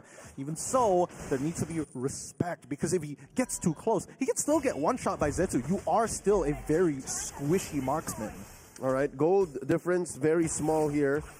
This is RinXK farming up about 500 gold faster than Daylight, but in the jungle, there's 200, 300 between them. Of course, magic items are much more expensive. Final slash! It comes through. Feather Airstrike is the next to fall. However, Meow is actually able. Mumu actually gets 3 in that stun. They continue to start pushing forward. Both sides looking to make big plays. Oh my goodness, Meow saving that scenario. That could have been so much worse for Legion Esports. He had to commit the flicker, had to commit the ult, but got his team to where they needed to be. They won that trade. Yes, it was just but one pickoff, but it could have been disastrous. Look at the HP bars on Legion Esports. If the Mongols had their way, would have been a wipeout. It would have been a wipeout for sure, but now they're looking to contest this next big objective. Well, okay, Way the Dragon onto Shenlin one more time. He still has the implosion. He looks to try and find the space, doesn't get it. Joga is able to find at least the objective. Meow will give up his life for it. Sacrifice well spent. Legion Esports, they had their eyes on the prize, and that prize being the Lord. Oh, Crammed with the conceal, no one home! So close, but not enough. Just a bit more. A pixel away. Meiki actually taking an aggressive angle here to try and punish Cram God. Still able to survive. Man, if that Jikundo connected, that would have been a turnaround. Okay, you know what? I'm liking this. These two teams are learning from each other. Game 3, deep into this best of 3. Legion Esports are now playing a little bit like Mongols. You see how they were down a man? Mia was not on the map, but still Cram God said, yeah, I'm going to conceal. Boys, we can do this. We can try this. Exactly. He missed, but he's like, all right, no harm, no foul. I didn't die. We can try it again later.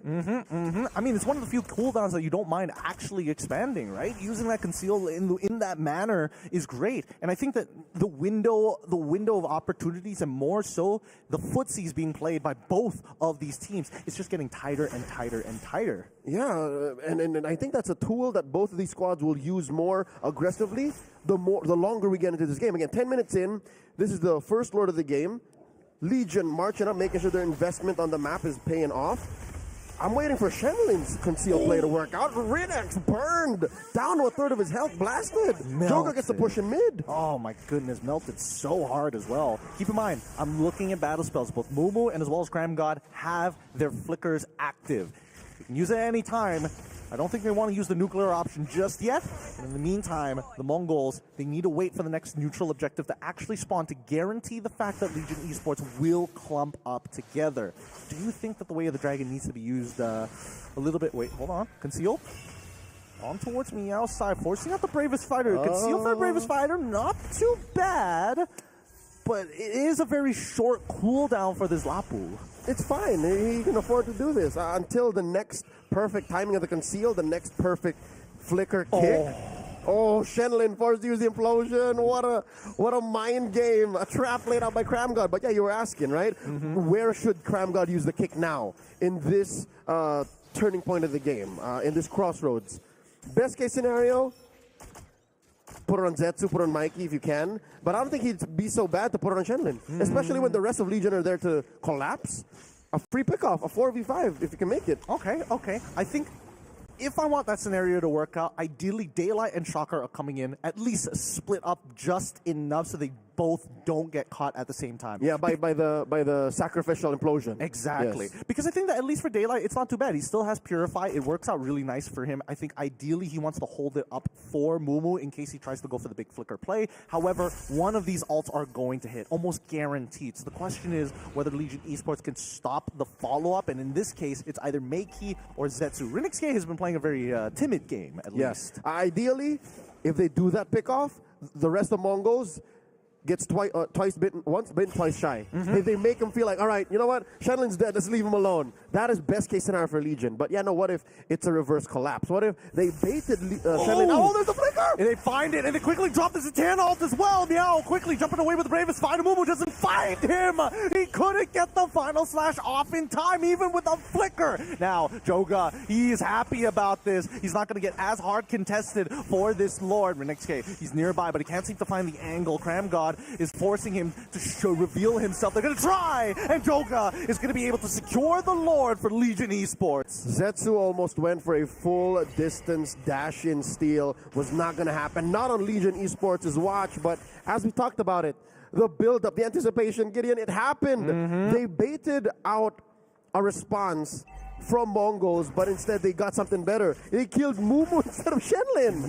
Yup. I mean, honestly, I thought Mumu was able to actually find that kill onto Mia. He had the flicker, the final slash. The animation was like inches away from his throat, but ended up getting blasted down by Daylight. Quick pickup on the Rose Gold Meteor is going to allow him to survive in these fights a little bit longer. I think his biggest problem right now is that Zetsu, as well as Meiki, are kind of pushing him into a corner. You know what? Sometimes an inch is all you need. And that's all that mattered for Legion. They found the punish window and they gave the Mongols everything they got. And by that, I mean Mumu. And by Mumu missing from the fight, that's all that matters. And now look, the map is red. Legion Esports making the most of every single miss. They're going to be taking 2 inhibitors here. It looks so good. Feather Airstrike is already going to be coming out. They move away from it. They don't mind it. Oh, wait, it's just one hit away. It's basically as good as gone. Ideally, they break it open so that the super minions will start spawning. Anyways, Joga finds his own Rose Gold Meteor, and things are working well for Legion Esports. You got to give it a Cram God right now. He is getting everything out of the Mongols. That's 2 ults that he has faked out from both Mumu and as well as Shenlin. Yep, that's 2 back-to-back games wherein he is pushing the limit of what is possible with a single roam hero. He is literally carrying the weight of 2 or 3 initiators on his back via a single Cho ult, a kick, and his flicker. Like, he hasn't even spent it in the past 2 minutes. And already the Mongols are on edge. Oh, here we go. The conceal comes through. LG is going to give a little bit of space here. Once they've revealed themselves, maybe they're going to pounce, but they don't have the information just yet. The next K is still nearby, but that Purify is such a big deterrent for Legion Esports. They're going to take their time with this. Mind you, Cram God still has his conceal and his full kit. Can go ahead and reposition all he wants.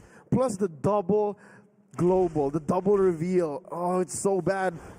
Compounded with the fact that Mongols are basically trapped inside their own base. Yeah. It's as if it's not enough that you know where they are. You have to make sure that they don't go anywhere else. They're literally watching a live broadcast of not being able to do anything, right? It's just no information. You're revealed and you just have to, like, I don't know, NPC dance real quick, hope for a donation. They got a CCTV on you when they're right in front of you. That's... So what do I do here? Sir, you're not allowed I know I'm not allowed on the premise. You don't have to put the CCTV in front of me while you're at it. You want to breathe down my neck too? That's exactly what Legion Esports are doing. That's why this 4,000 gold lead, less than that, feels colossal. No, it's 6,000. 5,000 gold lead now for sure. I can math. It's clean. It's clean for the side of Legion, but it's 5-5 in terms of the kill score. Now, question is, Legion Esports, they still have the advantage of the missing inhibitor from the Mongol side on top. They're going to bait this out, right? Oh, the flicker and the final slash off towards Joga's side. He gets blasted in 2 hits. Zetsu steals away the Lord just in time as the bravest fighter comes on through implosions. Not going to find as much value as he wanted, but the Feather Airstrike is going to be the detergent.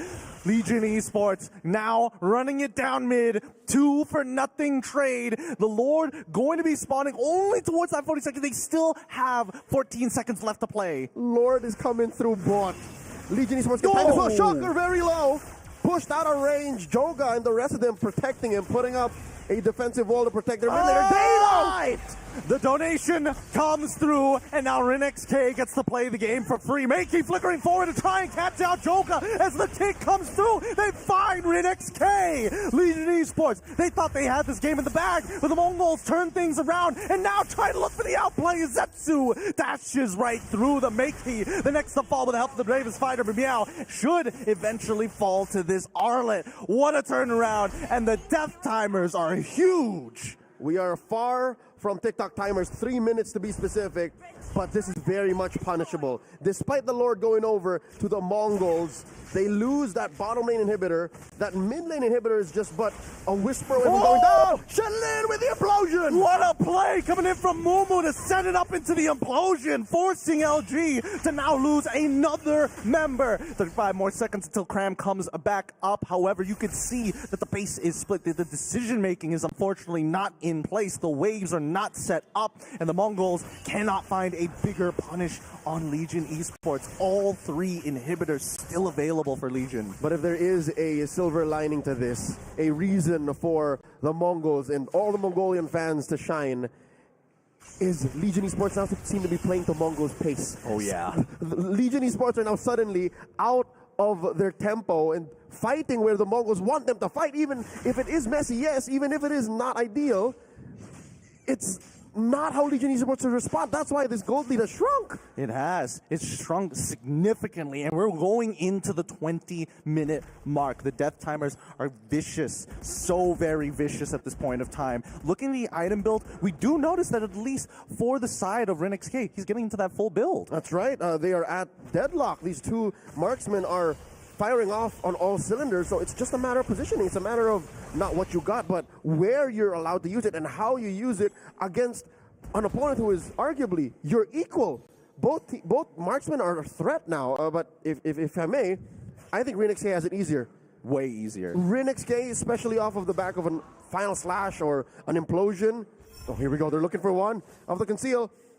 It's easier to pay off, to find a satisfying engagement with an Iritel. I totally agree with you, and not to mention that he's opted to even get the GDS, the Great Dragon Spear, a very valuable item, because now you can actually weave in your auto attacks knowing that you have the extra range against someone like Daylight or even Joga, right? Just dash in, quickly hop in, hop out, weave in those auto attacks, extra passive as well. It's just value when the kick comes on through. Dropping Titans all at the same time. Shenlin doesn't get any value from the implosion. They get one. Wait, hold on. It does. Daylight finds Zetsu, and now Joga gets traded. Mumu makes the play as Daylight stays alive. RenXK cannot get into range. You can hear the players scream as the Winter Crown comes through, and there you have it. Meow tries, but doesn't find it. Makey, the only one alive, the only one left against 3, against the odds, must defend the base. And he does not have his feathered airstrike. He is holding on to his normal kit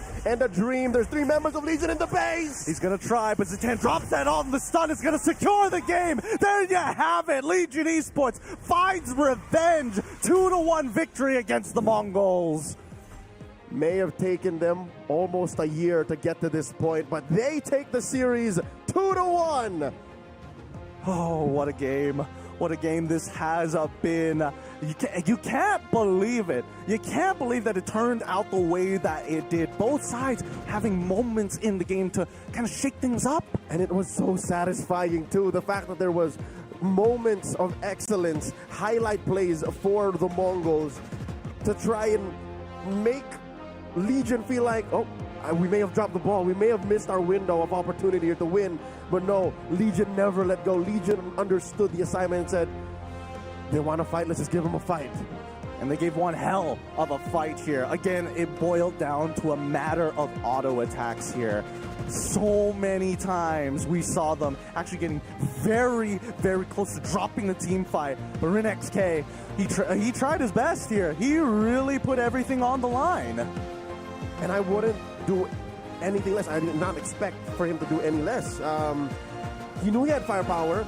He lost all his peel. Literally all his peel got taken down. But in that position, there's no room to run. You can't even run. No, you really can't. You really can't here. It's got to be a painful loss for the Mongols here. Happy moments for Legion Esports, but a lot to learn from both sides in terms of looking at the way that they're drafting, looking at how they're moving across the map. The moments of indecision, could we have made a more decisive call? I'd like to think Mongols, they stuck to their guns. They decided to play this way.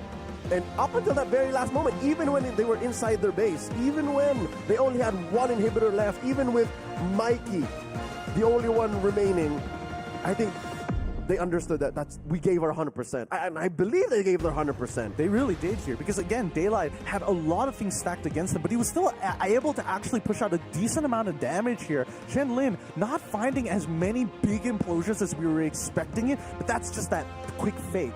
That quick fade here. Shenlin tries, Mumu comes in with the big final slash, and unfortunately, in this particular game, Legion Esports, they figured out the pattern. They started welcoming the combos from Shenlin and Mumu.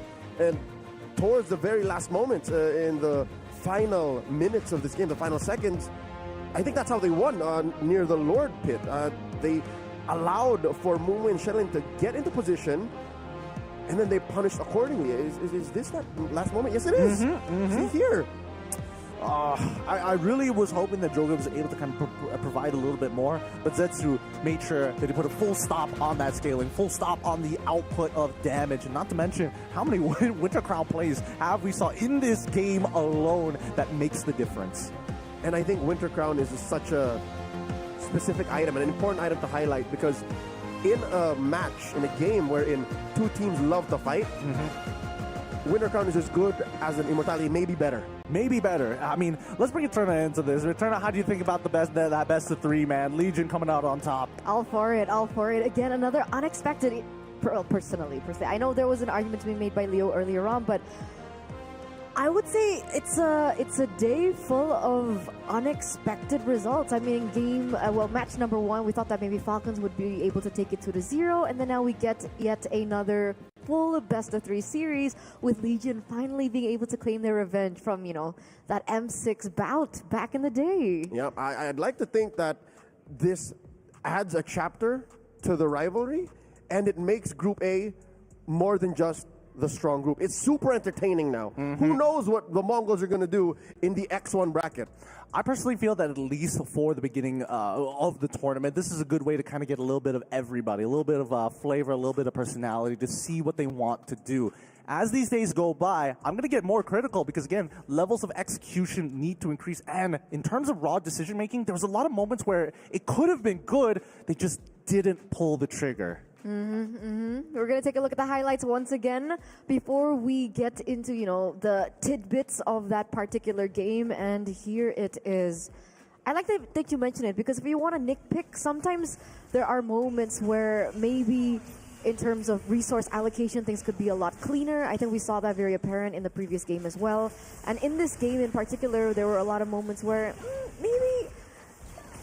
Like, why then? Why there? Why commit here and now? Yeah, let's do it like this. Let's figure out the roses and thorns of this game. The roses, for me, the fact that the way that these teams team fight is very coordinated, but that's only when they put their foot on the gas. The biggest thorn in my books is that when you're ahead, why aren't you pressing the advantage? Why aren't you just, get up into their faces, cut off the airways, knock them out sooner rather than later? I would like to think it's because they're afraid of the punish. Because the punish in a matchup like this, wherein it's full-on 5v5, we win via classic conversion, via death ball, is so much worse. That's why they don't want to force anything that's half-cocked. They want to make sure that this is 150% all in for us. If not, then we work out of a wipeout. That's it. There's no half measures. So I guess that's what they lack. It's just they're a single speed. They're an automatic vehicle. So we've got a little bit of a taste from Group A, but it looks like for our next match, we're going to Group B. Will it be as close? Will it be as entertaining? We'll see after this break before we head over to our next match of the day. You guys are watching EWC MSC Wildcards. We'll see you after this break. Don't go anywhere. Stay tuned.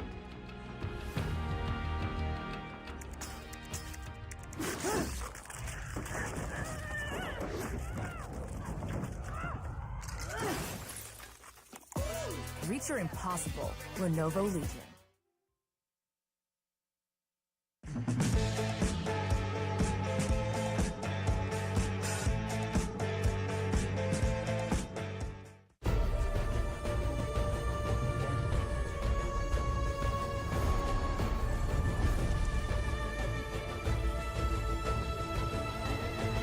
This land is calling.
Hey, what's up, everybody? MSC continues here with the wild cards. Already so exciting. 2 series has already completed, but now we start moving over from Group A over into Group B. Keep in mind, guys, everything is happening live here at EWC 2025. An exciting time. My name is Gideon Q. I'm going to be your desk host for the next 2 matches here for Group B. Here beside me today, we're going to be having, for those of you who are just tuning in, we've got Leo and as well as Abstract to cover our next match. And boy, am I excited for this one, boys.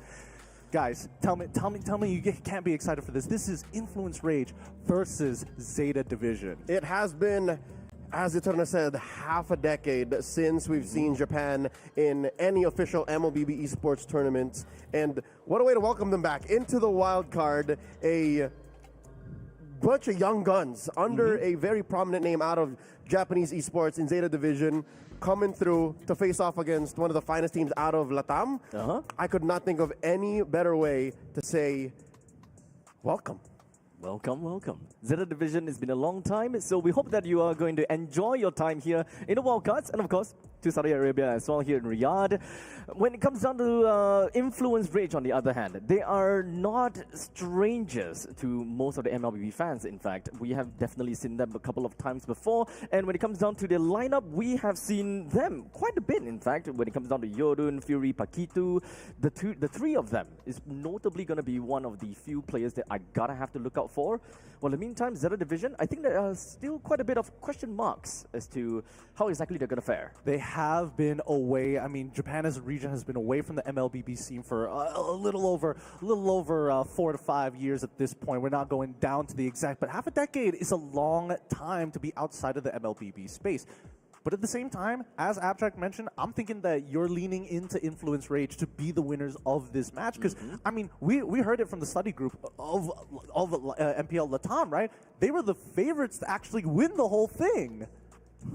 They were. At some point, having spoken to the MPL Latam talent, they were walking into the grand finals thinking, yep, this is the time that Influence Rage finally wins. We are far past the age of RRQ Akira, far past the age of A77, you know, the remnants of that dominant squad. And here we are now, almost at the dawn of a new era for these champions. But no, it's like Corinthians took it.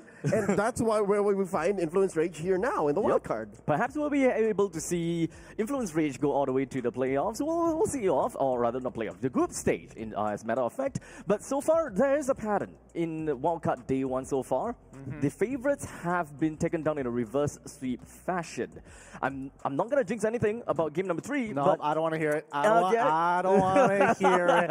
Let's pull it up. Let's get these players up on the stage. Let's look at the lineups that are going to be playing here today to see who is truly going to go toe-to-toe against each other. Is it going to be Zeta Division coming up on top, or is it going to be Influence Rage? Because, again, when we think about these teams, there's a lot of...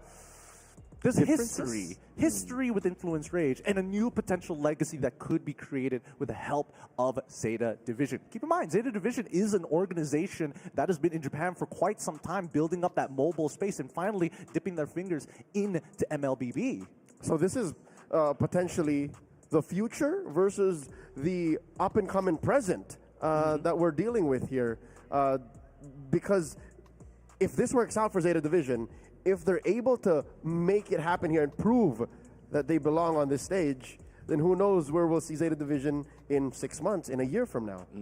So let's talk a little bit more about Zeta Division and who exactly we are going to be looking at right now, right? Hey, look, I mean, with Zeta Division going up against Influence Rage here, I think people want to see the games more than anything else. Hopefully the draft is going to be starting real soon here. Don't worry, we'll introduce those players once we're back up onto that stage, and you already know what that match is going to be. It's Influence Rage versus Zeta Division. I cannot emphasize this enough.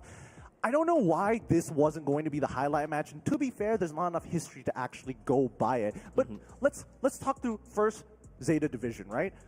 Did you guys happen to catch the qualifiers? Because let me tell you, it was interesting to say the least. If there's anything I learned from the Japanese qualifier for the MSC wildcard, is the fact that Zeta Division don't belong in the Japanese region. They are well and above beyond their contemporaries out of Japan MLBB. Like, they swept in the finals. Their most close series was against a team called Kingdom of Magic, if I'm not mistaken. Yes, that's correct. They went 3-2 there. Yep. That was the closest they ever got to actually losing anything. But in the finals, they played like they belonged here. Oh, yeah. In fact, the semifinals is the funny one because both of the semifinals games went all the way to down the wire, right? Well, in the meantime, the grand finals, both, I mean, it's just sub 15, everything. Yeah, everything is just fast games, right? Yeah, I mean, as Leo's already mentioned, they're cut above the rest when it comes down to just Japan as a region as a whole. 16 teams were in that qualifier. Only one came out of it in Zeta Division. I don't know whether Zeta Division just knew that these guys were cut above the rest, right? Because it's like, for an organization, you would have to wait for the performance to show itself. Like, you have to have some kind of accolade before you be like, yeah, I'm going to invest money in these kids. Oh, I know exactly what you're talking about. Even before the top 16 qualifier happened, there was already some hubbub, some commotion, a buzz online about this squad Zeta Division. I'm like, y'all are already bringing out posters, right? Blasting these guys, putting their faces on, great for the show on graphics, saying this is a team that's playing in the Japanese qualifier. Like, so they're not the Japanese reps yet. No, but they are playing in the qualifier. And lo and behold, a couple of weeks from then, here they are, confirmed. Yep. They get the ticket to play in the wild card. So, yeah, how did that happen? Like, what was the conversation like? This is a squad. Zeta Division kind of is soft launch. I mean, the soft launch came up and were like, we're going to win this. Yeah. Zeta was like, yes, you will. That's drip marketing. End of the conversation of the contracts. So just, we can sign right now. We got the papers. But let's bring it over to Influence Rage, right? Because again, all of our fans coming in from South America, LATAM, these guys have been itching to get a international performance that is worthy of their region. Yes, we are in the wildcards, but having two representatives is always better than one. I would like to see Influence Rage actually make it all the way outside of the wildcards to meet their brothers Corinthians later down the line, hopefully in a non-stakes match, not an elimination match. That would feel really, really bad, but at least to show what Latam's all about. Yeah, that hermanos, right? It's interesting because there is an alternative world. There is a universe wherein it's Corinthians playing in this very spot. It's an either-or situation, right? Yeah. So with that said, now Influence Rage have an even more incentive. They have if of all these teams, maybe only second to Team Falcons that we saw in action earlier out of Group A, they have the biggest chip on their shoulders now. One thing that I really like about LATAM teams is that it's a big region. So whenever we are looking at LATAM teams, it is huge. It's continental, sir. Ginormous is the word. But regardless, it's huge, Kabir. right? What? Kabir. Kabir. That's Arabic for big. So with that, with how big that region is, one thing that I love about is that the players comes from literally anywhere, everywhere within the area, right? So everyone else is Argentinian. We've got Chandes from Chile and Chino from Uruguay. So I think that's a really fun thing to know. Yeah, I mean, I think that Latam as a region is always going to have a special place in the Mobile Legends region. We just need to see them crack it wide open with an international win. With that being said, the first steps begin here today. The draft is about to begin. The teams are set up and ready to go. I'm going to give it up to our casters. Please introduce our players as the draft proceeds. Arigato, or should I say, gracias. Gideon, as we go into game number 1, the draft proper about to begin once more. We are dipping our toes into Group B. In action, you'll see Influence Rage versus Zeta Division. All right, let me introduce a little quick tidbit here. Okay. This is the first time I think Zeta Division is playing on a global stage, facing off against non-Japanese teams. This could be historic. Well, it already is. Oh. M1, M2 kind of thing? No, that's 10-second frost. Or 10 seconds. Oh, right. This is a new squad. This is a new squad. This is the reintroduction of Japanese MLBB into our ecosystem. This is history right here. I'm looking forward to see what they have got in store for us, because one thing is for sure, when it comes down to the Japanese teams, we naturally look at them that wants order. They want a structure. And so far in their gameplays that we've seen in their qualifiers and their playoffs, they generally have pretty entertaining drafts, entertaining way of playing, and of course some unorthodox picks. But this is the furthest from unorthodox one could say about 1.92. Yeah, that's first pick Uranus. nothing unorthodox about that. no, this is expected, but because Yes. of the way bans went, taking out the Cho, the Kalia, and the Zushin, and Rage banning out the Fredrin, the Baksh, and the Bruno, the 1-1 comes through. They picked up 1-1 and the Padang. Okay, pretty early pick coming up for the 1-1. So at this point in time, Zeta have already, they are pretty fast with their picks. With the Moskov and the Artillery Master, we got Farsa that joined into the fray. So far, despite the very short time they've spent in contemporary MLBB, Zeta seem to be on point. Again, I'm surprised of how clean this draft is. Maybe save for the Uranus. Again, I think Gideon and I would agree. I don't know if you would the same, especially after that Uranus in Series 1 and the Uranus in Series 2, Game 1. That's the Uranus is the only thing I would say. But the Farsa and Muslims, great picks. Yeah, I would say that this is something that can't go wrong per se, or rather, can't go wrong at all, right? They are generally very safe picks. In the first phase, you are still constructing your draft to see what kind of direction you want to go. How do you want to prepare for the opponent's upcoming pick? With that said, with the Zertian coming in as the mid laner, what says you about this? I think Coach Blackjacks have pulled us back down to the ground and have checkmated that mid lane matchup. Because again, Farsa, Federer Strike. Oh, nope. I got an ultimate my own. Cancel that. Stop it now. Stop it. So I think Influence Rage are showing us that, hey, we've been playing MLBB for quite a while, Japan. Watch how we do this. Into the second phase of banning, though, it looks like Coach Blackjacks have to consider the jungle. Unless it's on... I hope it's not a Uranus jungle, man. No way, no way. I don't think that This is how they make sure it's not. Okay. They ban the Angela. That's how. There's no way then. Yep, no way. Keep it safe. The answer by Zeta, though, they take out the Yuzhong. Okay. Definitely a predator to the Farsa and the Moscow. As much as possible, just dwindle down the amount of XP laners that is probably going to put Uranus in a tough spot. Understandably, I think that Glue could be a pretty good candidate coming in, or if they want to ensure that the Farsa really get good amount of ultimates time and time again, even though there's a Zertian on the opposite side already, the Gatukacha could still be a very honorary ban. Yep, another big ticket way to stop the Farsa from doing what it wants. Yep. Tsuke has his work cut out for him. So how does Influence Rage respond? What else do they take out? I think by banning the Angela, that's already enough to make sure that that's not a jungle Uranus. Already, I'd say. But maybe ban out one more traditional jungler? I want a non-traditional jungler. Not exactly. We haven't seen Alice in a long while, but perhaps they know something that we don't. This is the unorthodox. They're closing up all the gaps, all of the possible surprise picks, all of the out of left field picks that Zeta could deploy. Now, Zeta, do they take out one more XP laner? I would like to believe so. In fact, the fact that Zeta is not on first pick, first ban, so in this case, they don't get the opportunity to last pick their hero. So at least they can't play exactly that X factor. You can't counter against my final pick kind of thing. All right, it looks like 10 is tapping on the table, saying we're ready to go. He's happy about the draft. He's taking out another XP laner in the Lapu Lapu.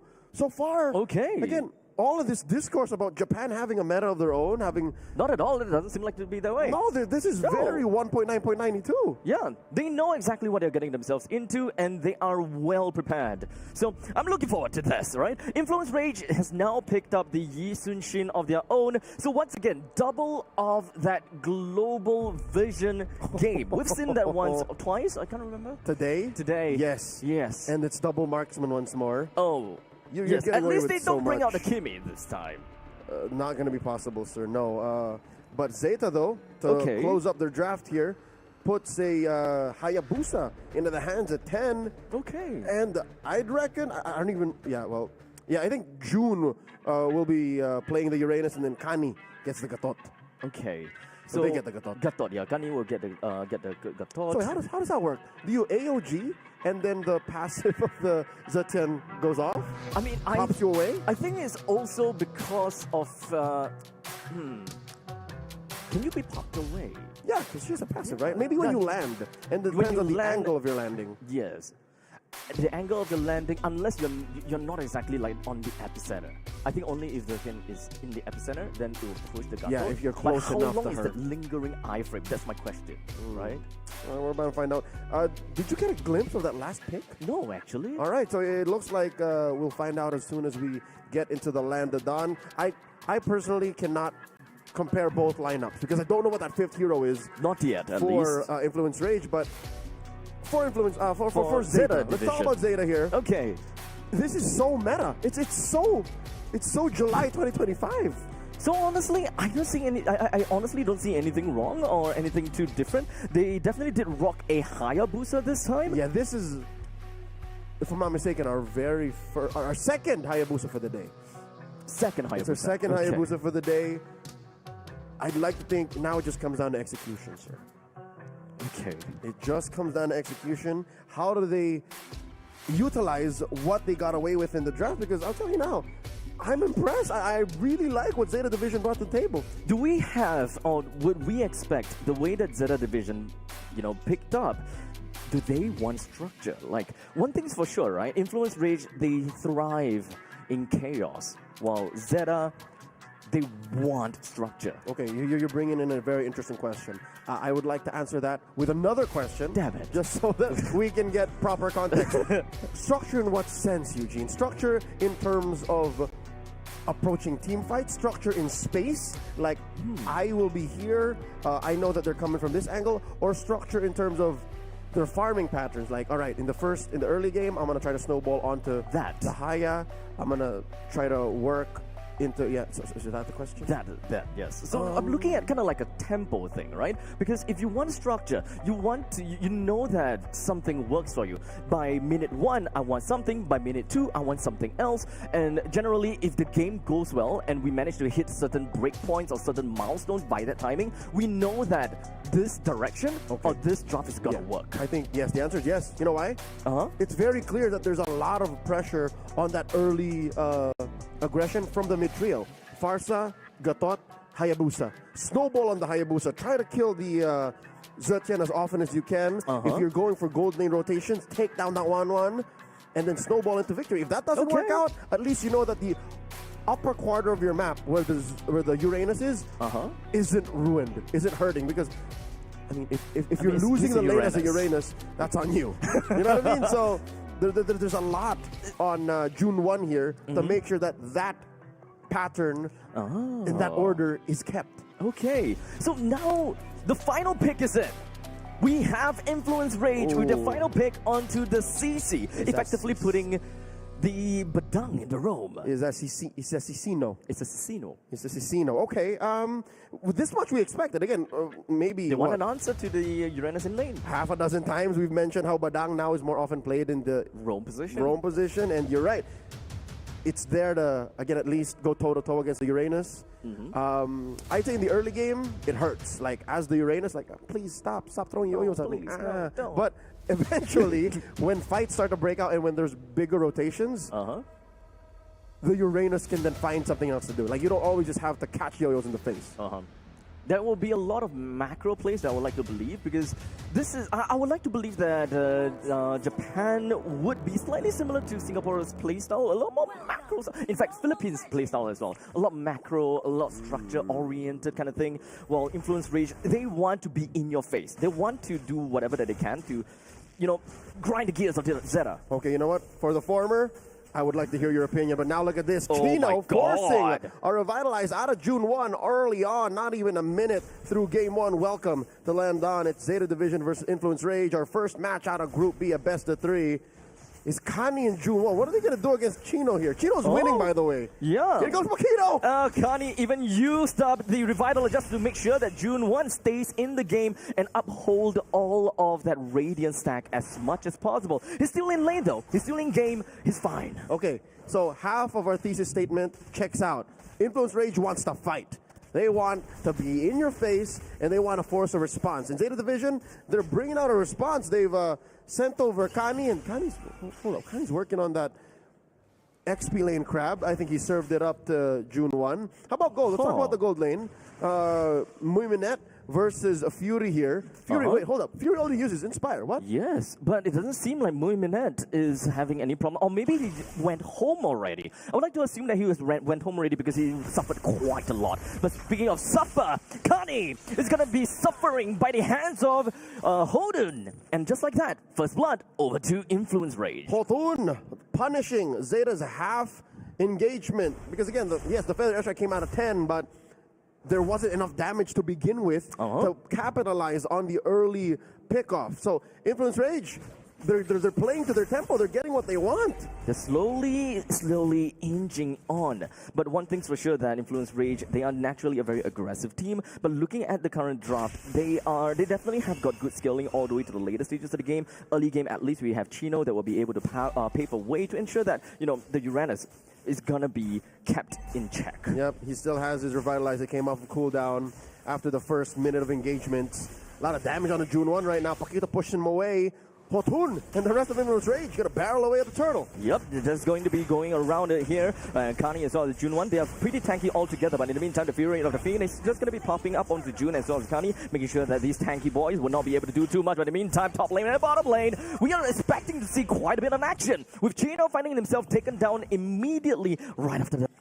Zeta Division on the board. They do lose out on the turtle, but they get a kill onto Chino, punishing that CC for overextending. She did pop the Vengeance, but I guess there's just one enough return on that. All the while, I'm impressed. Abstract, look, not a single Revitalize used in that fight. Not yet, yeah. They just tanked it. Yeah. Tanked it through. Honestly, normally I would much prefer to see a Uranus with the Vengeance. But never mind, because they are working with a double Revitalize tag, and I think that, this is the point in time where I think it's fine. Double Revitalize, let's go with it. Was that just a Paquito combo on the Badang against Pasuke? He did not see that coming. Even I didn't see that coming. It happened so quickly. Yeah, indeed. And I honestly didn't really quite realize that Zertian actually does wave clip pretty darn fast as well, with the 3 waves of Phoenixes just throwing right out over the creep. So good amount of, I would say, I think that we will be in a pretty good shape. Yeah, Nukes is good, sir. Nukes is good. Up top, though, this is the part of the game where I think June 1 has understood the laning against Chino. So now Chino can't bully the Uranus anymore. Not as easily, not as quickly as he was in the first couple of minutes of the game. Next turtle spawning in the lower quarter here, closer to where Fury and Mui Minette are. Again, these goal leaders haven't really seen much action. Oh, wow, look at June 1! Wow. There's information gathering coming in from Zeta Division, so now they know where Hodun is. This guy is suffering! He popped off with the Consecration just so that he can move a little bit faster to deal with Hodun. But unfortunately, can't reach him. Yeah, Hotun is hurting right now, but I think there's enough Spell Vamp in his kit to still run over to the turtle and contest. Turtle coming up in about 5 seconds. Purple being taken by 10, and then Hotun waiting for his... Oh, it's just a matter of entry. It's a matter of timing here. Look at how far back June 1 is coming from, man. He's going to take that flank and then sandwich the rest of Influence Rage. Oh, he's doing it now. Yep, coming in between of the T1 and T2 in the middle lane. He's now sandwiched in between of 3 person. This is going to be the spacing that we would definitely want coming from the side of Zeta Division. But June 1 is still alive through all of this. And Tan allows himself to pick up a kill, make that a double. June 1 has created so much space, and Chino can't even bring him down at all. Kani comes in and intercept, ensuring that June 1 will have a safe escape. Nani, where did Kani come from? I don't think Influence Rage expected Zeta Division to lean into that pincer maneuver. Zeta Division get away with a few kills and a turtle of their own. I didn't expect for this match to be this close. June 1, such a nuisance. June 1, this Uranus has been taking the spotlight.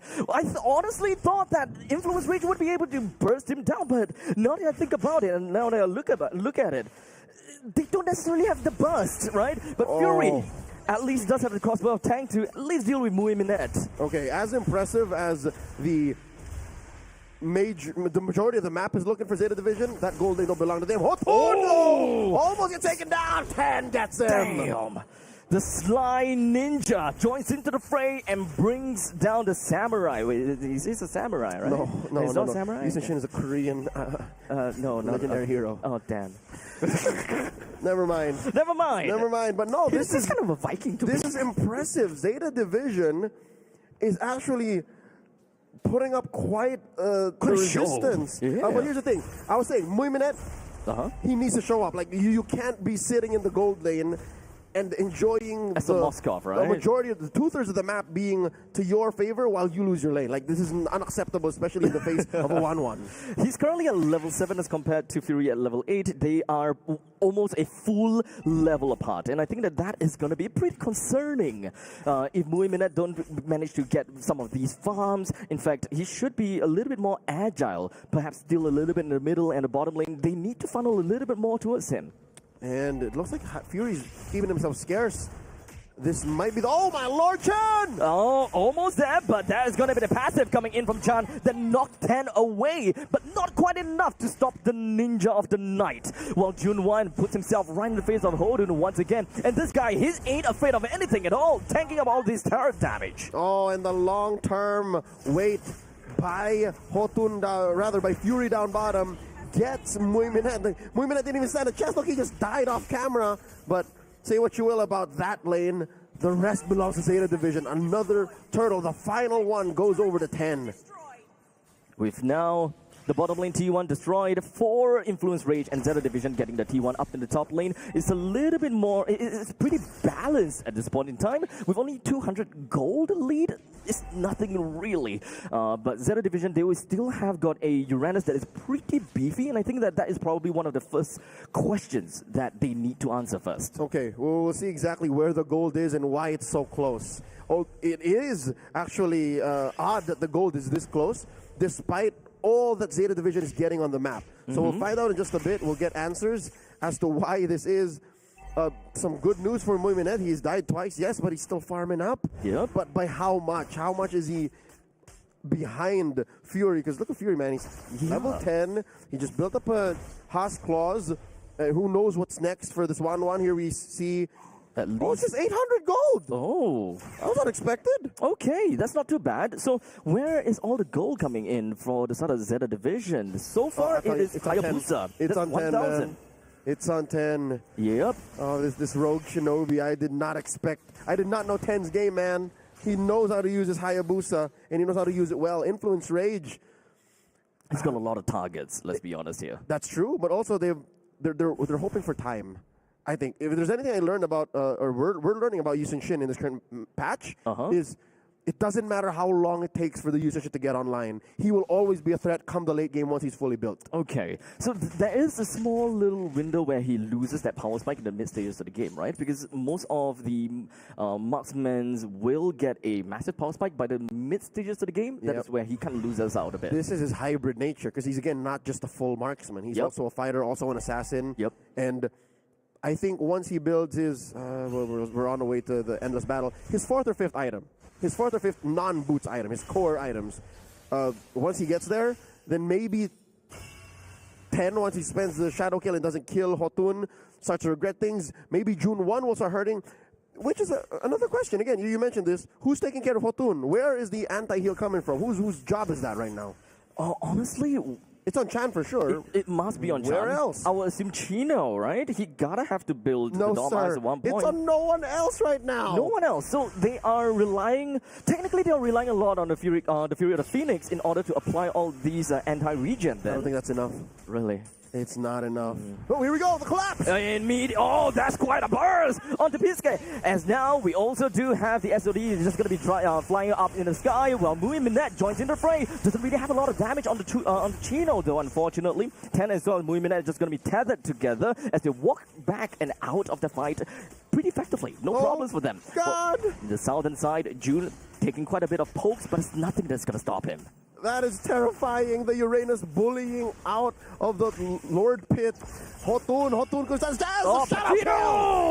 Finds himself taken down by the hands of Jun1 after that Ogi Shadow Kill being popped. The Revitalize is also going to be available and used up from the side of Kani. So that is 2 of the Revitalizers that is going to be on cooldown as they re-engage us again. Gino is finding himself taken down by the hands of Kani. And Piske with the burn over to Chan. It is to fight current scoreline. It's gone sideways. Zeta Division win the long-term lore dance. And they send June 1 over to Hotun again. Hotun can't do nothing, man. Oh my goodness. Not only did they get the Lord, the middle lane T1 is also gotten for themselves. Mui Minette pushes himself down to the bottom lane. He did manage to push the turret all the way to the lower than half HP. Mui Minette is trying to look for escape routes. Wasn't able to, unfortunately, as he goes solo Romeo down to the bottom. Mui Minette, I think he's understood the assignment. He knows that all I'm here to do right now, given Push turrets. my difficult early to mid game, is to just take turrets, maybe free hit, or relocate with my spear destruction. But the damage from June, as it is now, he's behind everyone, including June 1. What is that? 49k? I'd reckon about 20k of that is on Hotun. He does 20k to Hotun, just by keeping tabs on him. That's how amazing June 1 is. It's June 1 in July, bro. Dude. Oh my God! Oh no! Wait! Oh!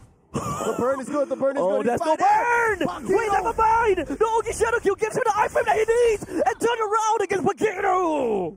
Nothing personal, kid. He had the shadow kill right where it mattered.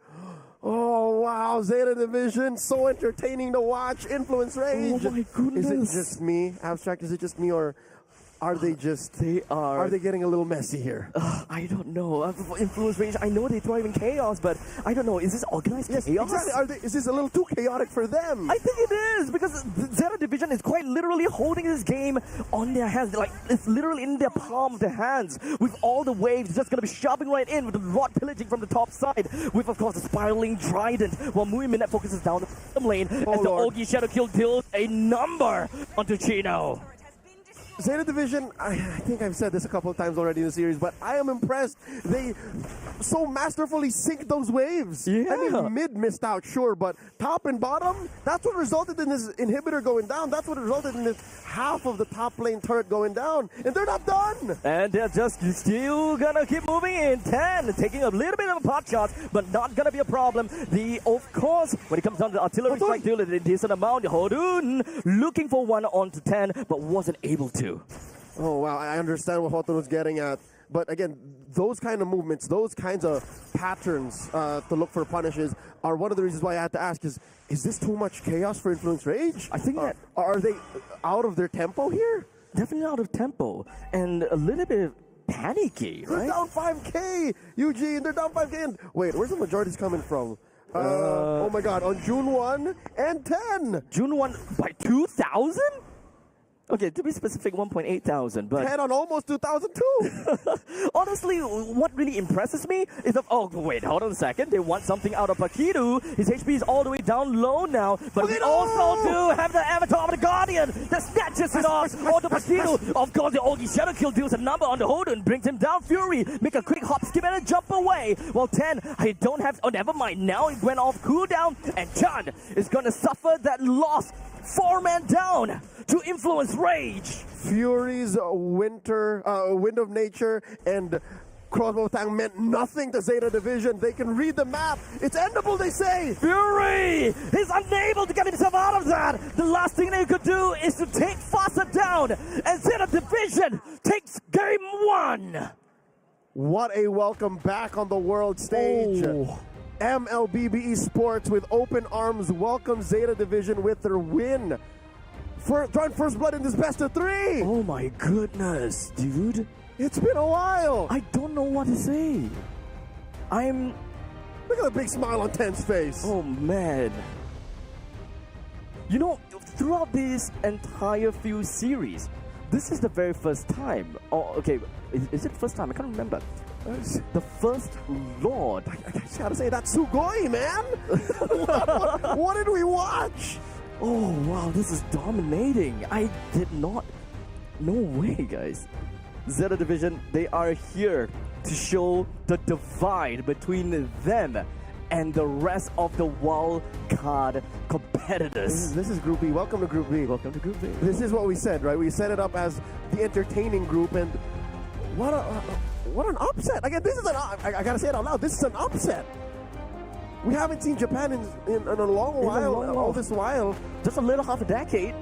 Yeah, just under half a decade. And Latam has grown to have their own MPL, mind you. Their own MPL. Yes. The only MPL outside of Southeast Asia. And this is what happens? What did they eat for breakfast? I'd like to know. I'd like to know. Whatever that they own, I want some. All right, so... Oh, man. All right, Let's take a look. we Yeah. can sing the praises of Zeta Division all we want, but we have to talk about brass tacks here. We have to get down to the details here. Muy Minette, he's a role player.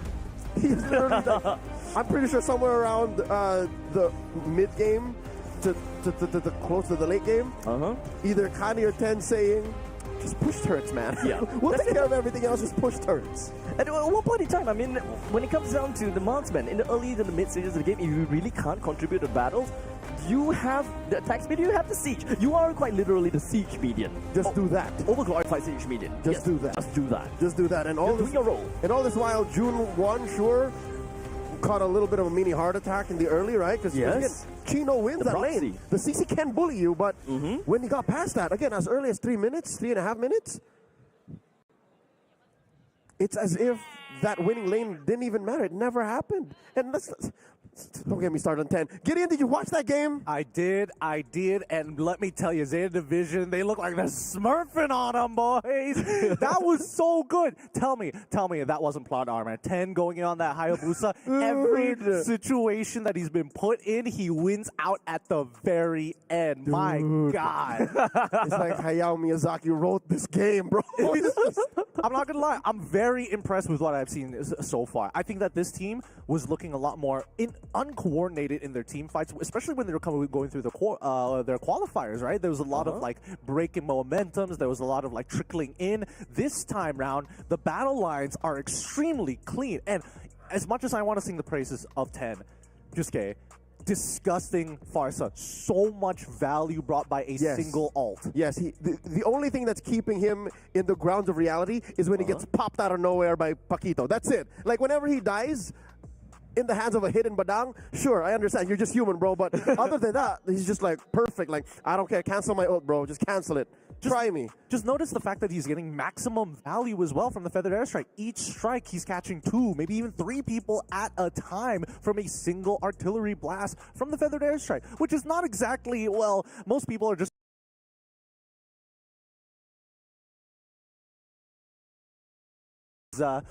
it's looking good, but maybe this is just a game 1 sort of thing. I mean, speaking of feathered airstrike, right? It's not as pronounced as the other game that we saw before with the 13 picks against the Fasa. Yes. I don't see the Fury of the Phoenix stopping that feathered airstrike at all. It doesn't stop Suke, bro. It doesn't stop Suke. He's, again, what do you call it? Plot armor? Plot armor. Plot armor. No, I was put on the stage to feathered airstrike. I will feathered airstrike. All right. One more thing. You brought up how in the qualifier of Japan, which I also watched, right? It was crazy. It seemed like they had a meta of their own. So what is more impressive? The fact that maybe they were playing just to how the other Japanese teams were playing, or maybe they learned that fast. Maybe in the span of a month, they're able to develop this kind of macro and play to a standard that we're more comfortable with, that we're expecting from world-class teams. But that's the thing, right? That's the thing that Japan has brought to the table every single time. And again, it's not like we have a lot of data to work with, and this is data that was half a decade ago old from 10 Second Gaming and the predecessors of 10 Second Gaming, Frost as well, during M1 and as well as M2. The one thing that is highly notable about this Japanese team is that in a very short period of time, you see the evolution of the squad. I don't know whether Zeta Division decided to go boot camping in some other Southeast Asian region and start really looking hard for these scrims, because this team is looking a cut above the rest. I'm scared of them at this point in time. I don't even know what they're gonna bring onto the board anymore. It could be like a game 1 sort of thing, but we're gonna have to test that theory in just a little bit. Don't worry, everybody. We're gonna go on a short break, and when we come back, we could see the potential conclusion of this match between Zeta Division and as well as Influence Rage, or could it be pulled and stretched into a game 3? We'll find out right after this break. The human body was built to move, not trapped at a desk in one singular posture for 12 hours a day. It's time your chair evolved. This is Secret Lab Titan Evo. Ergonomically engineered for you, gamers, hybrid workers, artists, backing your every move.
The time has come. Two exciting regions now face off against each other. An emerging one in Japan looking to take this to a 2-0 on their debut match here at the Wildcards at the 2025 Esports World Cup live in Riyadh. Guys, my name is Gideon Q. I'm going to be your desk host for today. For those of you just tuning in, you just missed out an entire season, an entire arc of the Japanese players taking one game against Influence Rage. Now, for all intents and purposes, things could still spiral out of control, and we're hoping to see that Influence Rage bounces back with our casters here at the desk with Leo and as well as Abstract. Boys, now that you got it out of your system, the shell shock is over. What does Influence Rage have to do if they want to beat Zeta Division, who right now are looking to be a cut above? They need to bring out the caliente. They need the heat. They need the chaos. Where is that? We were looking for it, and it came out in the most unfortunate way, wherein they were the ones finding themselves in all the chaos. Like, how do we respond to this? I think that's what we need. Honestly, when I look at Influence Rage, the first thing that I would assume is that they want lane prio everywhere. They want to beat down the lanes. They want to win every single lane just so that they can just shove Zeta Division right into the lockers. Which they did. For two. Oh crap. For the first two turtles. Yeah. Okay, at least we know that the 1-1 outright beats the lane against Muiminet. Yep. And when it comes down to CC, it was just like the first 5 minutes. First turtle, yeah. First two turtles. Yeah, it's not exactly a snowball that I'm looking for. Now that we looked at it, in hindsight, mid was never put on lock. Paquito was always rotating elsewhere. Paquito was always looking for something else. And that's why, I guess, starting from mid, with 10 at the lead, things went out of control.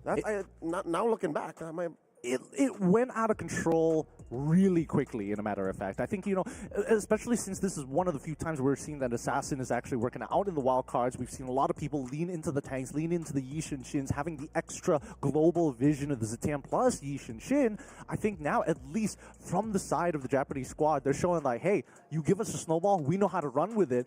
It begs the question whether Influence Rage might have to think of the draft a little bit different and really test them in all aspects of the game. Yeah, Influence Rage may have overshot. I think that's one way I'm reading it. Yeah. They overshot, and they drafted for patch 1.95.9. You know what I mean? Because looking at Zeta Division, we expected something else from them, right? Like the unorthodox flavor.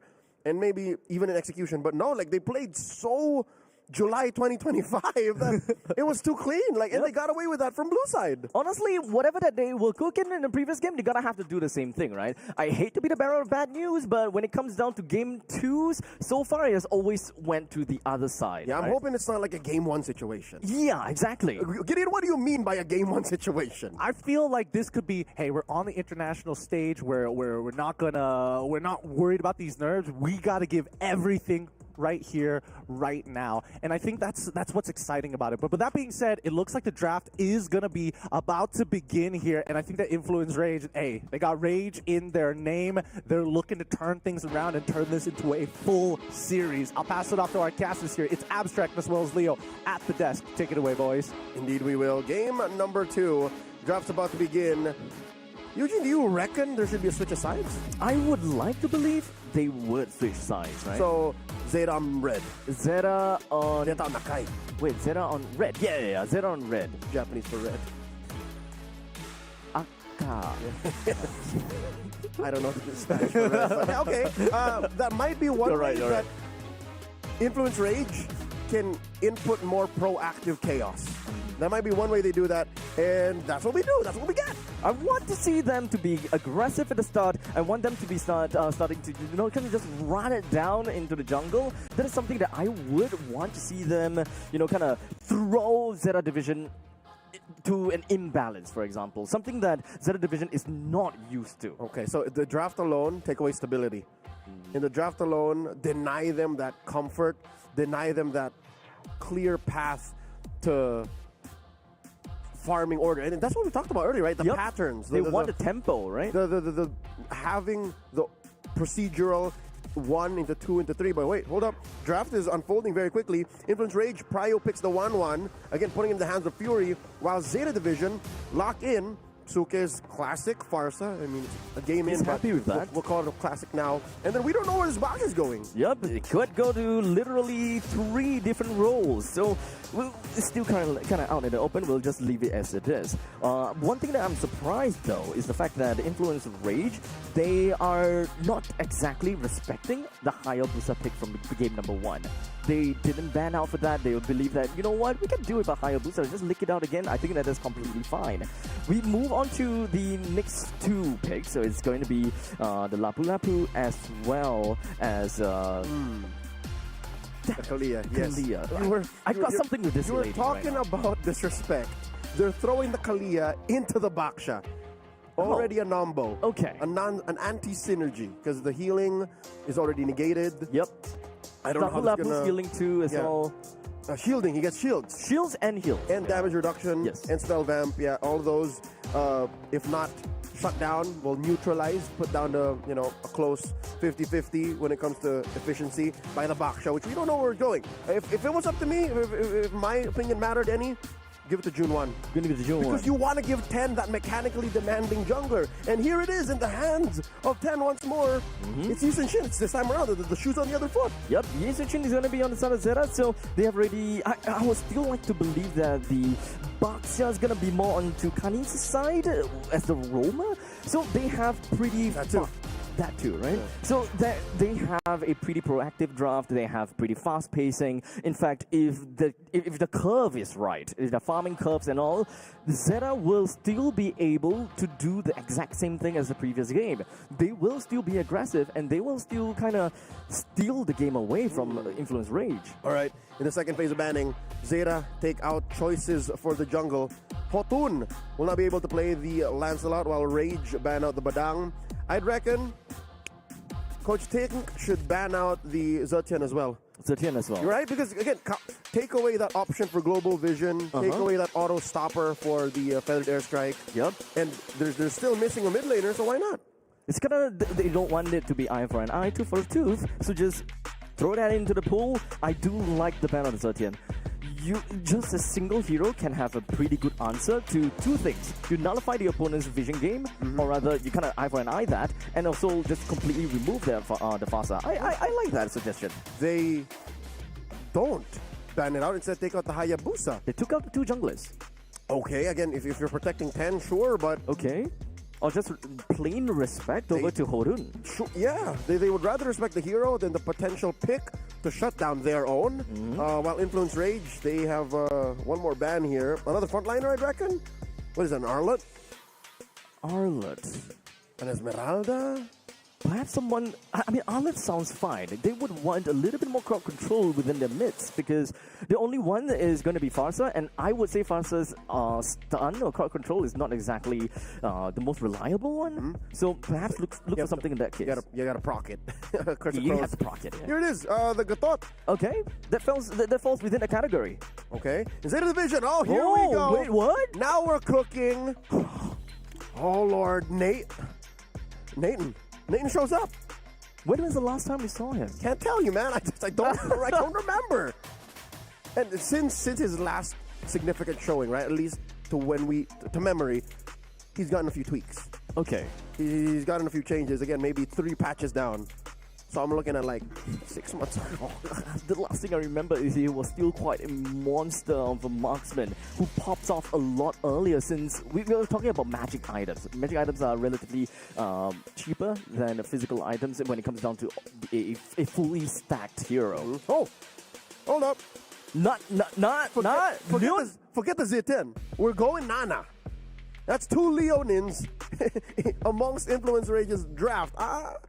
I like it because it's solid. You like it? Crowd control. Yeah, you drop Molina's gift and poof. I mean, yeah. But okay, so I'll ask the question here then, right? So we have good damage from Nana in the late stages of the game, but in the early stages, you're mostly just going to be pretty darn annoying. She's literally just a CC machine with her ult. Yeah. And Molina's gift. There's Molina's gift. So in the early stages, you don't expect any form of lane control, which I would like to assume that is generally what we want out of a mid laner. You want control, you want lane priority, you want to influence the other lanes. If Influence Rage don't have that kind of control in the mid stages, how do they fare? How would they fare in the side lanes? They have the Lapu-Lapu, they have the 1-1. I think they can just bully Mui. They just want to win in their own lanes, just leave them be. Yeah, they can bully Mui Minette again. Okay. It's the same matchup, right? I mean, it's 1-1 into the Nathan. Yep. Might even be harder for Mui Minette, you know what I mean? Doesn't Nathan has a pretty outrageous range as compared to the 1-1? The 1-1? Yeah, but if the 1-1 decides to fight, the Nathan is forced to use his ult to relocate. So okay. I'd say, and watching their gameplay, again, nothing against Mui Minette. I know he's a role player. I think Fury can bully him. That's what I'm saying. But if he plays according to his role, like the previous game, I know for sure Nathan brings turret down real fast, though. Yeah, maybe faster than the Moskov. Definitely faster. Let's see if Zeta Division can upset the second half of today's broadcast by sweeping Influence Rage, or can the Pride of Latam inject just the right amount of chaos to take us to game number 3. Let's take a look. When it comes down to the XP lane, one thing for sure is that it is naturally going to be a wet noodle fight whenever you see a Hilda. He can deal massive amount of damage over to the XP lane as well, still being relatively safe because of the natural healing he gets from the passive. So as much as possible, I want to see Junwon constantly providing all this vision game. Very similar kind of playstyle than what we were expected in the Uranus in the game number 1. So I think that Junwon just play what he did in the previous, and he's all good. Yep. If anything, he can be a little more aggressive, because what's Joy going to do to you early on? Oh, my lord, off camera. Suka gets blasted. All the way in the middle lane. Yep. I'd reckon it was off of the combo of the Boomerang and Molina's Zip. Like, there's nothing you can do. Even with the Purify, you can't purify that. Damn. Kani, next one on the chopping block. A little bit too aggressive on that part. What was he doing alone in the opposite jungle, though? He was trying to check in on Hotun, is my guess. Oh, right. He's a roamer, my bad. Yeah, but that's June's job. And I think June was going to try and do that. They barrage down onto Paquito, but there's not enough effective damage just yet. But I think that's still going to be fine. We're currently still 1 minute and 50 seconds in. Influence Rage definitely had a great start. In fact, leading them about 1,000 gold. But anything could happen at this point in time, as now is going to be an instant stun onto Hodun. He goes down almost instantaneously to the hands of 10, while the Feather Airstrike from Pitsuke just pushes everyone, zones them away.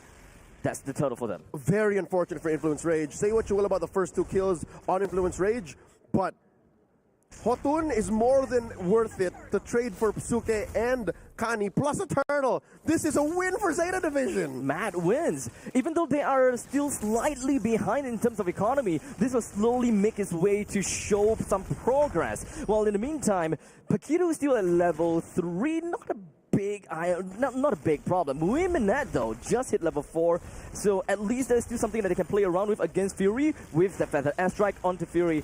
Almost there, Mui Minette goes aggressive, but no go. All right, almost overextension here by Zeta Division. They do back off down bottom, though.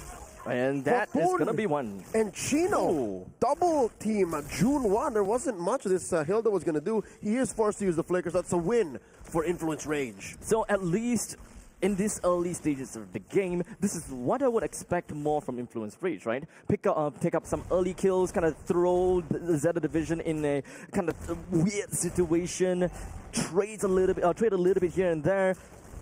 All's fine. Influence Rage, they have the early game so far, even though I did not expect them to actually win in the early. Mid stages of the game, definitely. We know that is where the joy starts to be a little bit scarier. Mm-hmm. So we're checking in if June 1 can stop this snowball, if June 1 can shut down enough of Hotun's jungle to slow it down. I think that's what Zeta Division wants to do, and that's why they're forcing a lot of the responses up to the top lane. If they can make Influence Rage respond to what they're doing to Fury, then all the more there will be less pressure on June 1, which will allow for him to bear down onto Hotun. So it's like a 1-2 step. It's a 1-2 step for Zeta Division to get to a winning position. Second turtle, waiting to spawn lower quarter. Oh, look at that. Hotun is just waiting. He's going for his orange first. Cam. Oh, wait, Mui Minette! Getting away with just a sliver. Fury, guys, it's really just about Fury. This guy is crazy in his lane. He's just shoving Mui Minette in such a difficult spot. But in the meantime, down to the bottom lane, Tsunami Slam is going to be echoed out, while Chino picks up a double on the both Kani as well as 10, allowing Hodun taking the turtle. Yep. Forget about anti-healing. There was just way too much there. Zeta Division put nothing on the board for that turtle take. Suke is in trouble. He don't have wings by wings. Hodun picks up a free kill right on T2, and I would assume that that is also going to be a T1 that potentially will go down. See, that's an interesting interaction. Even Pasuke knows you're not going to get away from that. The stacks that Joy gets to unlock her ult are stacks on her, not on you. So you cannot purify that. So Pasuke understood the assignment that I'm just dead. I'm not going to waste my purify here. Yeah, it's not like he has any form of crowd control anyways, right?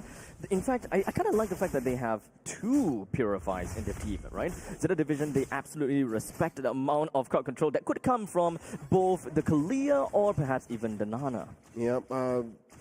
They also just accepted that, yeah, Chan might get us sometimes. And so far, Chan with 4 assists, meaning he's gotten 4 out of the 6 kills, means it stonks. It's Nana pick. Wow, the breadth of what's allowed in this current patch is up to Series 3. Yep. Up to day. It amazes me. Such a situational thing that somehow worked out very well in this game, right? Well, in the meantime, I just gotta have to say that Zeta Division, they're well on their way, but what about their power spikes like? When would we naturally want to see Zeta Division trying to fight back? Okay, so they're waiting on two things.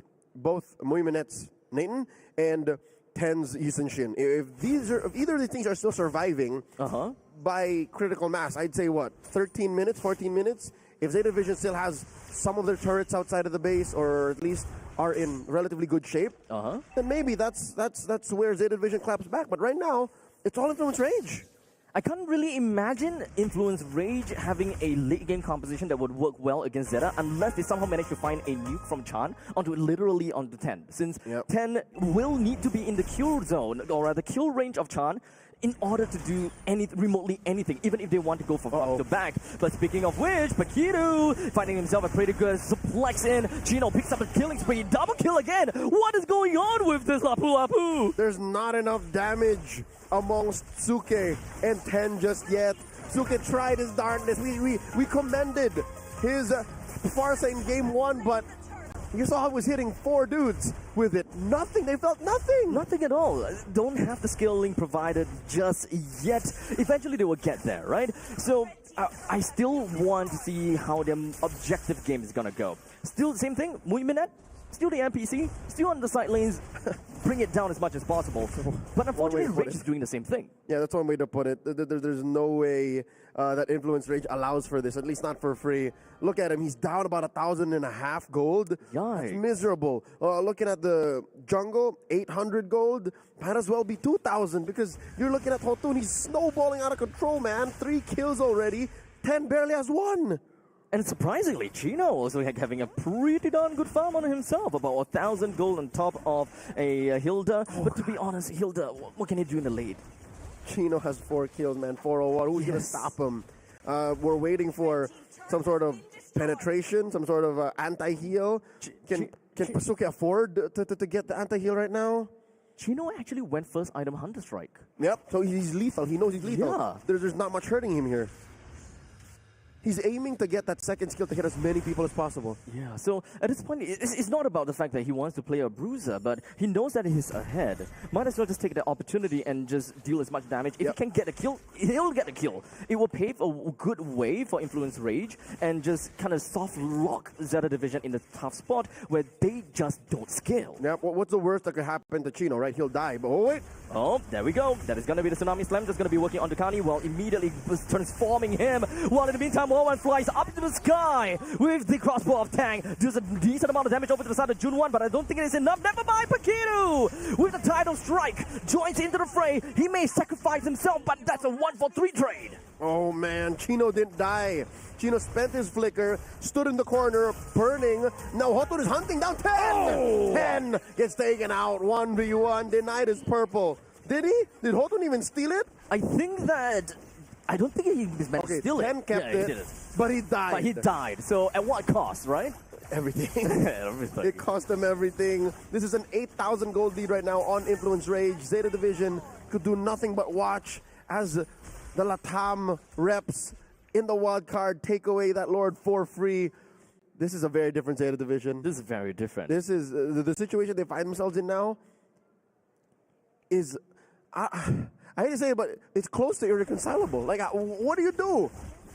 Wait until 22 minutes, I suppose. I agree. Not 22, but the prior ultimatum of 12 minutes, 13 minutes, bump it up to like 16. Yeah, bumped it to 16.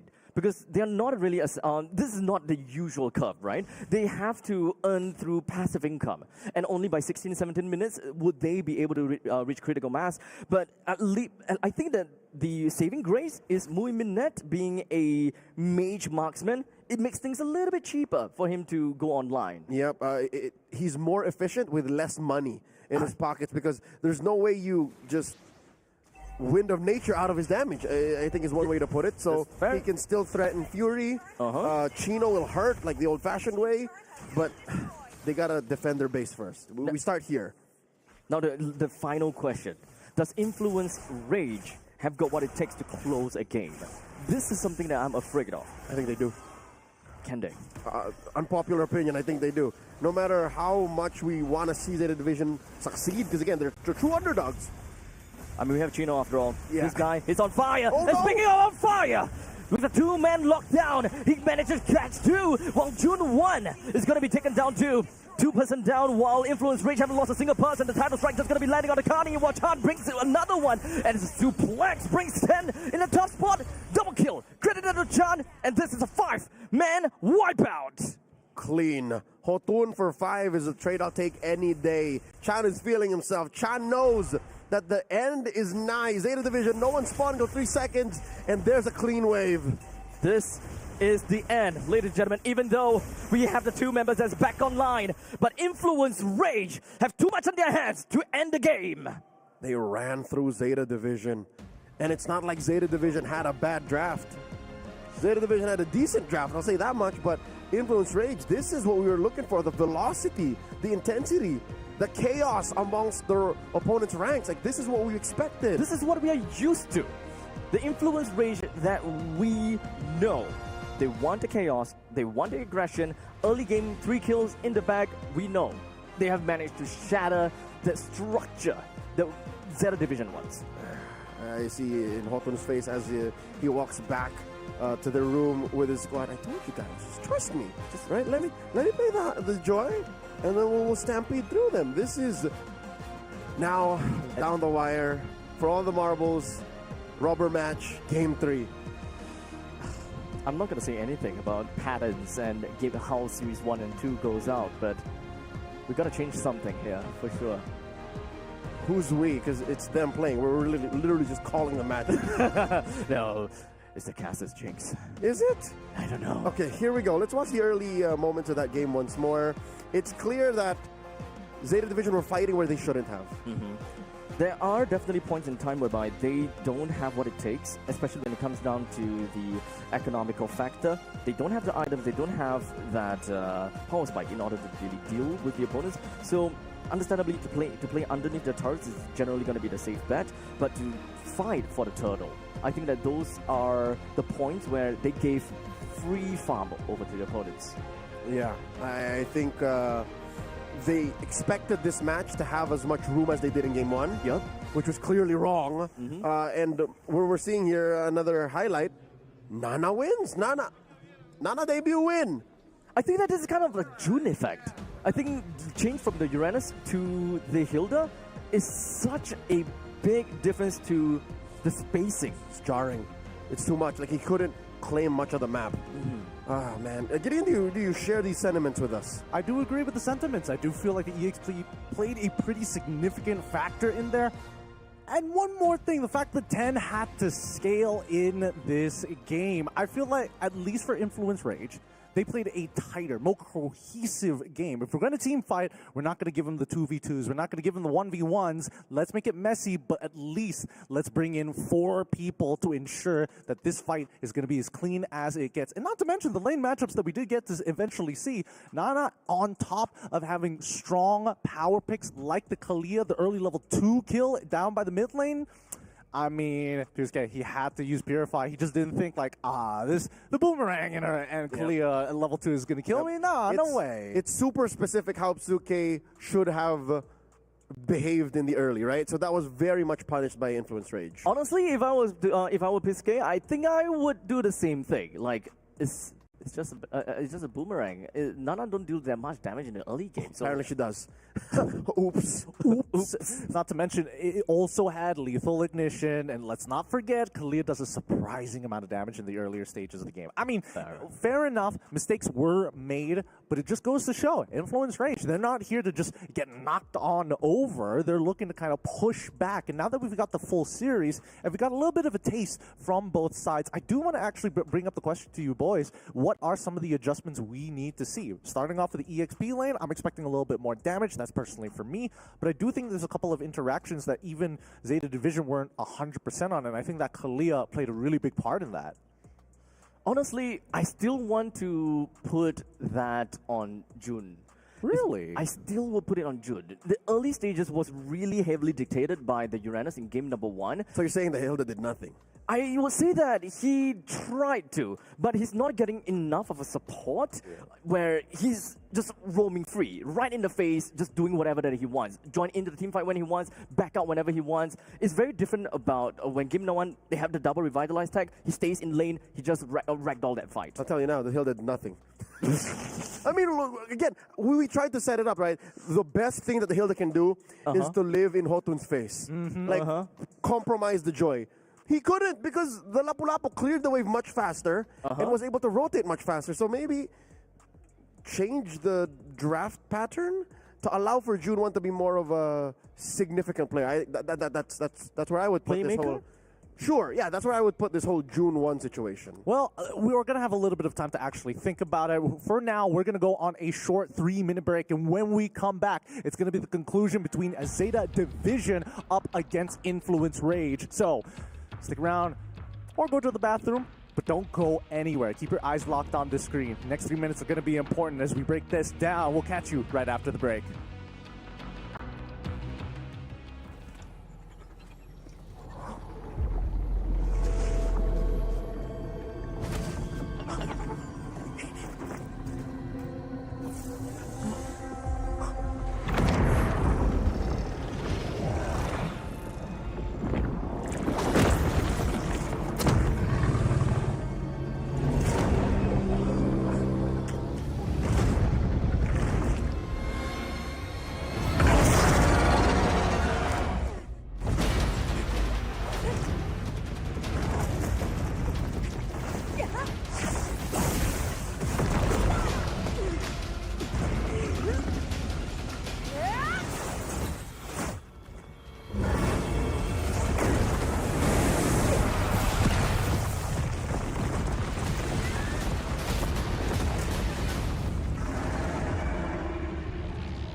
The time is now. We continue on for the conclusion of this best of 3 here in Group B. It's Zeta Division facing up against Influence Rage 1-1 in the wild cards here for MSC at EWC 2025 live in Riyadh. My name is Getting Q for those of you just tuning in. Don't worry, we're going to be jumping into the draft real soon. But Leon as well as Abstract, we had a little bit of time to actually think about what are some of the amendments that can be done to really give them that little bit of an edge coming. And to be fair, we don't have a lot of information to work with, but it can be hypothetical. I'm glad that they're not playing Alucard. Actually, yes. That's one thing. So again, I'm glad that Zeta are respecting the metagame and they're learning so quickly. So if in the span of a month they're able to draft and play like this, who's to say that in the span of a game of 10 minutes they're able to start and pick up on, cues from their opponents? Yeah, and then read that, hey, 10 can't breathe and play if June 1's getting bullied. So maybe they hunker down on June 1 and then they give 10 maybe a more self-sustaining hero. Like, the Yushin is a little too vulnerable in my opinion, and for my taste of 10. What are you talking about? Was the Hilda not self-sustainable in that case? No. It used to be self-sustainable for an entire year. I mean, the Yushin Shin. Given how much pressure was put on the Hilda, and the Hilda can't protect the Yushin Shin, he had just one trick. It's like, oh God, help! That's it. Like, so that's their relationship. Draft-wise, I hope that they can reconcile that.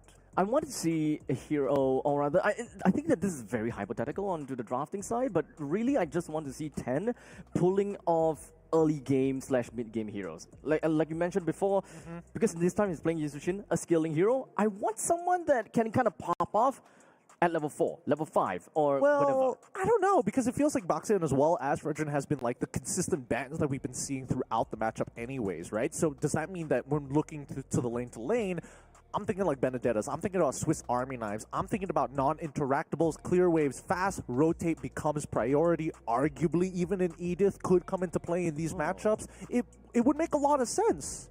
What if the coast is clear and they put a Suyo in his hands?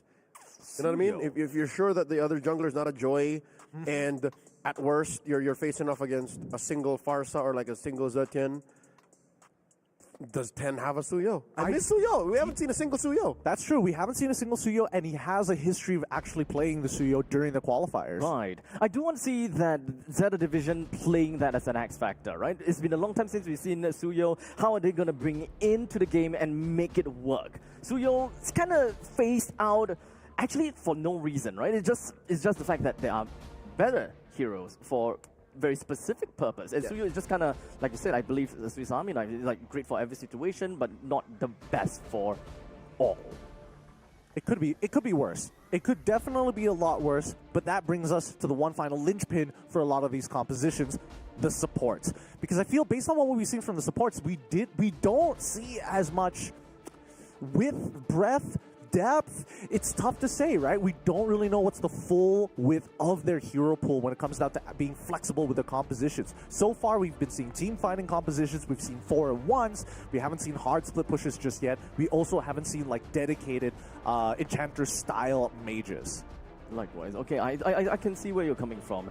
So at least something a little bit different per se, but not too unorthodox. Well, I would make an argument of why isn't Florin being touched at all within the meta so far. Not once today do we see Florin. Does Zeta Division have that? Is that enough of a wild card swing? I believe. Can he do it? I don't believe that they play too much Enchanter support. So their playstyle doesn't look it. Huh. That's the question is, can their playstyle support it? Because, yeah, you're right. We're so used to Kani just being a sandbag. Yes. Kani being this wall of meat to support the rest of his squad. But, yeah, no, from game 1 alone, we saw that they can snowball off of 10. And they can put Muy Minette in a position wherein, all right, you lost the first 5 minutes, first 8 minutes. It's okay. We'll push turrets. Just like how you're looking for diversity in that support role, I'm looking for how else their team can, like Rubik's Cube around or like Jenga tower up to where they still work even if you move some of the elements around. Because it's clear that in game 2, if you mess with June 1, things crumble. Can they work that through? Interesting that you bring that up. If they are going to look to Rubik's Cube this around, maybe consider having a more, straightforward game plan. Hey, we're going to play towards our gold lane, right? We want to be able to play on that bot side of the map and look to dominate that because unfortunately, they had 2 side laners that weren't capable of doing enough. Yeah, they lost both lanes. Exactly, right? And I mean, obviously, it's a little more sad for Jun because he's got the Hilda, and usually that's supposed to be the dedicated sandbag, but then Tan into the 1-1, that was really, really rough. After 2 solo kills, it's like, come on. When are we going to actually give him the evac to get him to the point of no return? if we are talking about the gold lane wise, right? So far, Muiminet has been in two losing lanes in two, or rather, losing lanes in two different games. Whether it be because of the matchup or just his own personal performance, right? Yes. So why wouldn't it be a possible thing whereby we funnel more information, or rather funnel more power over to the gold lane? Like you said, Enchanter support plays down a little bit of a babysitting service down in the bottom lane to ensure that Muiminet wins his lane. Well, I mean, we're going to find out now that we're heading straight into the draft. This could be the relationship, right? They could look for a strong wave-clearing mid lane to kind of alleviate that pressure, but it's up to you boys. Take us away. Yeah, away into the draft we go. Oh, what? Zeta. First pick, the 1. I was going to say. Okay. I was going to say Granger. Where's Granger, man? Granger's one of the safest gold laners that whether you have a mediocre, difficult, or like amazing early game, you're okay, but no, he picks one of the high-risk heroes, man. You got to live in your opponent's face to start flying, to get that crossbow tang off. But here we are. This is the reality we have. And Rage answers in kind. I was about to blast you before you take off. The Farsa. How about we jump you fast before you do anything? Yep. Bury you to the ground with a giant two-handed sword. Lapu-lapu, right? Yes, I think that is definitely going to be the direction that Influence Rage might want to go for. So we'll take a look at that. But in the meantime, it does seem like 10 is going back in onto his Hayabusa once again. Comfort pick. The comfort pick. We also do have got the Gadokacha. So I do like the Gadokacha pick solely because of the fact that he is an answer. He is an answer over to the Farsa. So is the Hayabusa. So they're attacking... They're tackling onto Chan. Yep, they're attacking Chan now. And I'm wondering if that's enough, because now Rage will close up their first phase and then start going into priority. They will be the first to ban. They will be the first to pick after said banning phase. Do they jungle here now? What are they missing? They're missing a gold laner, missing a jungler, missing a roamer. Kalia is still at large. Okay, there we go. Randis mentioned it. So is Farsa enough to make full use of this single this pick-off? Do we have enough damage? Not yet. No. Not yet? I think the jungler and the jungler and the gold. No, less the gold laner. The jungler will be what closes things up. This will be when we say it's worth it. But if game 2 was any indication, Paquito was amazing on the Kalia. Yeah. I don't think that's the least of their worries, man. Paquito has just been in the opponent's face time and time again, and always finding those very crucial Tsunami Slam time and time again. So what exactly is going to be Zeta's answer to all of that?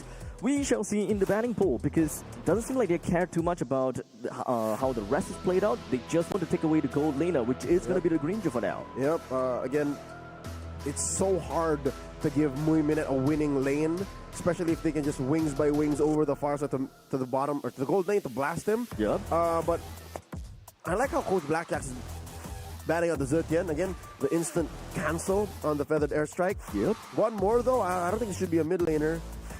Instead it is. Oh, he watched the qualifier. He knows that Tsuke They know when to use it. is the best Valentina user out of Japan.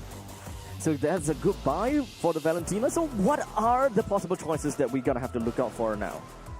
We still have a Yves that's still possible, especially since they have already denied that the Gadokacha. The opponent naturally don't have an answer to a Yves.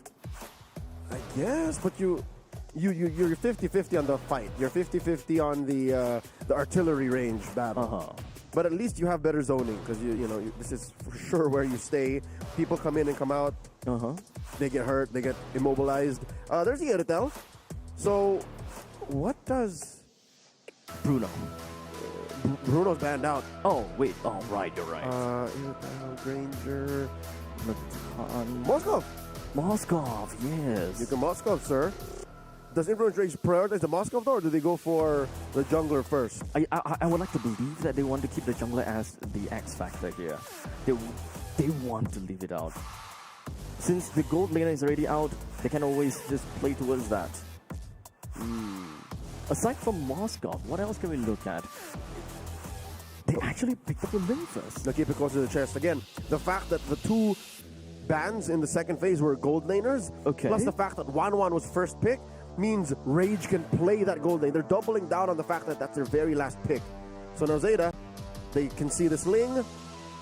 They can see the Khalia and hold up. Oh. Why is Ten so happy about this? There's something. Yep, they still don't have an XP laner and a mid laner. Yeah. This is a mystery. What artillery mage would you They are send off cooking against something. a Farsa? Is this someone's signature pick or something? Or something very specific, unorthodox, that only they play in Japan? Okay, wow. Surprising that the Fovies didn't get banned out. Okay, the Fovies slipped out. We didn't see that, but it is the Lilia. All right, this Lilia We talked about this. Yes, Lilia has been in the works, given how certain changes in the meta, in the patch. We've been theorizing that Lilia should be popping off by now. With superior lane control. Especially since Glue is big too. Lilia plays well against Glue. So yeah, expect that there's a solid, sustainable mid for Zeta, and then Pen should just clean up house. I don't even get started on what happens with Moimine, especially since he's laning up against a Beatrix. Okay, so I actually kind of do like what the Influence Rage is bringing onto the mix, right? With the Beatrix coming in with that Kalia, we essentially have very good answers to just blast the opponents into oblivion the moment that they actually catch someone with the Tsunami Slam. And not to forget, we also do have the Faster, so this is pretty much a siege comp as well that can work out very well for them. Yep. A lot of zoning. So with that said, Influence Rage bringing a lot of the momentum that they garnered in Game 2, running right through Zeta Division. All this while Zeta debut picked the Lilia.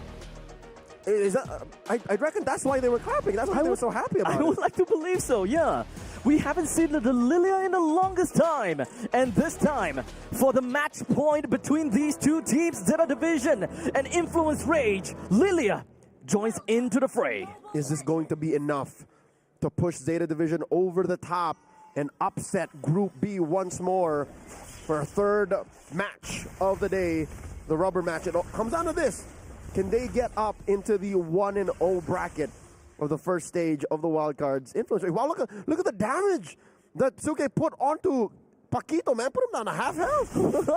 Let's take a moment, whenever possible, to actually talk about the Lilia, right? One thing for sure is that Lilia is absolutely amazing at wave clears, right?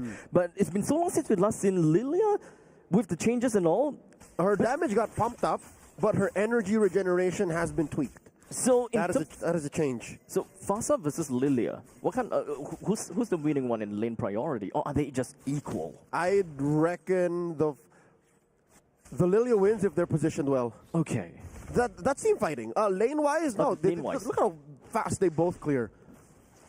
They both just got out of there quickly. They both don't care. They honestly just want to influence the lanes as much as possible. Correct. So, realistically speaking, the mages don't need to touch each other. Nope. They just need to clear the lanes, and then we're off to our business. Yes. If you're stuck in the lane, you're losing.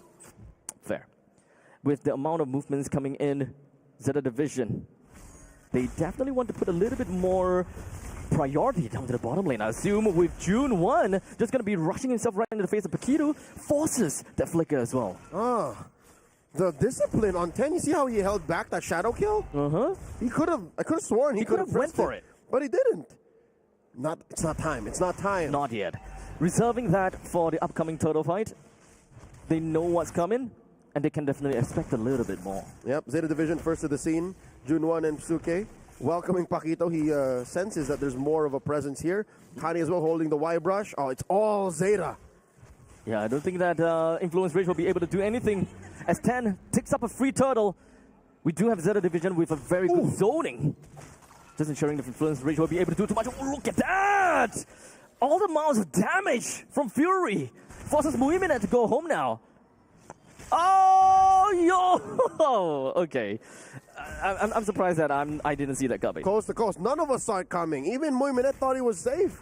And he gets punished by Hotun by recalling out in the open. Could have sworn he was safe from Fury, but Fury was not the real threat. The real threat was Hotun, and that is first blood drawn on to the sad gold laner for Zeta Division. Currently sitting at 0-1-1. 3 minutes in.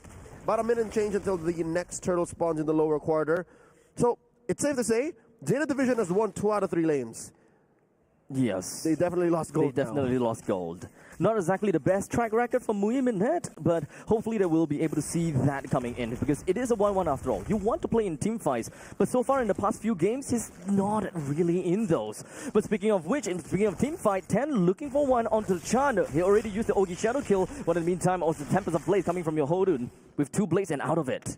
2 ults, resulting in no kills.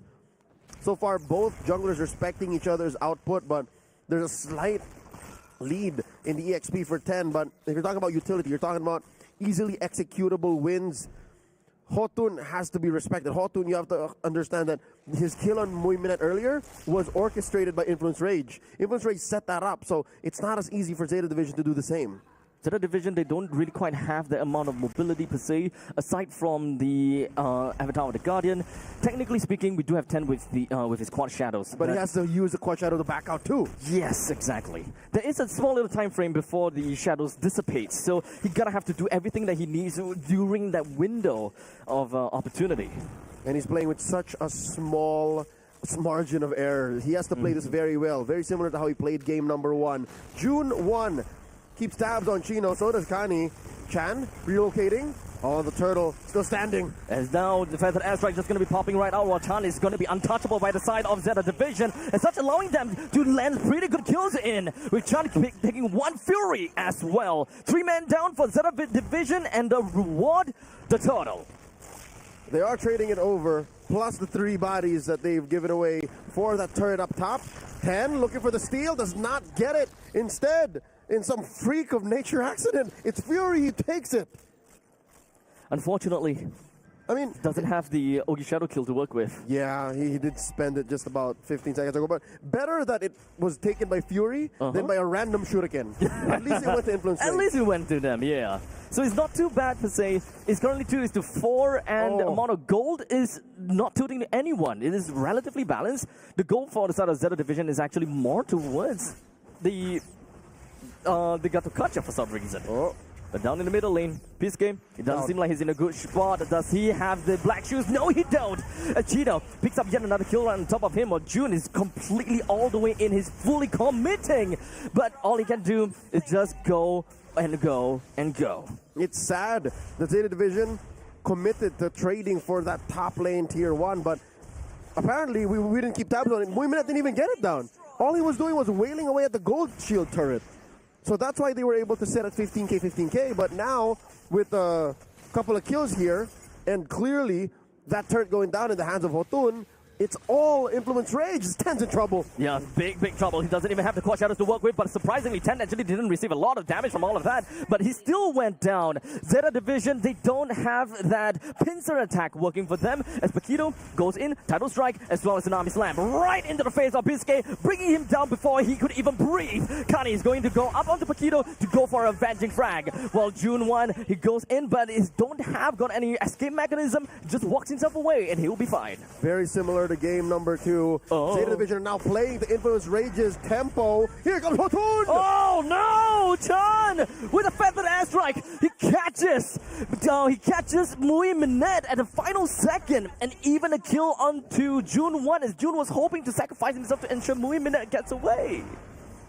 The intent is very much appreciated. It's a thought that counts, but here thoughts don't save you from the economic advantage of losing out on turrets, on a massive number of kills, and on major objectives like the turtle here. 7 minutes in, Zeta Division can't even think of smelling what the turtle smells like because they're so far away. I hate to say it, look at this lineup. They're gonna have to ube. This early on, they're gonna have to ube. There's not really much that they could work with at this point. They don't have that amount of gold enough to actually pop off. Biscay has been caught off guard quite a lot of time, despite having a Purify as well as black shoes. The amount of damage output, I assume, is just not there. No, the thing is, it's not reliable damage output. Sure, Chan deals more damage when he ults, but for Psuke, you have to have your opponent in a very specific spot. Paquito gets one more Tsunami Slam! Goodbye to Kani once again. It is all about the pickoff game for Influence Rage to constantly get himself more advantage as time goes by. Hodun is a skilling jungler after all, and I'm pretty sure that he's happy with how the way the game is going right now. Oh, more than happy. Stole away that gold crab. Tempest of Blades up into the skies, forcing a quad shadow away from 10. Paquito, he's playing as if his Tsunami Slam is off cooldown, but everybody knows it's not, but look at how scared they are. And now Tsunami Slam ropes June in, and all he can do is just fly up into the sky, and so will the 1-1. Surprisingly gets a kill. He's going to go next on the Fury. Flickers, but Muiminet still managed to get a shutdown on the Fury. Backs a triple. Oh, the turnaround. A silver lining, a ray of hope for Zeta Division as they push down bottom, but it's not enough to catch up to the speed of Influence Rage. Hotun escorts a wave up top as he takes down Tier 2. Right when we needed Muiminet the most, he popped off and gave us a triple. The amount of gold that he has for now is definitely going to help him a little bit more in order to get himself to critical mass. But we still got time, right? There's still time. 9 minutes in, as long as Influence Rage don't get the upcoming Lord and just crash in onto the inhibitor turret, that's enough. Easier said than done, Eugene. Easier said than done. Easier said than done. Influence Rage, that's the reason why Hotun set up that top lane, is because it's long lane. It's literally half the map across away from where the Lord is. So if Zeta Division want to contest, they have to take care of that lane first. And indeed they did. They sent Muimine to clear that. Now they're making a beeline to the Lord pit. It's a dance. Influence Rage taking their purple first, and then we'll see how Zeta Division come in to contest. There's a purple on 10 as well. We're gonna have to slowly wait for the time. Oh no, there's not. Oh, Influence Rage took everything. I didn't notice 10 was starved like that.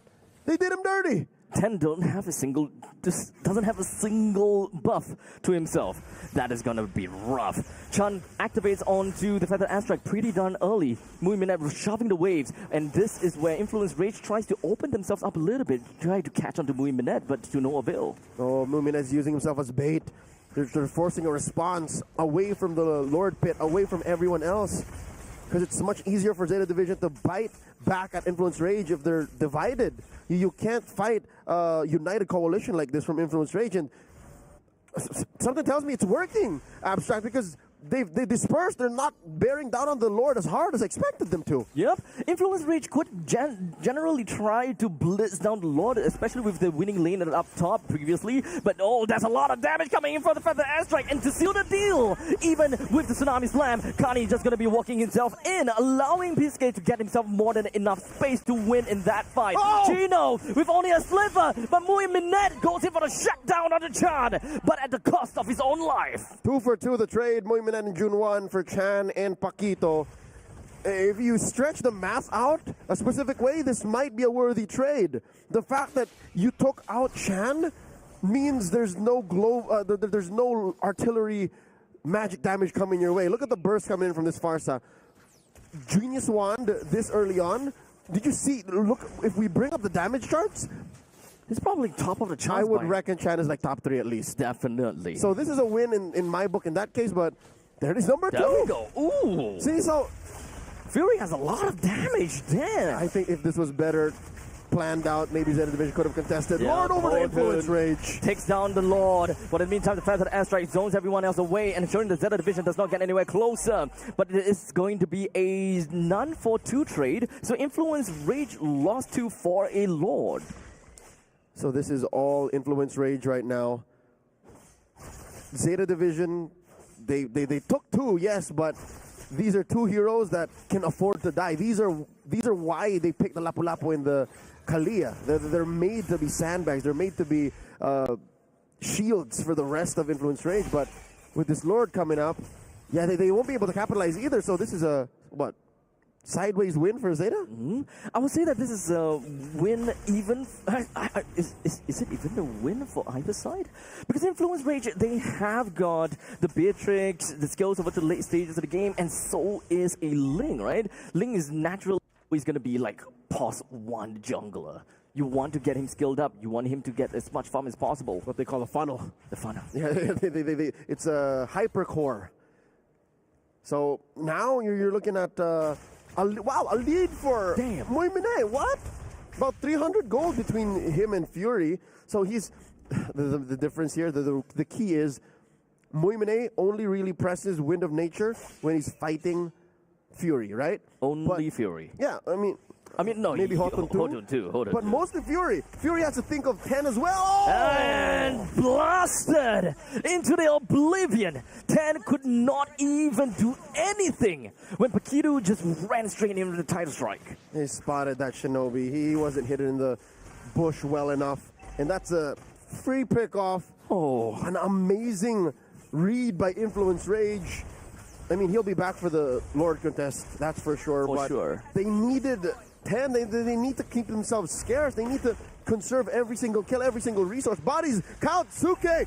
Black shoots to save himself. Takes 2 pot shots from the feathered airstrike, but it does seem like the bottom lane T3 will go down to the hands of Influence Rage. This is exactly what we want to see in order for them to get a little bit more to their name. But Mui Mined dancing with the Grim Reaper. Oh, he already pressed his Wind of Nature. And Hotun is able to walk away with his Tempest of Blades, happy with that trade. For the first time, though, in what seems like, 5 minutes? 10 gets his purple. Finally, exactly. Like, Finally. woo! There is a fighting chance now then. However, he's not exactly the best when it comes down to his gold. I think that he was like, 2,000 behind of Hodun when it comes down to their gold. So if you look at this, okay, he's no More longer than. Yeah, he's way 4 more. behind. He's Oh. 4,000 behind. This is rough on the Zeta. I thought you were going to say this is wrong. Because it is. Like, what is that? 4,000? That's an item and a half. Damn. That's an item and a quarter if you're if you're looking at physical damage items, right? Yeah, I mean, if you look at the most expensive item being the Sword of Destruction, it's a Blade of Despair Despair plus a Legion Sword. It's disgusting. That's a lot. The Zeta Division is in trouble, but you know what? There's a saying, it's not over till it's over. They can't find a way back. Oh no! Then Mui Mined pops off with that Wind of Nature, and that is also the Tempest of Blaze that has been used. But 10 has been caught again! Oh, 10. He's not feeling it this game. He's feeling something. He's feeling something. But it is not. Influence Rage. Raging away at the Lord, scoring their second major objective here. Not a single one for Zeta Division. I can't believe we're just looking at 15 minutes.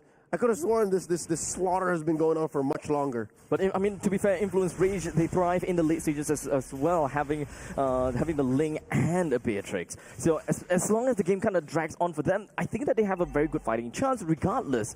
But it's more of that they gotta have to be real careful because Zeta Division, they're kind of playing down to the 50-50 thing. The moment they lose a team fight, a single walk down in bottom lane could have done something. Especially in mid.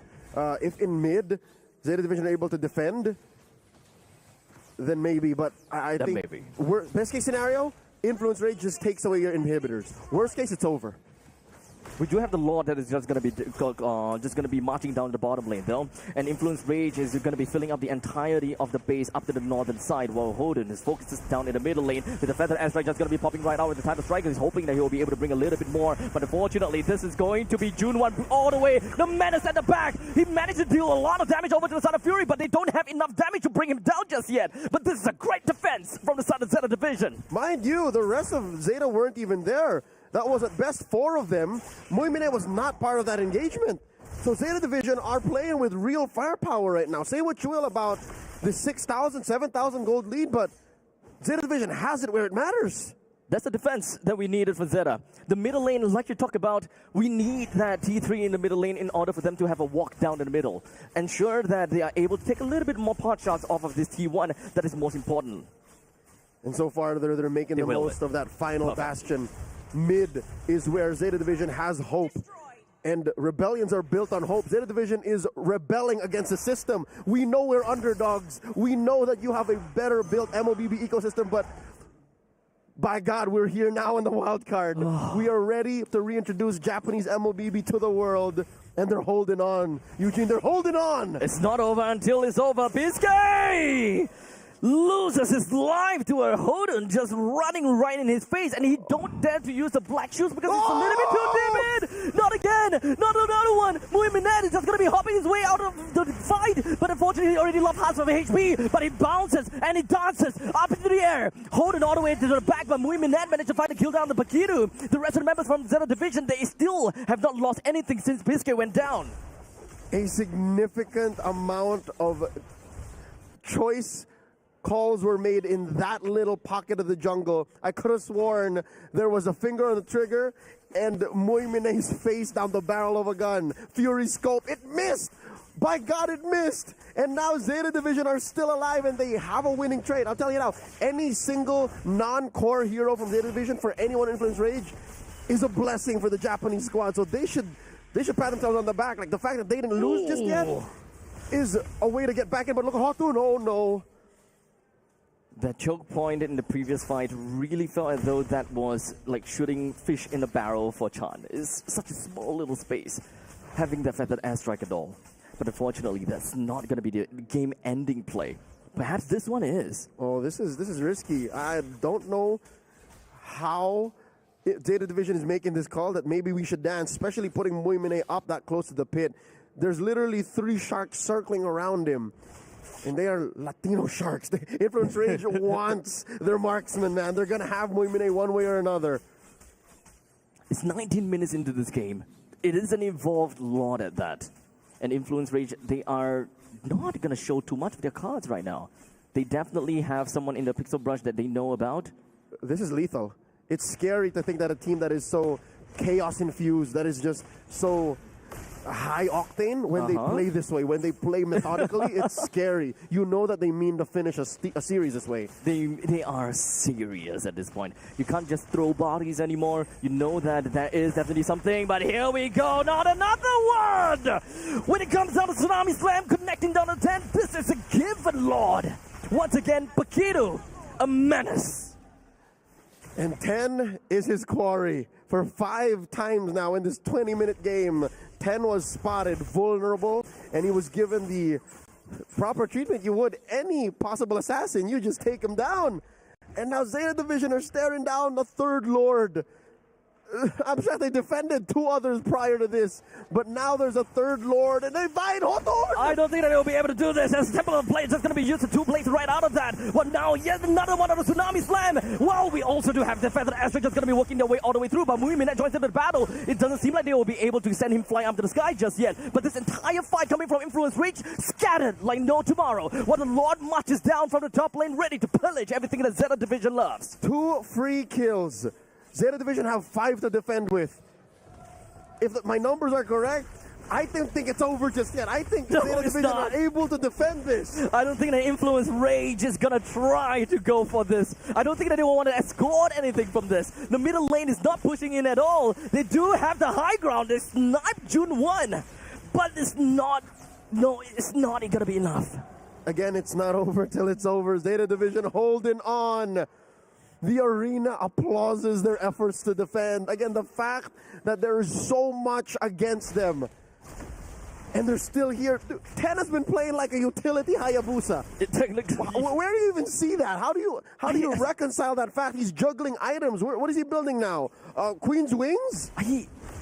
It looks like it. Or is he rebuilding his war axe? What's going on with this Haya? Or it could be a Sea Halberd.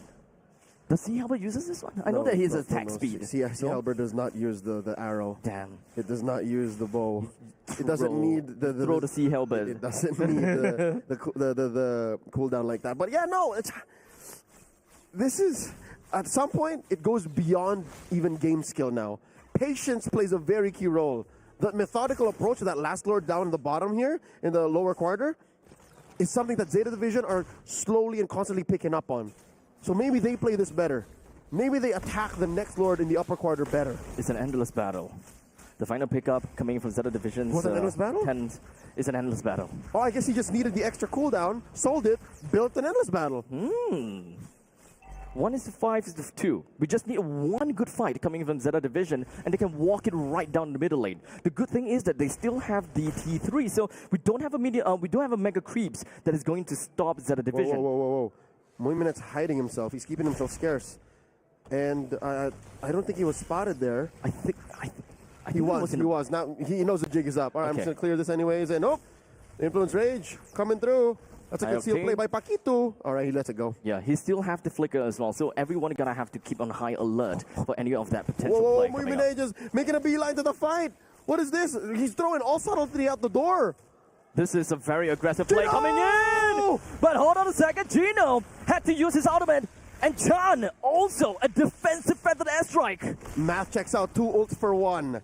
Zeta Division are in the best position they've ever been. Save for the map, I'll tell you now, the map is still against them. And they're sending Muimine to clear the waves.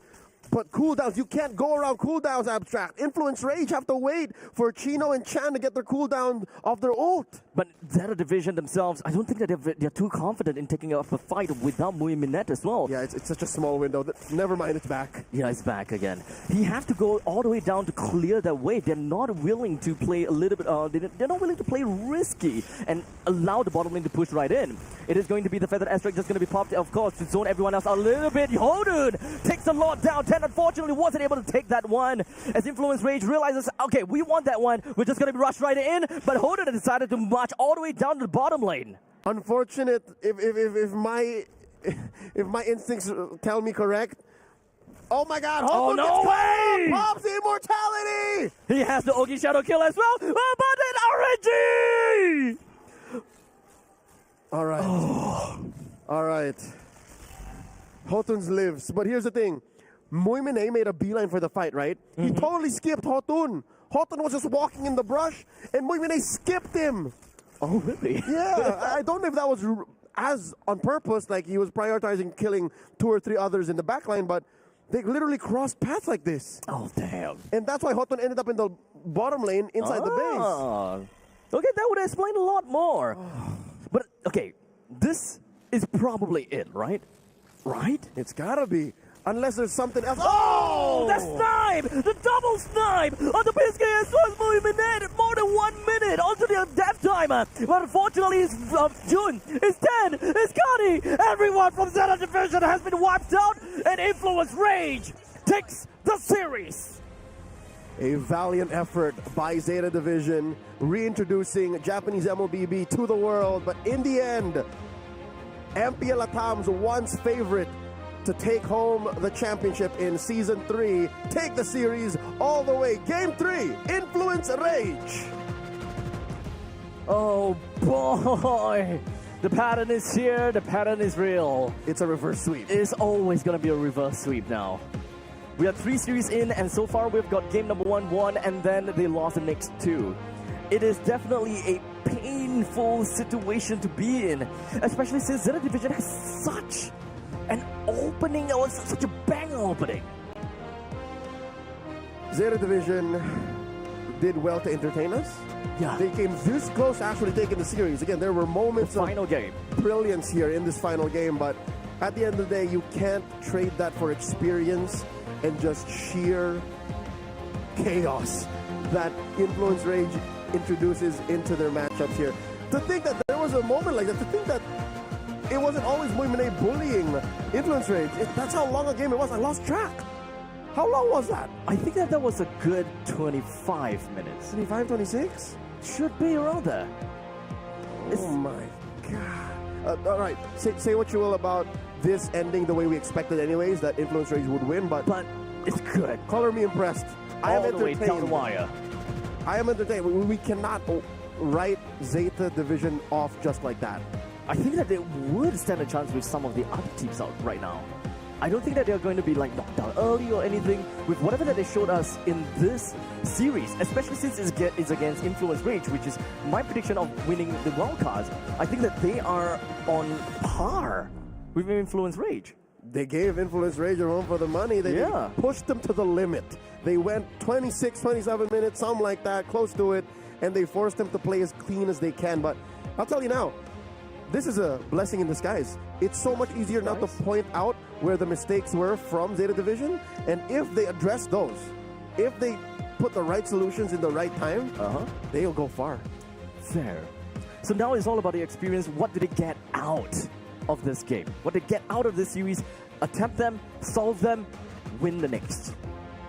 It's possible, man, because it seems like Zeta Division, their quirk, if you know what I'm saying, right? From a well-known anime, their quirk is they learn fast. They learn fast, they adapt fast. This is the power of adaptability. This is Boku no MLBB right here. I'm so pay me impressed, but still, congratulations, Influence Rage, 1 match win away from going to the next stage of the wildcards, they are joining the 1-0 bracket, while Influence Rage, while Zeta Division rather, gets sent down to the X and 1 bracket, fighting for tournament life. Gideon, it ended up the way we all did, but not.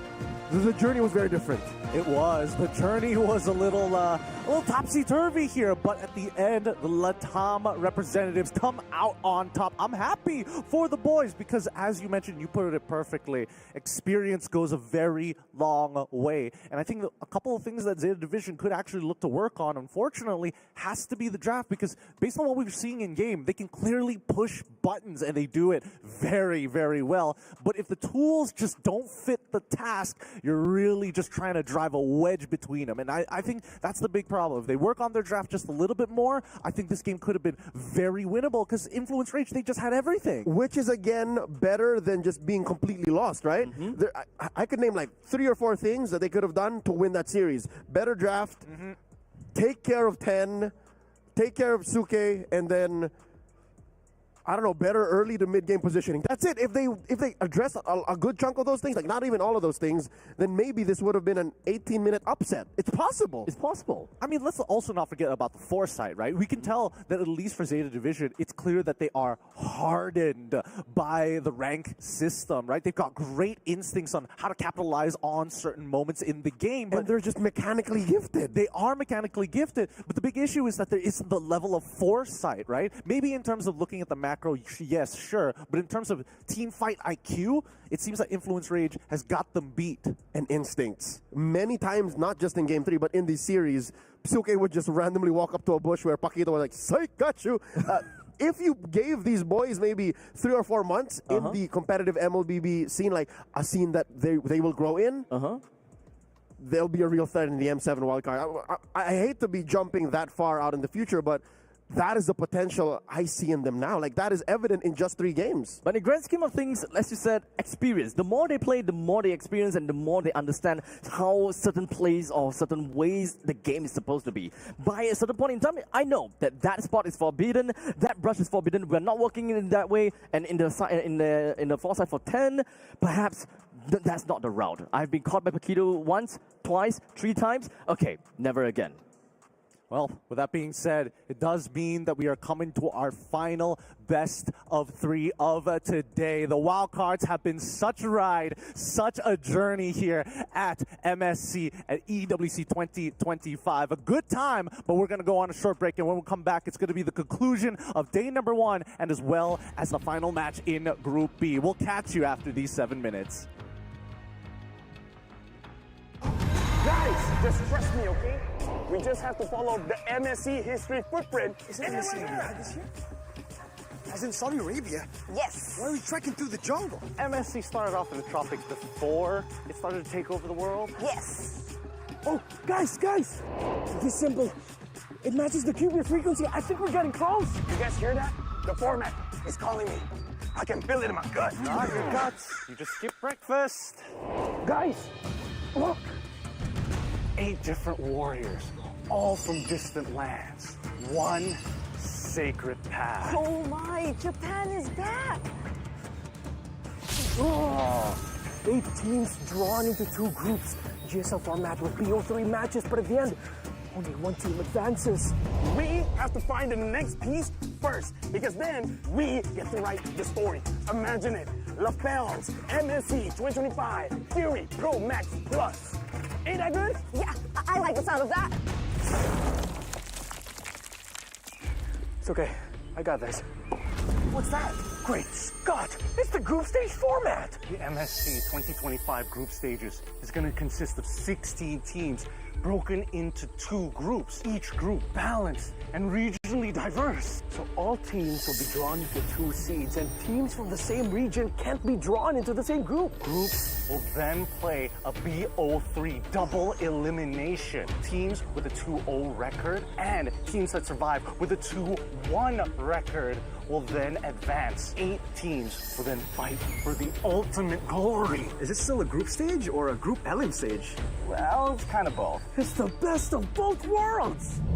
Maybe we're intentionally lost. Oh, you mean like the time a strong team lost to a weaker team, proclaimed it was a strategy to go down to the lower bracket for a more dramatic comeback? Yeah, that sounds right. Yes. Yes. Oh, look! That seems like a shortcut to the finale! Perfect! Now we can solve the final format before they even get here. Let's go! Brigida, let me teach you something. When you see something shining, you smash it. Ah, I found it! The sacred format ahead of everyone else. LaFell! From now on, you can call me LaFell, the great format discoverer. LaFell! I think you broke the format. Oh, we can still fix the format. Thank goodness I'm not with you this time. Don't touch anything else, LaFell, no! Let's look at the knockout stage. The MSC 2025 knockout stage. 2-0 teams will get to choose which 2-1 team they want to face. Will the 2-0 teams just pick a weaker team for a better matchup? Or they could just find a tougher team just to play. Your question is, which team gets to choose first? Most game wins or shorter game time? We're gonna have to wait until we get to Riyadh. Until then, let's have a look at the playoff bracket. Quarterfinals and semis will now be best of 5. Oh, and there's now a best of 5 third place clash before the grand finals. Final best of 7 to crown the ultimate champion. There you have it. The MSC 2025 format, wildcards to glory. Yes!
Everybody know we gon' do it like this, do it like this, do it like this. Everybody know we gon' do it like this. Straight from the underground.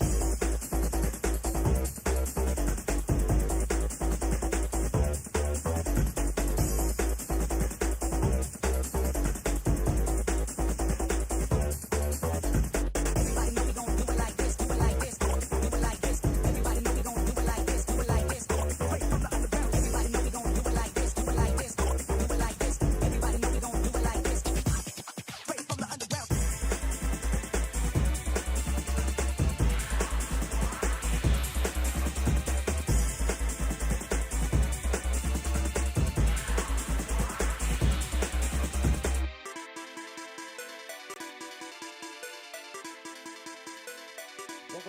everybody? You are currently watching the wild cards. We are down to our final best of three here for day number one. Plenty of MLBB action to go around here at the 2025 Esports World Cup live in Riyadh. My name is Getting Q for those of you who are just tuning in. Here at the SEC Gaming Hall, we're having a good old time, but let's introduce our casters for our upcoming matchup. We've got Eterna as well as Abstract at the helm to keep you guys entertained for our upcoming best of three.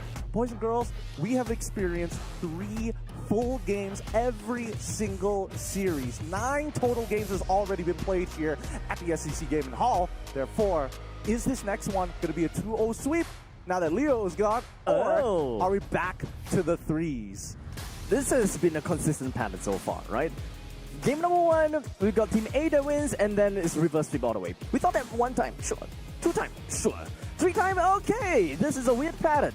Until the point in time we now come down to the 4th series, it would be funny if the moment Leo stepped away and we get a 2-0 game.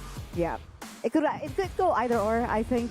But it goes to show if it does make it to a full best of 3 once again, it shows how close things are in the wild cards. It shows how all these regions are adapting to one another and how there's so much room for error, but also room for progress. I think that was really reflected in our previous game that we saw from Zeta. I think you guys put it really nicely about the fact that the potential is definitely there. It just needs a little bit more shining. Polishing. A little bit more pizzazz as well. Yes. Well, I do think that, that's the beauty of the GSL format, right? It gives you those 2 lives. It prioritizes making sure that you guys keep on winning. But coming into this particular, and especially when we're talking about specifically the meta, what do you guys think so far here at Wildcards? Is the meta exactly where we thought it was supposed to be, or are people just trying to kind of figure out whether they're on stilts or some actual solid ground? See, I don't know what's going on, because I think when we were talking about the meta, we were expecting heroes like the Chip to come through, the Angela to come a lot more into the meta. We were even talking about Rafaela and Estes, but these support heroes aren't really making their way. So I'm not really sure if it's the meta that we were kind of still, trying to get a grasp on, or it's just these regions in particular in the wild cards are more comfortable with, their comfort picks instead of the meta. What about you, Abstract? Because so far today we've seen a lot of bans on Zushin. We've also seen a little too many Yishinshins as well, something which I'm hoping that Virtus.pro is going to try out today with Backcall, Endoryu, Bobber, Pluto, and as well as Super Gorka. I'm looking for this EECA team to really show us what it's all about. Yeah, okay, to answer your question, I would like to believe that I'm expecting more Enchanted support. But no! That's not the way, and I'm kind of surprised. Hopefully, though, Nightmare Esports gives us something a little bit different here. And who's going to be in Nightmare support? Or Nightmare Esports? We do a by Lucy. We got 2 easy for Lexi, Social, Jasmine, and Cammy. These names are not unfamiliar. We've seen these faces, we've seen these names time and time again, and if I'm not mistaken, this is a roster that has been established since 2020. So technically, okay, Cammy came through in, I think, 2021 back at MSC, but for the rest of the team, they've been together for so long, and it's a different story with Virtus.pro, who's rocking in a new jungler, because it's not Zaur in that jungle position, it's actually Andoryu, who is a Filipino import. So as much as I know about is that Andoryu joined into the fray because their own jungler is too young. Yup, he's 15. too young. He's 15, right? It's one of those moments where you're just like, dang it, man. We had a very similar situation in MPLMY, Era 404. He was 15 years old. He's not 16. You gotta wait that time. You gotta wait that time. But it looks like we're jumping straight into the draft, boys and girls. I'll leave it to the professionals here at the desk. Abstract, Eterna, take it away. So right off the bat, I do want to mention that having Andoryu over to the team, I have the concern is always about communication, right? In a team-based game, you want to be able to communicate with your team, and I'm just not too sure whether Andoryu have got that communication down, and perhaps even when it comes down to chemistry. Because they've been together for 2 months, I think?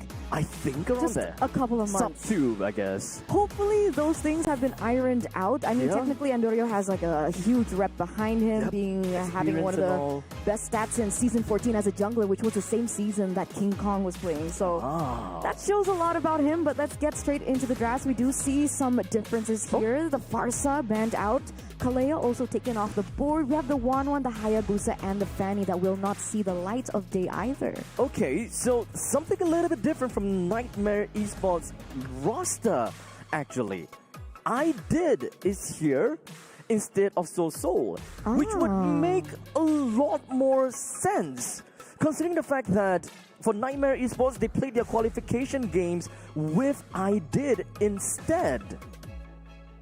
Well, there you go. So Okay. double imports coming through from Nightmare Esports. It's by Lucci and IDID, who are also Filipino imports. Aside from all the bans that we mentioned earlier on, Boxer gets taken out, so it's starting to limit the jungle pool just a bit. We won't be seeing the Hayabusa. Maybe the Fredrin might pop out here, but it looks like Nightmare will prioritize this Arlet, which technically is still a flex pick. Yeah, it's definitely a great pick coming in from them. This is probably the first time that I'm casting an Arlet. So far, all the games that I've casted doesn't have an Arlet. But in the meantime, for the side of Virtus.pro, they've decided to pick up that Uranus as well as the Yi Sun Shin. So just having Yi Sun Shin here, I can rest easy. There's not going to be a possibility of that Uranus into the jungle anymore. Because that one time that it happened, it just did not work out so well. Yeah, it didn't. No way. That's why we've seen a lot of experiments coming through, but what we're sure of is now the Fredrin gets picked up. So Yep, the junglers right are as I said. established right now. What do you think would be the glaring difference between these two junglers? Honestly, one thing for sure is that when it comes down to having a Yi Sun Shin, he does have the tempo to play around with. In the early stages of the game, you do have got quite a bit of power spike just to play more on the snowball fashion. Well, in the meantime, you do have the Fredrin that is a lot more tankier. You definitely will be able to try to clear waves as fast as possible, but the Yi Sun Shin definitely will be able to do things faster with his given mobility as well as his clear speed all in general. Which is why I find this very fascinating, because coming into this match, it's known all around that both of these teams like to play aggressive, right? On one side, we have a Virtus.pro who likes to get things going as soon as possible. They have a very aggressive mid-trio playstyle, so we are seeing that flavor kind of pop in the drafts here with the Kimmy in the mid lane, we do believe, right? Oh no, not again. Oh, having a Yi Sun Shin and a Kimmy? That means we are going back to the greedy draft. 3 marksmen that is potentially gonna come up for the side of Virtus.pro. The last time that we saw this, it worked out great. Yeah. The last time we saw it worked out great. So the only thing that logic just doesn't make sense to me. But if it works, hey, it ain't stupid if it works. So at this point in time, I'm looking forward to see what Virtus.pro have got in store for us. I mean, it's greedy, but if you get to the power spikes, it pays off. Yeah. Right? The damage, the range coming through. It's a lot of poke as well coming in from VP, which is something that unfortunately NM, Nightmare, has not answered just yet, right? They have the Jushin, who's technically very short range, the Fredrin, kind of the same, as well as the Arlet. So I'm looking at someone that can dive into the back line. I'm not really sure if we're going to see it later on. As we get into the second phase of the bans, the CC gets taken away, as well as that Granger. Okay, so I do like the CC ban, but the Granger ban from themselves is not what I would expected. I mean, granted, they have first pick. Yeah, granted they have first pick. So they don't have the opportunity to pick first in the second phase, which is why they would want to ban out a Granger. But personally, I would love to kind of risk it a little bit, just so that they can get the Granger for themselves and play the front to back, given that it is a Fredrin and a Jusin. So what are we missing here? I would say that Bruno. The Bruno is going to be the next possible pick that would work well for Nightmare. As for Virtus.pro, I think anything could work out for them, given the fact that they have 2 marksmen already. Here's the thing, right? But we're talking about Cammy. Cammy is a Granger main, which is why I share the sentiment that you mentioned earlier on with the Granger being banned out. We're looking at heroes like the Wanwan who's banned out as well, Harith and the Beatrix. comes to Harif. mind. If we're talking about Cammy in particular, but as Okay. a general whole, I agree. I think the Bruno does wonders in the early stage of the game. That will also kind of accentuate their playstyle that wants to play for the early. Okay, so right as you mentioned that, the Harif joins in the fray, but okay, the Masher joins in. So the Masher is specifically picked just because of the fact that there's an abundance of marksmen over to the side of Virtus.pro's lineup. In most situations, I don't like that, but only because of the fact that it's a triple marksman composition from VP, I'm okay with the Masher. I would naturally want to see something a little bit more AoE style, something that plays towards that Harif a little bit more, be it the Gatukacha, but which has been taken away. Otherwise, having the Badang, which is banned out as well. Exactly. So, yeah, okay. So you know what? It's fine. Masher, we'll give it over. There's not a lot of tools that they can There's work not a with, lot, and yeah. we did mention that they needed an answer towards the back line, so I think the Masha does make sense, right? Yeah, exactly. Kimmy going to be having a little bit more of a difficult time because technically she can't self-peel, but that's what the Gatot and the Uranus is for. As it turns out, the Bruno is not going into the hands of Nightmare. It's actually going into the hands of Virtus.pro. So with that said and done, this is the full lineup with a final pickup from Virtus.pro as that Bruno. Triple marksman with great amount of power spikes in the early stages of the game because of the Bruno and that Yi Sun Shin. Mid stages is where the Kimi start to pop off. So they have a good curve from the early, mid to late. And the big question is, what are going to be the winning conditions for Nightmare Esports? With the Fredrin, technically, they do have a little bit to say around neutral objective takes. The big question is, do they want to contest it? As it looks like, ladies and gentlemen, here we go. Land of Dawn. Game number 1 in this best of 3 series between the Mekong representative Nightmare Esports and EECA's Virtus.pro. Let's get straight into it. All right, into the Land of Dawn we go. Right at the start of the game, we do have the Fredrin that starts off in the orange and the Yisunshin on the purple, with their final destination going to be over to the gold lane. So this is likely going to be a little bit northern heavy kind of game for both sides. So expect pretty early fights, especially for Too Easy for Lexi. I think that he would want to put a little bit more pressure in the early stages, given how tanky he could be later on, and he wants to punish the fact that there's so many marksmen on the opposite side. Yeah, timings are going to be very important here, but remember, Cammy on the Harris requires a little bit more time to get going, so it's kind of a mixed matchup. Wait a second, in the mid lane. Oh, Bomber. He's suffered quite a bit of damage, but it's not going to be too big of a problem in the end. That's the range. That's the range that they're working with right now. Jasmine now looking to open up the map, giving in some information. But back to the gold lane, right? The Harith requires a little bit more time. Meanwhile, we can see even from the emblems themselves that Bruno should have a better time in the early stage of the game. So, at least for now, nothing too much that is kind of a surprise. We have definitely tankiness that we want to see from the side of Pluto, as well as bad card as much as possible. So, we have all the frontline options. We have some of these crowd control from the side of Pluto as well. But if they want to do anything, it is mostly going to be on the bad card as much as possible. He makes up the space. He opens up the space as much as possible and just tanks it in, while they just march right into the Nightmare Esports jungle. Which is quite intriguing because his reputation shows that he's a very aggressive EXP laner. Being forced on Uranus, we'll see. Turtle already half health. He can be very aggressive at this point in time, and Doryu a little bit too deep into the turtle pit. As such, he's going to be flying up to the sky because of the lantern flare. Idid is going to be the next one onto the chopping block with back cart, getting himself 2 kills already. And Jasmine, a very comical EXP laner. He goes in and right out with a quick little dash. All right, 2-for-1 trade, but it looks like they're going to be the ones to pick up the turtle. So technically too easy for Lexi. Luckily for him, was still able to get the retribution down. So there's a little bit of a mixed trade happening in this particular regard as we're entering kind of a stale moment here in the 3rd minute of the game. What else are we expecting? do Nightmare Esports just want to continue on this tempo that they're on? Naturally, I would say that they would want to slowly win in the game.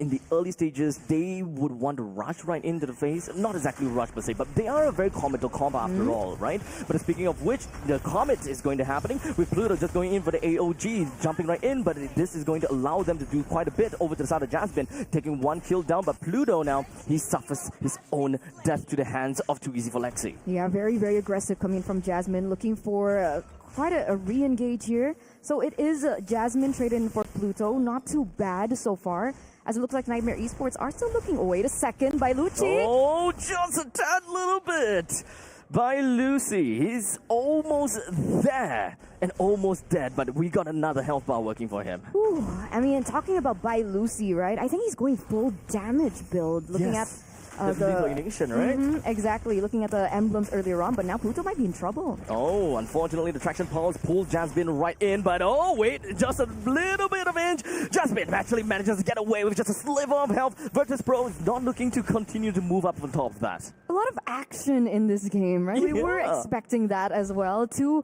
very aggressive teams going head-to-head against one another. What a great way to close out the wild cards of the day. I did. You're alone here. That's a 3v1. The very aggressive outie. Huh. That is not something that we were expecting, but as much as we want to see Nightmare Esports try to play a very aggressive, I think that he underestimated the amount of damage these early game marksmen actually have. All right, and that's going to be a contestation, I believe, for the Turtle.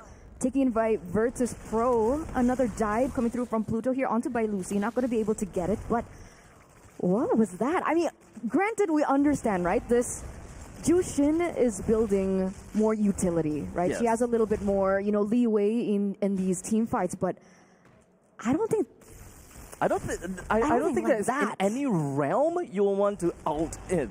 Most of the time, it is a very good escape mechanism. You can just walk in, shine your lantern flare and all, and just kind of out the way. But speaking of which, Bad down at the bottom. Finds himself taken down. It's gonna be a small little problem. He's going to be that sandbag after all. Bad caught taken out. Maybe that's miscommunication issues that we might be looking at, but I would like to think so, but at least I did as well as by Lucy. The both of them, I would want to believe that they will play with one another. They should be the tag team per se, but it's not exactly going to be that way. And Lucy is just kind of cooped up down to the bottom. All right, a little bit of a reset here. Boys and girls, ladies and gentlemen, 5 minutes in, we can already see some trades in the neutral objective takes. That turret finally falls in favor of Nightmare Esports, so that's a little bit more, leeway, a little bit more movement that they're going to be able to utilize to their advantage. Putting Badcott in his place, not going to be able to open up and be as aggressive as we would expect Uranus to be able to play. Meanwhile, I did finally picks up that next item, the glowing wand, to kind of aid in their ventures in these team fights, because we've seen a couple of times, Pluto and Badcott, especially with the Revitalize and the regenerations, being kind of a big problem for Nightmare. Perhaps we'll be looking out for more solutions for their problems, right? Because even though we think that Nightmare Esports is in a kind of a tough spot, because they're going up against a triple marksman composition, but they're not winning by a landslide, and even losing Cammy at this point in time, this is essentially going to be a free turtle that's going to be credited over to the side of Virtus.pro, right? So Nightmare, they gotta work something out here. That's not good. That's not good. That's not. Yeah, they're on a ticking time bomb right now, and they do want Cammy to get to the power spike as soon as possible. And the fact that Cammy, unfortunately, was taken out earlier on with a little bit of a gold lead, by the way, compared to the Bruno. Oh, that's the damage from the Bruno. That's the siege, and that's Jasmine being zoned out away as they are going to be able to pick up another turret. What do? Do they just like Nightmare? Play a little bit more patiently? For Nightmare? For Nightmare. I would like to believe that the timer is actually going against them. The moment that they try to play a little bit more on the safer side, they are generally going to find themselves lacking in the later stages, because Virtus.pro, the moment that they pick up one item to the next item, their power spike is just immense. It's just immense, right? It's scary. Well, Nightmare Esports, they are just playing all around Cammy. They want, if anything, funnel over to Cammy. Well, for Virtus.pro, any form of wins is going to go to either Andoryu, to Boulevard, or to Super Igorka. Either one of these three, they will be happy to get the funnel, they will be happy to get a kill, and go. Let's see how the siege happens here. Already some rotations coming in from Andoryu as well as Super Gorka. Pluto's on the way as well. This is a perfect zone, a perfect land, a perfect macro. The AOG lands onto Cammy, melts him down in an instant. Nightmare Esports can't do anything but to play possum. All the way underneath the turret, there is going to be the good final slash. It's just going to be roping Pluto right in and allowing them to go for one trade. Not the best trade, but at least it's something. Yeah, at least there is something that they're going to be able to pick up. But the big question is, will it be enough? Because that was traded in for Cammy. That's a lot of damage. barely gets out. Jaspin, though, he's hoping to walk himself right out of that, but that's not going to be the way. Boba say no. Too much of that slow going to work for them. And Doryu picks himself yet another kill over to IDID as Jaspin and IDID, these two down. Virtus.pro with the 3 marksmen, they've got great sieging capabilities. For sure, right? Because they have the range advantage. This was something that we were talking about even from the drafts, and we're getting it live in action right now. I mean, Nightmare Esports are unable to just walk up. They need a different solution to get into the backline. And unfortunately, by Lucci all alone, I don't think he's going to be able to handle it. Pluto, once again, goes for a little bit of a taunt there. Doesn't commit. Cammy's on the way. This is at least something that's going to be working out for them. They do have the Summon Force that's going to be popped right out, and Pluto just re-enters into the Summon Force, allowing him to be the death for the team. But not only that, Boba also finds himself taken down. So Nightmare Esports, finally, great defense. They managed to push Virtus.pro in, and or rather out, with 2 kills in the bag. But remember, that's a Lord still in for Virtus.pro. And we were talking about siege, we were talking about range. Yeah. They have all of they have that. everything now. Exactly. Nightmare Esports, on the other hand, they don't have the best wave clear, right? Technically, they only have Cammy. Obviously, they do have a little bit of range to work with for IDID, but it's not nearly as much wave clear pressure that Virtus.pro is having with the composition that they brought here. Exactly. I mean, Jaspin can wave clear pretty effectively, but all he have is his ultimate and his first skill. Too easy. Everyone else can't stun creep, so he can't just dash in for free everywhere and every time to clear the wave. So I think that is definitely something that is not exactly in the picture per se. Nightmare Esports, they have to play together as one because they are always just getting picked up one after another. But in the meantime, the Summon Force is going to be dropped down coming from the side of Cammy. He manages to get himself a little bit more shields in order to survive against this plot from the side of Pluto. While we have all 5 members from the side of Virtus.pro just marching right in together with the Lord. They will siege down the crystal with no problems at all in 10 minutes. 1 game away, ladies and gentlemen, for the EECA representative in Virtus.pro to make their way into the 2-0 bracket tomorrow. Oh man, is this the first sub 11-minute game we have today? It was fast. It was fast for sure. And this is a triple marksman composition. So far, this is working. Triple marksman composition is working miraculously, greatly, with flying colors at this point in time. I can't help but think that Nightmare Esports, they are not exactly working together in the most coordinated fashion to play towards their strength, right? If Frederick wants to enter a fight, if he wants to start off a fight, he have to go through many layers. If he managed to somehow dash in over to the front lines, okay, great, there's 3 marksmen just targeting him. He's gonna be dead. If somehow there's no front lines and he manages to go over to Kimi, for example, oh great, there's still 2 marksmen behind him. That makes sense. It's that tough. makes sense. It really was tough. We saw it implemented into the game. The way that it was executed was a little bit harsh. And on top of that, I think if they wanted to play towards the Harith and for the Harith, I think they should have actually played for the Harith in the game as well. It felt like it was a little bit scrappy. I don't know the winning conditions, if it was, as clear or not. But definitely Cammy was not having the greatest of times. So it poses the question, is it a Harith problem? Do you think Harith still belongs in this meta? I don't think the Harith is great, but it's not the worst either. If you really want to get something working for Harith, you gotta have to play together with the Harith, because let's be honest here, throughout this entire fight, throughout this entire game, we didn't really quite see a point in time where Nightmare Esports plays together as 5, where they come in with a coordinated initiation, Jasmine going in with the final slash, and then Bai Lucy just zooming himself over to the backlines kind of thing. They have a role for each other, but they didn't execute them together at the same time to secure them a win in team fights. It was unfortunate. It was definitely unfortunate. We're looking at a little bit of the replays here, ladies and gentlemen, and I think it was just really executed well as well, right? Pluto coming in. This was actually something that we were discussing, I think, pre-wild card. Pre-wild cards. Pluto is known to be a really good initiator, but sometimes in a good way, sometimes in a bad way. Where he gets too overzealous. Yes. But in this regard, I think he played really well with the team. He was able to get the openings that were proper and really just pave the way for the rest of the members to deal out the damage without being touched. And I think that was a really important factor. The peel was there. They have what it takes for that game, and it worked out great. But Gideon, tell me a little bit more about that. How do you enjoy that game? 11 minutes! I love it. I love it. I'm all for it. This is the first time that we're seeing a pretty standard overall draft other than our previous matchup. This time round, it made a lot of sense, right? You can clearly see the ideas that are coming into play, and more importantly so, just a better understanding in the draft in terms of the relationship of how these heroes work together. Although, I will say, some of the most... Well, for me personally, at least, I have to rephrase that for a moment there. I love that opener coming in from Nightmare. They had a really strong opening 3 of the Arlet, the Jushin, on top of having the Fredrin. The main idea is making sure that these 3, whether the Arlet goes into the EXP or going into the roam position, get those resets online, get that early damage in.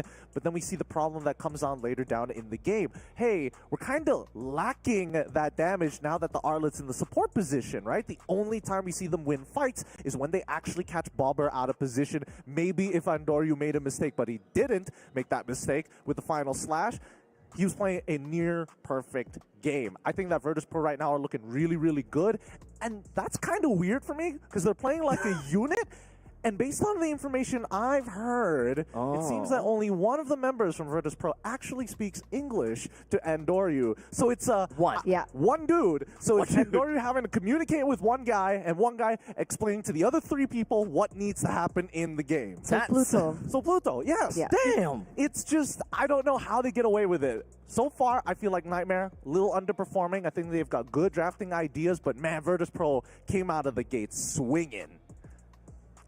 Honestly, having one person to translate for everyone else and everyone else to translate for one person, that's a lot of job for Pluto. At this point in time, if I'm Andoryu, I'm just like, you know what? It's okay. I don't talk. I'll just sync with you guys. Let's just connect minds. Just hive mind. Hive-minded. Just connect yourself to the Kala real quick. I'm telling you, putting Andoryu, picking up Andoryu #1 was a great pickup. And here's why. MPLPH Season 14. When you are looking at Season 14 for MPLPH, you're thinking about like the King Kongs. You're thinking about the Carl Teasies of this world. And who has the best stats at the end of that regular season? Andoryu. Actually. Yes. From Omega. Actually. He's killing it right now with this team. All right. With that being said, there's so much we can talk about, but we're going to save it for a little bit later. For now, we're going to go on a short break, and when we come back, we're going to see whether or not it's going to be an all Virtus.pro day with a 2-0 victory, or will it extend to a potential Game 3 if Nightmare pulls it back? We'll find out right after this break.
Welcome back, everybody, to the Wild Cards here at the 2025 EWC Esports World Cup live in Riyadh. My name is Getting Q. For those of you just tuning in, you missed out on a banger of game number one. Virtus.pro showing that they can flex on their opponents. Nightmare looking to recover. Now, coming into game number two, we had a bit of a discussion about what could potentially change in the upcoming draft. Of course, it's going to be Abstract as well as Eterna at the desk to keep you guys entertained. Walk us through it, because again, adjustments need to be made. We think in switching sides, we thinking, you know what, we need a more refined strategy, because this is the most standard MLBB we've seen in quite some time. I definitely agree when it comes down to the opening draft. The first three that were picked out, I love that coming in from Nightmare. But from that point onwards, right as we went over to break, I did mention that I don't really like the combination of mashup plus the Harith itself. I thought that, look, if they have the possibility to pick up a Bruno so that they can play it front to back, that would have been my choice if they want to play early game. And it just really dives back to our earlier conversation about, are we playing for meta or are we playing for comfort? Because we did mention in the drafts that Harith was one of his power picks is the Harith. So maybe that was something that he was a little bit more comfortable with. But as a result, we saw that the game was a little bit junky, right? The timings weren't really correct. It was very difficult because obviously they needed to wait a little bit more time for the Harith to get to the power spike. Yeah. And so it was very difficult for them to find that moment where, like, okay, we have a really strong first three in the drafts, but how are we going to be able to get the ball rolling later on? Because if we're talking about power spikes, the Kimmy starts rolling in the mid game, and that's what we started to see, right? The Cammy on the Harith had absolutely no say in these team fights because lacking range, lacking the damage, and of course doesn't have the correct, I would say, regeneration and the shielding just yet because of the lack of items. I think a lot of the information being distributed because of the Mountain Shockers, specifically from Andoryu in that game, allowed them to kind of avoid that trinity, right? I was like, oh, Frederick's going to be here, therefore the mid laner's going to rotate this side. Let's just avoid that altogether, right? Well, Uranus, do your thing, survive, live, live, my boy. Now, going into this next draft, I'm excited to see what Nightmare has in store for us. Keep in mind, 2 lives. It's a GSL format. They drop one series, not that big of a deal, but it just means that they have one final life throughout the rest of the tournament. Which will happen tomorrow. So we're going to say goodbye to 2 teams, I believe, tomorrow, right? Yeah, potentially. Potentially? Okay, fair. It'll hurt. It'll definitely hurt my soul just a little bit. Just a little bit. But looking at how the games are going to be played, we need to see a little bit more refinement, right? They don't want to obviously throw out all their strategies here. They're looking for a qualification spot into the main event, which is the group stages of the mid-season cup. Let's jump right into the draft. Give it up for Eterna and as well as Abstract at the desk. Okay. Let's start things off, right? When it comes down to the drafting, we do have VP that's going to be on first pick, first ban, and Nightmare on second pick, second ban. We start things off with the Farsa that's thrown over to the banning pool already. And it's something that we are not surprised about. Farsa has been making rounds and rounds. She's OP. She's broken. Yeah. She's broken, right? If we're talking about mid laners who have damage, good escape, good rotation, just good clear, it's Farsa. She gets high ground. Honestly, what does she not have? Crowd control? No, she does have crowd control. Yeah. She's a little vulnerable. I guess we could argue for that. Yeah, I guess. But that won't be the same for all mages. I mean, Zetian has a passive. Yes. Oh, yeah, that's true. Right? Passive, so 120 seconds, by the way. 120 seconds. So that is just pop and okay, 120 seconds. I'm gonna be completely vulnerable. But hey, it is a consolation prize, I'd say. Once again, the Boxer gets banned out. So it seems like we might be seeing maybe similar drafts from game number 1. As much as I want to see that from Virtus.pro again, because we didn't really quite manage to see the essence of the triple marksman over to the late stages of the game so far. All the triple marksmen so far has been winning in the early and then to the mid, and then they just close out by then. We didn't even get to see the extent of how scary triple marksmen can very potentially be in the late stages, or how vulnerable they can very potentially be because of the lack of frontline / anchor. They have 3 guys in the back lines ready to deal damage. Is it enough to just dive into the back lines, kill all 3, or do you want to deal with the front lines kind of thing? That's going to be an answer that we might see now. 1-1 gets banned once again. So I'm wondering if they're going to be opening up different types of junglers here. Maybe the YSS didn't really work out as well. Do they want to look for something different? Maybe the Hayabusa left open this time around? Honestly, if you are talking about something different, since Yi Sun-shin has been picked up so often, has been picked up so often, banning that out, we still have a jungle marksman that is still available, and we would have expected that he makes his rounds. Roger, we haven't seen him in a long time. I was as you were talking, I was like, are you going to say the R word? Maybe I will just be like, nod you a little bit. Are you thinking what I'm thinking? I mean, technically flashbacks to last year of MSC. I mean, granted, it wasn't Roger in the jungle, it was Roger gold lane. Yes. But it would be quite surprising, once again, if we do see the Roger come to play in the very next EWC. Let's see if it actually pops up, because Fanny is going to be the choice of ban alongside with the Kalea. And Virtus.pro pick up the Uranus. So it is, and it will be the same form of opening for Virtus.pro. The difference is in the previous game, Nightmare have first pick, first ban. They have decided to go for that Arlet first. So they are not going to opt for that because it didn't work first time. So let's try something else. They do have the Badang as well as the Granger. So great that we have a Granger here this time. Cammy, Rocket. Yeah, really good laning presence for the Granger, really good early game for the Granger as well. So it's already a different shade coming through from game number 1 to game number 2 for Nightmare. They also have tools to work with in the Badang and really big flex capability, because technically this Badang can go EXP, it could go roam as well. So it's actually putting VP in a position where they're going to have to think, all right, what's our next move? Technically right now the Hayabusa is open. So will they explore that, or are they going to be prioritizing the Fredrin?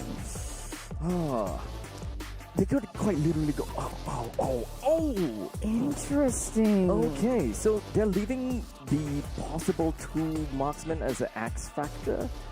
They don't have to go to that direction.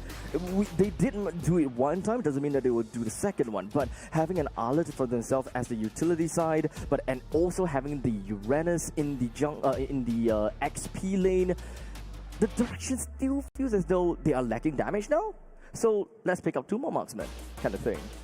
2 more marksmen, but I don't think they can. Do you still think that a Roger is a potential pickup? I'm not exactly sure, to be honest. If they want to play in the early stages of the game, it really depends on how Nightmare moves up to the next one, which is the Hayabusa in the end. So it's a little bit scary, right? It's a little bit scary to pick up so many marksmen if you have a Hayabusa on the opposite side. So just because of this, I don't think that they're going to be opting for the Roger anymore. We gotta look out for some of the other junglers. An eye for an eye, tooth for a tooth, an assassin for an assassin. Yeah, Link gets taken out here in the second phase, but back on that point, right? Kimmy mid lane is what we're looking at. It could potentially still go over to the gold as a small little flex. 9 out of 10, that's mage. Yeah, so there's still room for a gold lane pickup here. What are we thinking against the Granger? Are we looking at Irithel? I would say Irithel. Normally Irithel is where you will be able to bring it into a skill matchup, a 50-50 per se. So as long as Nightmare continues to focus onto the jungle bans, then I think that that's going to be fine. Because literally all 4 out of 5 are all dedicated to jungle. They have that kind of respect over to Andoryu, and for good reasons. I'm a little nervous now. I am too.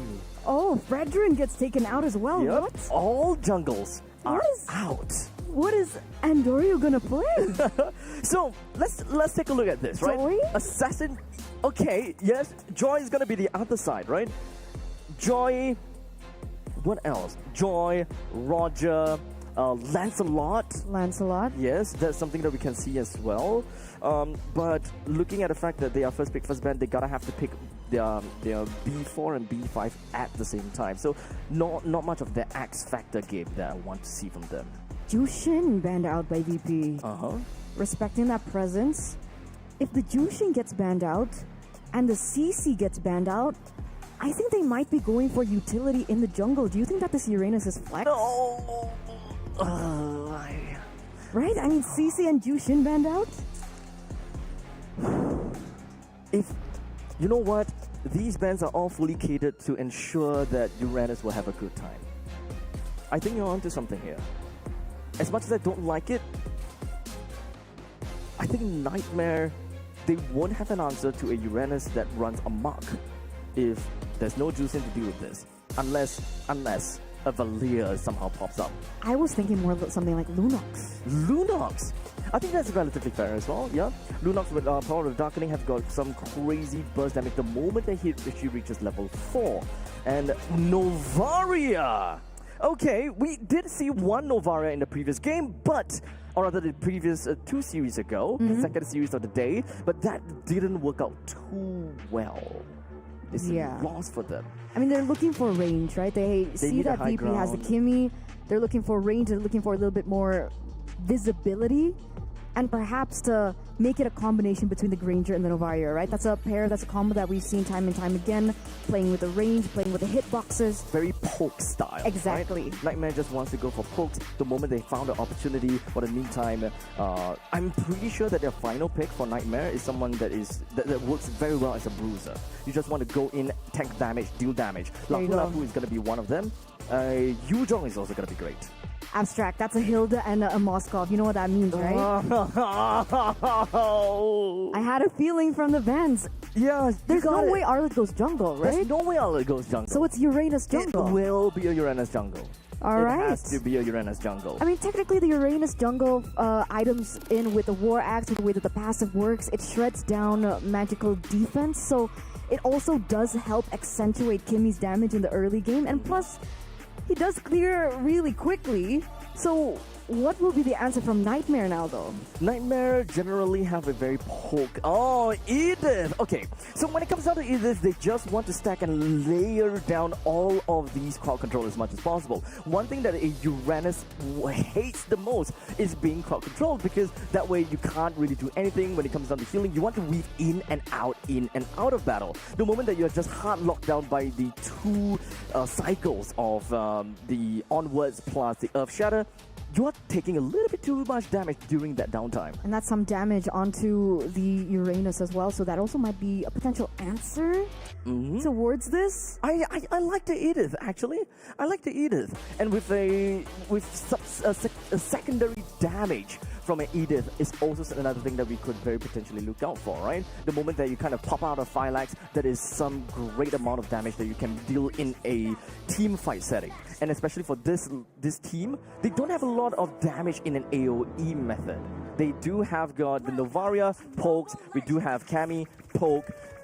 By Lucy, at least, those chain lightnings, it will deal well in the team fight manner. So let's see how it is going to be executed. Ladies and gentlemen, game number 2 in this best of 3 series. Can Virtus.pro go all the way? We're already seeing some damage onto Jasmine.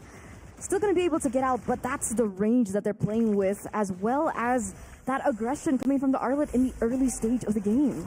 So right, to start things off, we do have both teams that is actually relatively heavy up to the northern side, with 3 members from the side of Virtus.pro that's making fast rotations all the way up top, trying to steal the Beetle away from too easy for Lexi as much as possible to kind of wait things out a bit, as Jasmine hiding himself the Pixel Brush, did manage to get a little bit of a pop onto Boulevard, but it's not going to do too much other than say hi.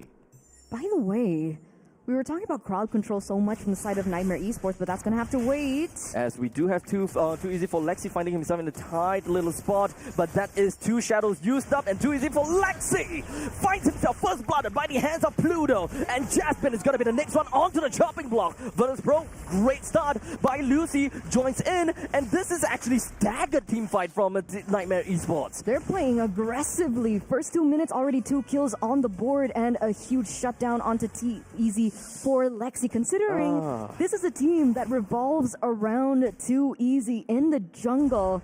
Gonna waste a little bit more time from Nightmare Esports as we take a little peek into the emblems. Anything stand out to you? I gotta have to say that it is the attack speed onto Edith. I'm expecting to go for vitality, right? A little bit more tankiness on them. So at least with that attack speed coming up for the Edith, it just means that they want to go a little bit more hybrid onto her. They want to stack up some damage, and if they have found the opportunity, then maybe Stalin Scythe will be a great one for Bai Lucy. Oh, okay. Perfect turtle here. Perfect turtle take for the side of VP and Doryu on the Uranus jungle. It's working out. Abstract, you were showing distaste on the drafts earlier on, but it looks like Andorio is ahead of Too Easy. The fact that he was able to get shut down was also a big plus. They're able to get the neutral objective take as well. So talk to us about this Uranus. So when it comes to Uranus, it has been a long time since, right? Uranus has always got really good clear speeds in the jungle, even way before he got his ionic discs buffed up. He can clear fast, but we just don't do that often, especially since a Uranus thrives in the amount of radiant stacks, and just proxying waves is the best way possible. So having a Uranus into the jungle just basically means, okay, I want to farm up as much as possible because it takes time for Uranus to be damaging. It's the Super Igorka down at the bottom, got caught by Jasmine as well as Cammy, but it's Super Igorka, he just sidestepped against Cammy, leaving both of them as Sliver. Wait, Super Igorka with a great blink, he manages to find himself out of the way from Jasmine and they outplayed him. Beautiful backup coming in from VP there. Again, showing that is there truly a communication issue? Pluto now gets targeted, but not enough damage and not enough commitment here coming from Nightmare to take him down. And now that's a big aggressive invade coming from VP into the enemy jungle. Too Easy. Oh, the Traction Pulse lands on the Jasmine. The rest of Nightmare Esports want to do something against Virtus.pro, but unfortunately that is a purple buff that's already secured and going to the side of Andori. It's currently level 7 as compared to Too Easy for Lexi at level 6. So this upcoming turtle battle is going to be tough for Nightmare Esports to even kind of yoink away from Virtus.pro. Luckily, they are going to be able to catch up here, right? But the big question is, do they still want to? Now they gotta sit back and really think about their winning conditions, right? I think early game hasn't really worked out for them. They have lost control over these objectives, but that's an invade once again. Yep. Andoryu knows exactly how far he can stretch his Uranus. The moment that he finds himself with some great items, he's going to go absolute ham as Bad God finds himself a kill and Jasmine goes down as well. Before the turtle even went down, we've got 2 from Nightmare Esports that have already bitten the dust. That's so nasty from VP. They're controlling every single part of the map. And unfortunately for Nightmare, they haven't been able to shut down Super Gorka either, right? So those items are stacking in. We're waiting for the Swift Trinity to come through. And as that hits, that's going to be the green light for Virtus.pro to take it here and now. Now, the main problem that I have from the side of Nightmare Esports draft is that they don't have a form of burst. They have some in the late stages when it comes down to I Did plus Cabby. They can have those high ground games. But in the early stages, you don't have an answer to Andoryu just going into your face. Exactly. They don't have DPS that they can fall back onto to kind of shred Andoryu down. And this is kind of the results of it. Look how aggressive they're going in once again. Yep, Fist Break as well as Fist Crack just right into Andoryu. They did manage to put up quite a lot of bullets onto him, but they don't have enough crowd control to hold Andoryu in place. As such, he weaved himself right out of the fight with a brilliant amount of radiant stacks. Okay, that's something, right? Too Easy gonna be able to shred that down at this point of the game. Oh, what is that damage, my guy? That's skewer though. Nightmare Esports, 4 of them huddled down in the bottom lane while Too Easy for Lexi clears up to the top lane. They need to get as much farm over to Too Easy for Lexi as much as possible. That's what they're going for. Maybe looking for a cheeky turret as they're, on the way there. But again, there's just so many things that Nightmare Esports need to answer from VP. And unfortunately, it looks like they haven't really gotten to that point just yet. We're looking at items right now. You see Super Agorka already with a Corrosion Scythe on the way to the next 2. And look at that, Boulevard.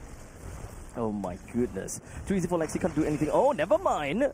The orange buff still went over to Andoryu, and Too Easy for Lexi loses his purple buff as well, as Andoryu literally put himself right in the face of the opponents. He does have a brute force breastplate though, so he's not going to be too scared of anything, as now he's picked himself up with a double kill right onto Cammy. What's the way Gorka brings Jasmine down by Lucy. It's going to be the next one onto the chopping block is Andoryu as well as Bad God. They are burning him down with no hesitation whatsoever. 1-for-1 trade. Oh, but he still gets a trade down, right? Yeah. By Lucy doing everything for his team right now, going to be able to get that, trade over to Bobber earlier on, and a trade with Super Gorka. I think that's kind of worth. Yeah. So all in all, 9-2. Because Nightmare Esports finally did manage to put a little bit of a dent into the armors of Virtus.pro, but is it gonna be enough is gonna be the main question. Because as much as too easy for Lexi have got his OG Shadow Kill and all, but Andoriu will tank up and will soak up all of that damage, no problems.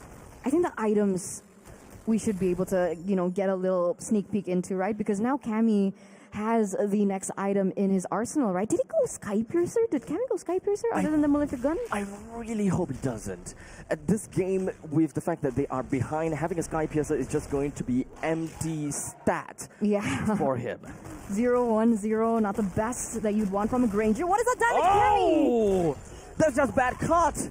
Just going in, hiding in that brush, waiting for the perfect opportunity to just spring into action. The way that this game is going, with a total of about 4,000 gold. Oh! I did! What a steal! Perfectly timed as well. Gonna be able to get it with the meteor launching through, landing in.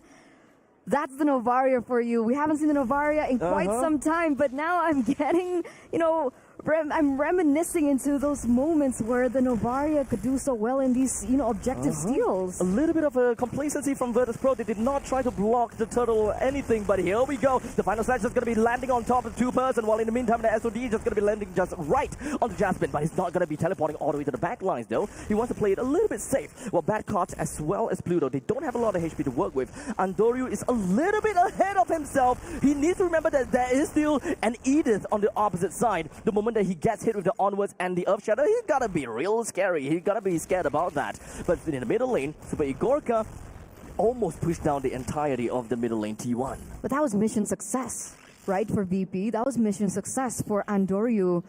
Did he manage to take the purple? He did. Oh. 1v3, 1v4, unpunished, taking it away. And obviously, too easy for Lexi requires that as a integral component to his kill pressure as the Hayabusa. I mean, look at his stats right now, 0-0.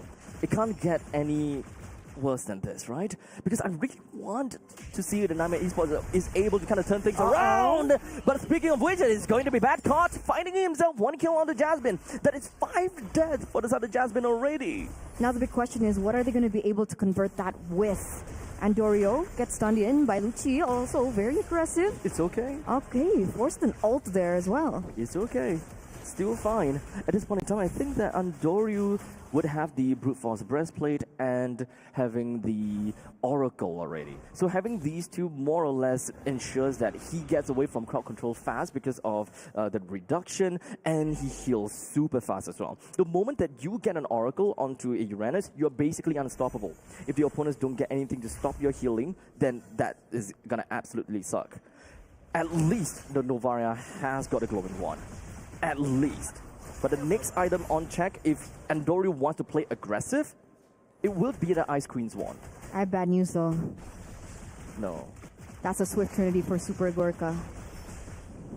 So he's ready, got what he needs. He's ready. He's ready. He's ready. And Bulber, oh, what's Pluto? Picking up ready. Andoriu's ready too. Picking up a mega kill for himself, and is just gonna be tossing right in the face of Nightmare Esports. What exactly can they do at this point in time? That is attitude coming in from the Nightmare against Team Nightmare. And looks like Nightmare don't really have much to say about it. Look how aggressive he's going. That's under turrets. This thick layer of health. There's nothing that they can do over to the side of Andoriu. As such, all the rest of the damage coming from the side of Virtus.pro will be more than enough to bring down Cammy, and it is unfortunately too easy for Lex. It's going to be the next one onto the track, but never mind. He do have the Ogi Shadow kill that allows him to get a kill down on Pluto. But would it be enough for him to get himself away? Almost to the Cyclone's Eye, but still down to the Ionic Discs from Virtus.pro. Almost is never enough for too easy for Lexi. Single-handedly almost turned things around.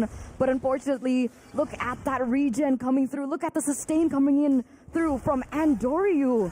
There's no damage whatsoever just yet. They need Buy Lucy to pop off. They need some farm over to Buy Lucy right at this point, because it's all about the thick HP from the side of Andoriu. The moment that he picks up himself the Stallium Scythe, and at the point in time picks up a lot of Wrath stacks from tanking so much, that he will be the bane of Andoriu. Andori wouldn't even be able to see that coming. But in the meantime, Daisy seeing what coming, that is going to be a lot that's just going to be riding right on the waves. Onto the bottom lane T3, Pluto as well. He's just going to go straight in. Final Slash lands on the one, put Jasmine in a really tough spot. As such, 2 men down already. Over to the side of Nightmare Esports with the T3 taken down. Andori tanking up like no tomorrow. And now too is it for Lexi. Trying to finesse something out of Virtus.pro, only to be pinned and skewered all over to the wall by Lucy as well as Cammy, forced out all the way to the fountain as Virtus.pro takes this game by the storm. The first 2-0 we've seen today here at the wildcards for MSC at EWC 2025, and it comes from this team VP. They are young bloods that know no fear, and that is exactly what we saw from them from game number 1, game number 2, and, you know, fun fact, Andorio's nickname is the Nightmare. Oh. It looks like Wow. they're the Nightmare for They're the Team Nightmare Nightmare now. today. Oh man, this is not something I expected. I thought a Nightmare Esports on paper by Lucy, and I did. The way that they went through the M Challenge Cup, it seems as though they had a good storyline ahead of them. And going up against Virtus.pro with Andoru joining in, sure, high profile name, but does he gel well with the team? Well, this series gave us the answer. Yeah, it looked like there were no problems. No problems at all. We were super concerned about that, but we didn't see that come through in their gameplay at all. So it's looking good. And these are one of those cases where we can argue young blood versus, you know, veterans. I was slightly hoping that you'll say old bloods. Young bloods and old bloods. But damn, this pro 2-0 against Nightmare Esports. They have managed to break the, I would say, curse here, right? Day 1 curse, the reverse sweep thing. I'm pretty sure that they were kind of shaking a little bit for taking game number 1. They were thinking, okay, let's not screw up game 2. I mean, they're looking for revenge somewhere, right? Because remember, back in the grand finals, they were swept by Team Spirit. Oh. So they're coming here into MSC looking for that second chance to make it to the group stages of MSC. And they're coming in with a vengeance. And we're taking a look at a little bit of a replay to how things really went down for them. And we did see some great things coming in from 2EZ. But at this point in the game, I think it was a little too late. Yeah, it's not really a game for 2EZ for Lexi to play at this moment in time. It's just that they don't have an answer for Andoryu, and generally their answer is going to be by Lucy. Understandably, by Lucy, the moment that you have a Edith with a Stallium side, and you just kind of build out a lot of those magical defense or physical defenses, your true damage can actually rack up a lot, which will help you deal with Andoryu. But unfortunately, that comes with itemizations. They can't even get themselves out of that early phase because of the fact that they just don't have an answer for Andoryu from the start to the end. And I think that's really funny. Because in the bans, remember? 5 targeted bans. 5 targeted bans. Onto Andoryu. Yes, and they don't have a problem with that. No They'll problem. just play with what they drafted for themselves already. Exactly. Gideon, give us your thoughts. You're in the jungle. Bobber! Bobber! This guy on Kimmy, he played one hell of a game. All right, I have to admit, I wasn't expecting Uranus to do as well as it did in that match, and Dario obviously clearly got targeted, but at the same time, if Bobber wasn't getting those kills, if Bobber wasn't kind of being the man for the team, that early game was the biggest pain point that should have been Nightmares, right? As soon as they hit level 4, I was expecting First Bloods to fall into their hand. They get a double kill into enemy territory. They completely ruin the EXP lane because of the assists that they got according because of it. So everything just seemed to work out well. I think, unfortunately for Nightmare, a couple of missed mechanics here and there, and especially Igorka, this guy, the amount of outplays that we saw coming in from him, 2v1 down bot side, 3v1 down bot side. Escapes every single time. They did the Rock Lee stuff of like, hey, let's take off the weights here. We're playing on like 3 MS. There is no lag. The mechanics really started to shine. You guys did a great job at covering the entirety of this game. And I think, you know, most people are going to be pretty impressed with what EECA is pushing out. What are your thoughts on the region right now after that match? I think they're completely progressing. It's really cool to see. Do you not agree? I definitely gotta have to say that, right? I always, when I look at Virtus.pro's lineup, the first thing I kind of think of is they're going up against Nightmare Esports, and Nightmare Esports have definitely made a name for themselves before. In fact, they were in MSC 2021 with a position of between 9th and 12th, right? So they have the experience. They've been they around. know what they're doing. A lot of these teams have had experience, specifically with MSC being their starting point. But it's great to see, EECA as a region continues to strive forward here. And I think everybody is going to be proud to see the potential results that are going to be coming down the line. With that being said, that does conclude day number 1 of the wildcards here in the beautiful city of Riyadh here at EWC 2025. It's been a great time. Once again, thank you so much to Abstract and as well as Eterna. Also, big shout outs to Leo. He's already down and out after 9 games, full games of MLBB. My name is Gideon Q. Thank you to everybody who's been watching day number 1 of the wildcards of at EWC 2025. We're going to be closing out the show, but keep in mind that tomorrow we are going to see more MLBB action. Group A and Group B will be back at it again. Some with 1 lives, others with 2. Who is going to make it to the next round? We'll see you guys tomorrow to find out.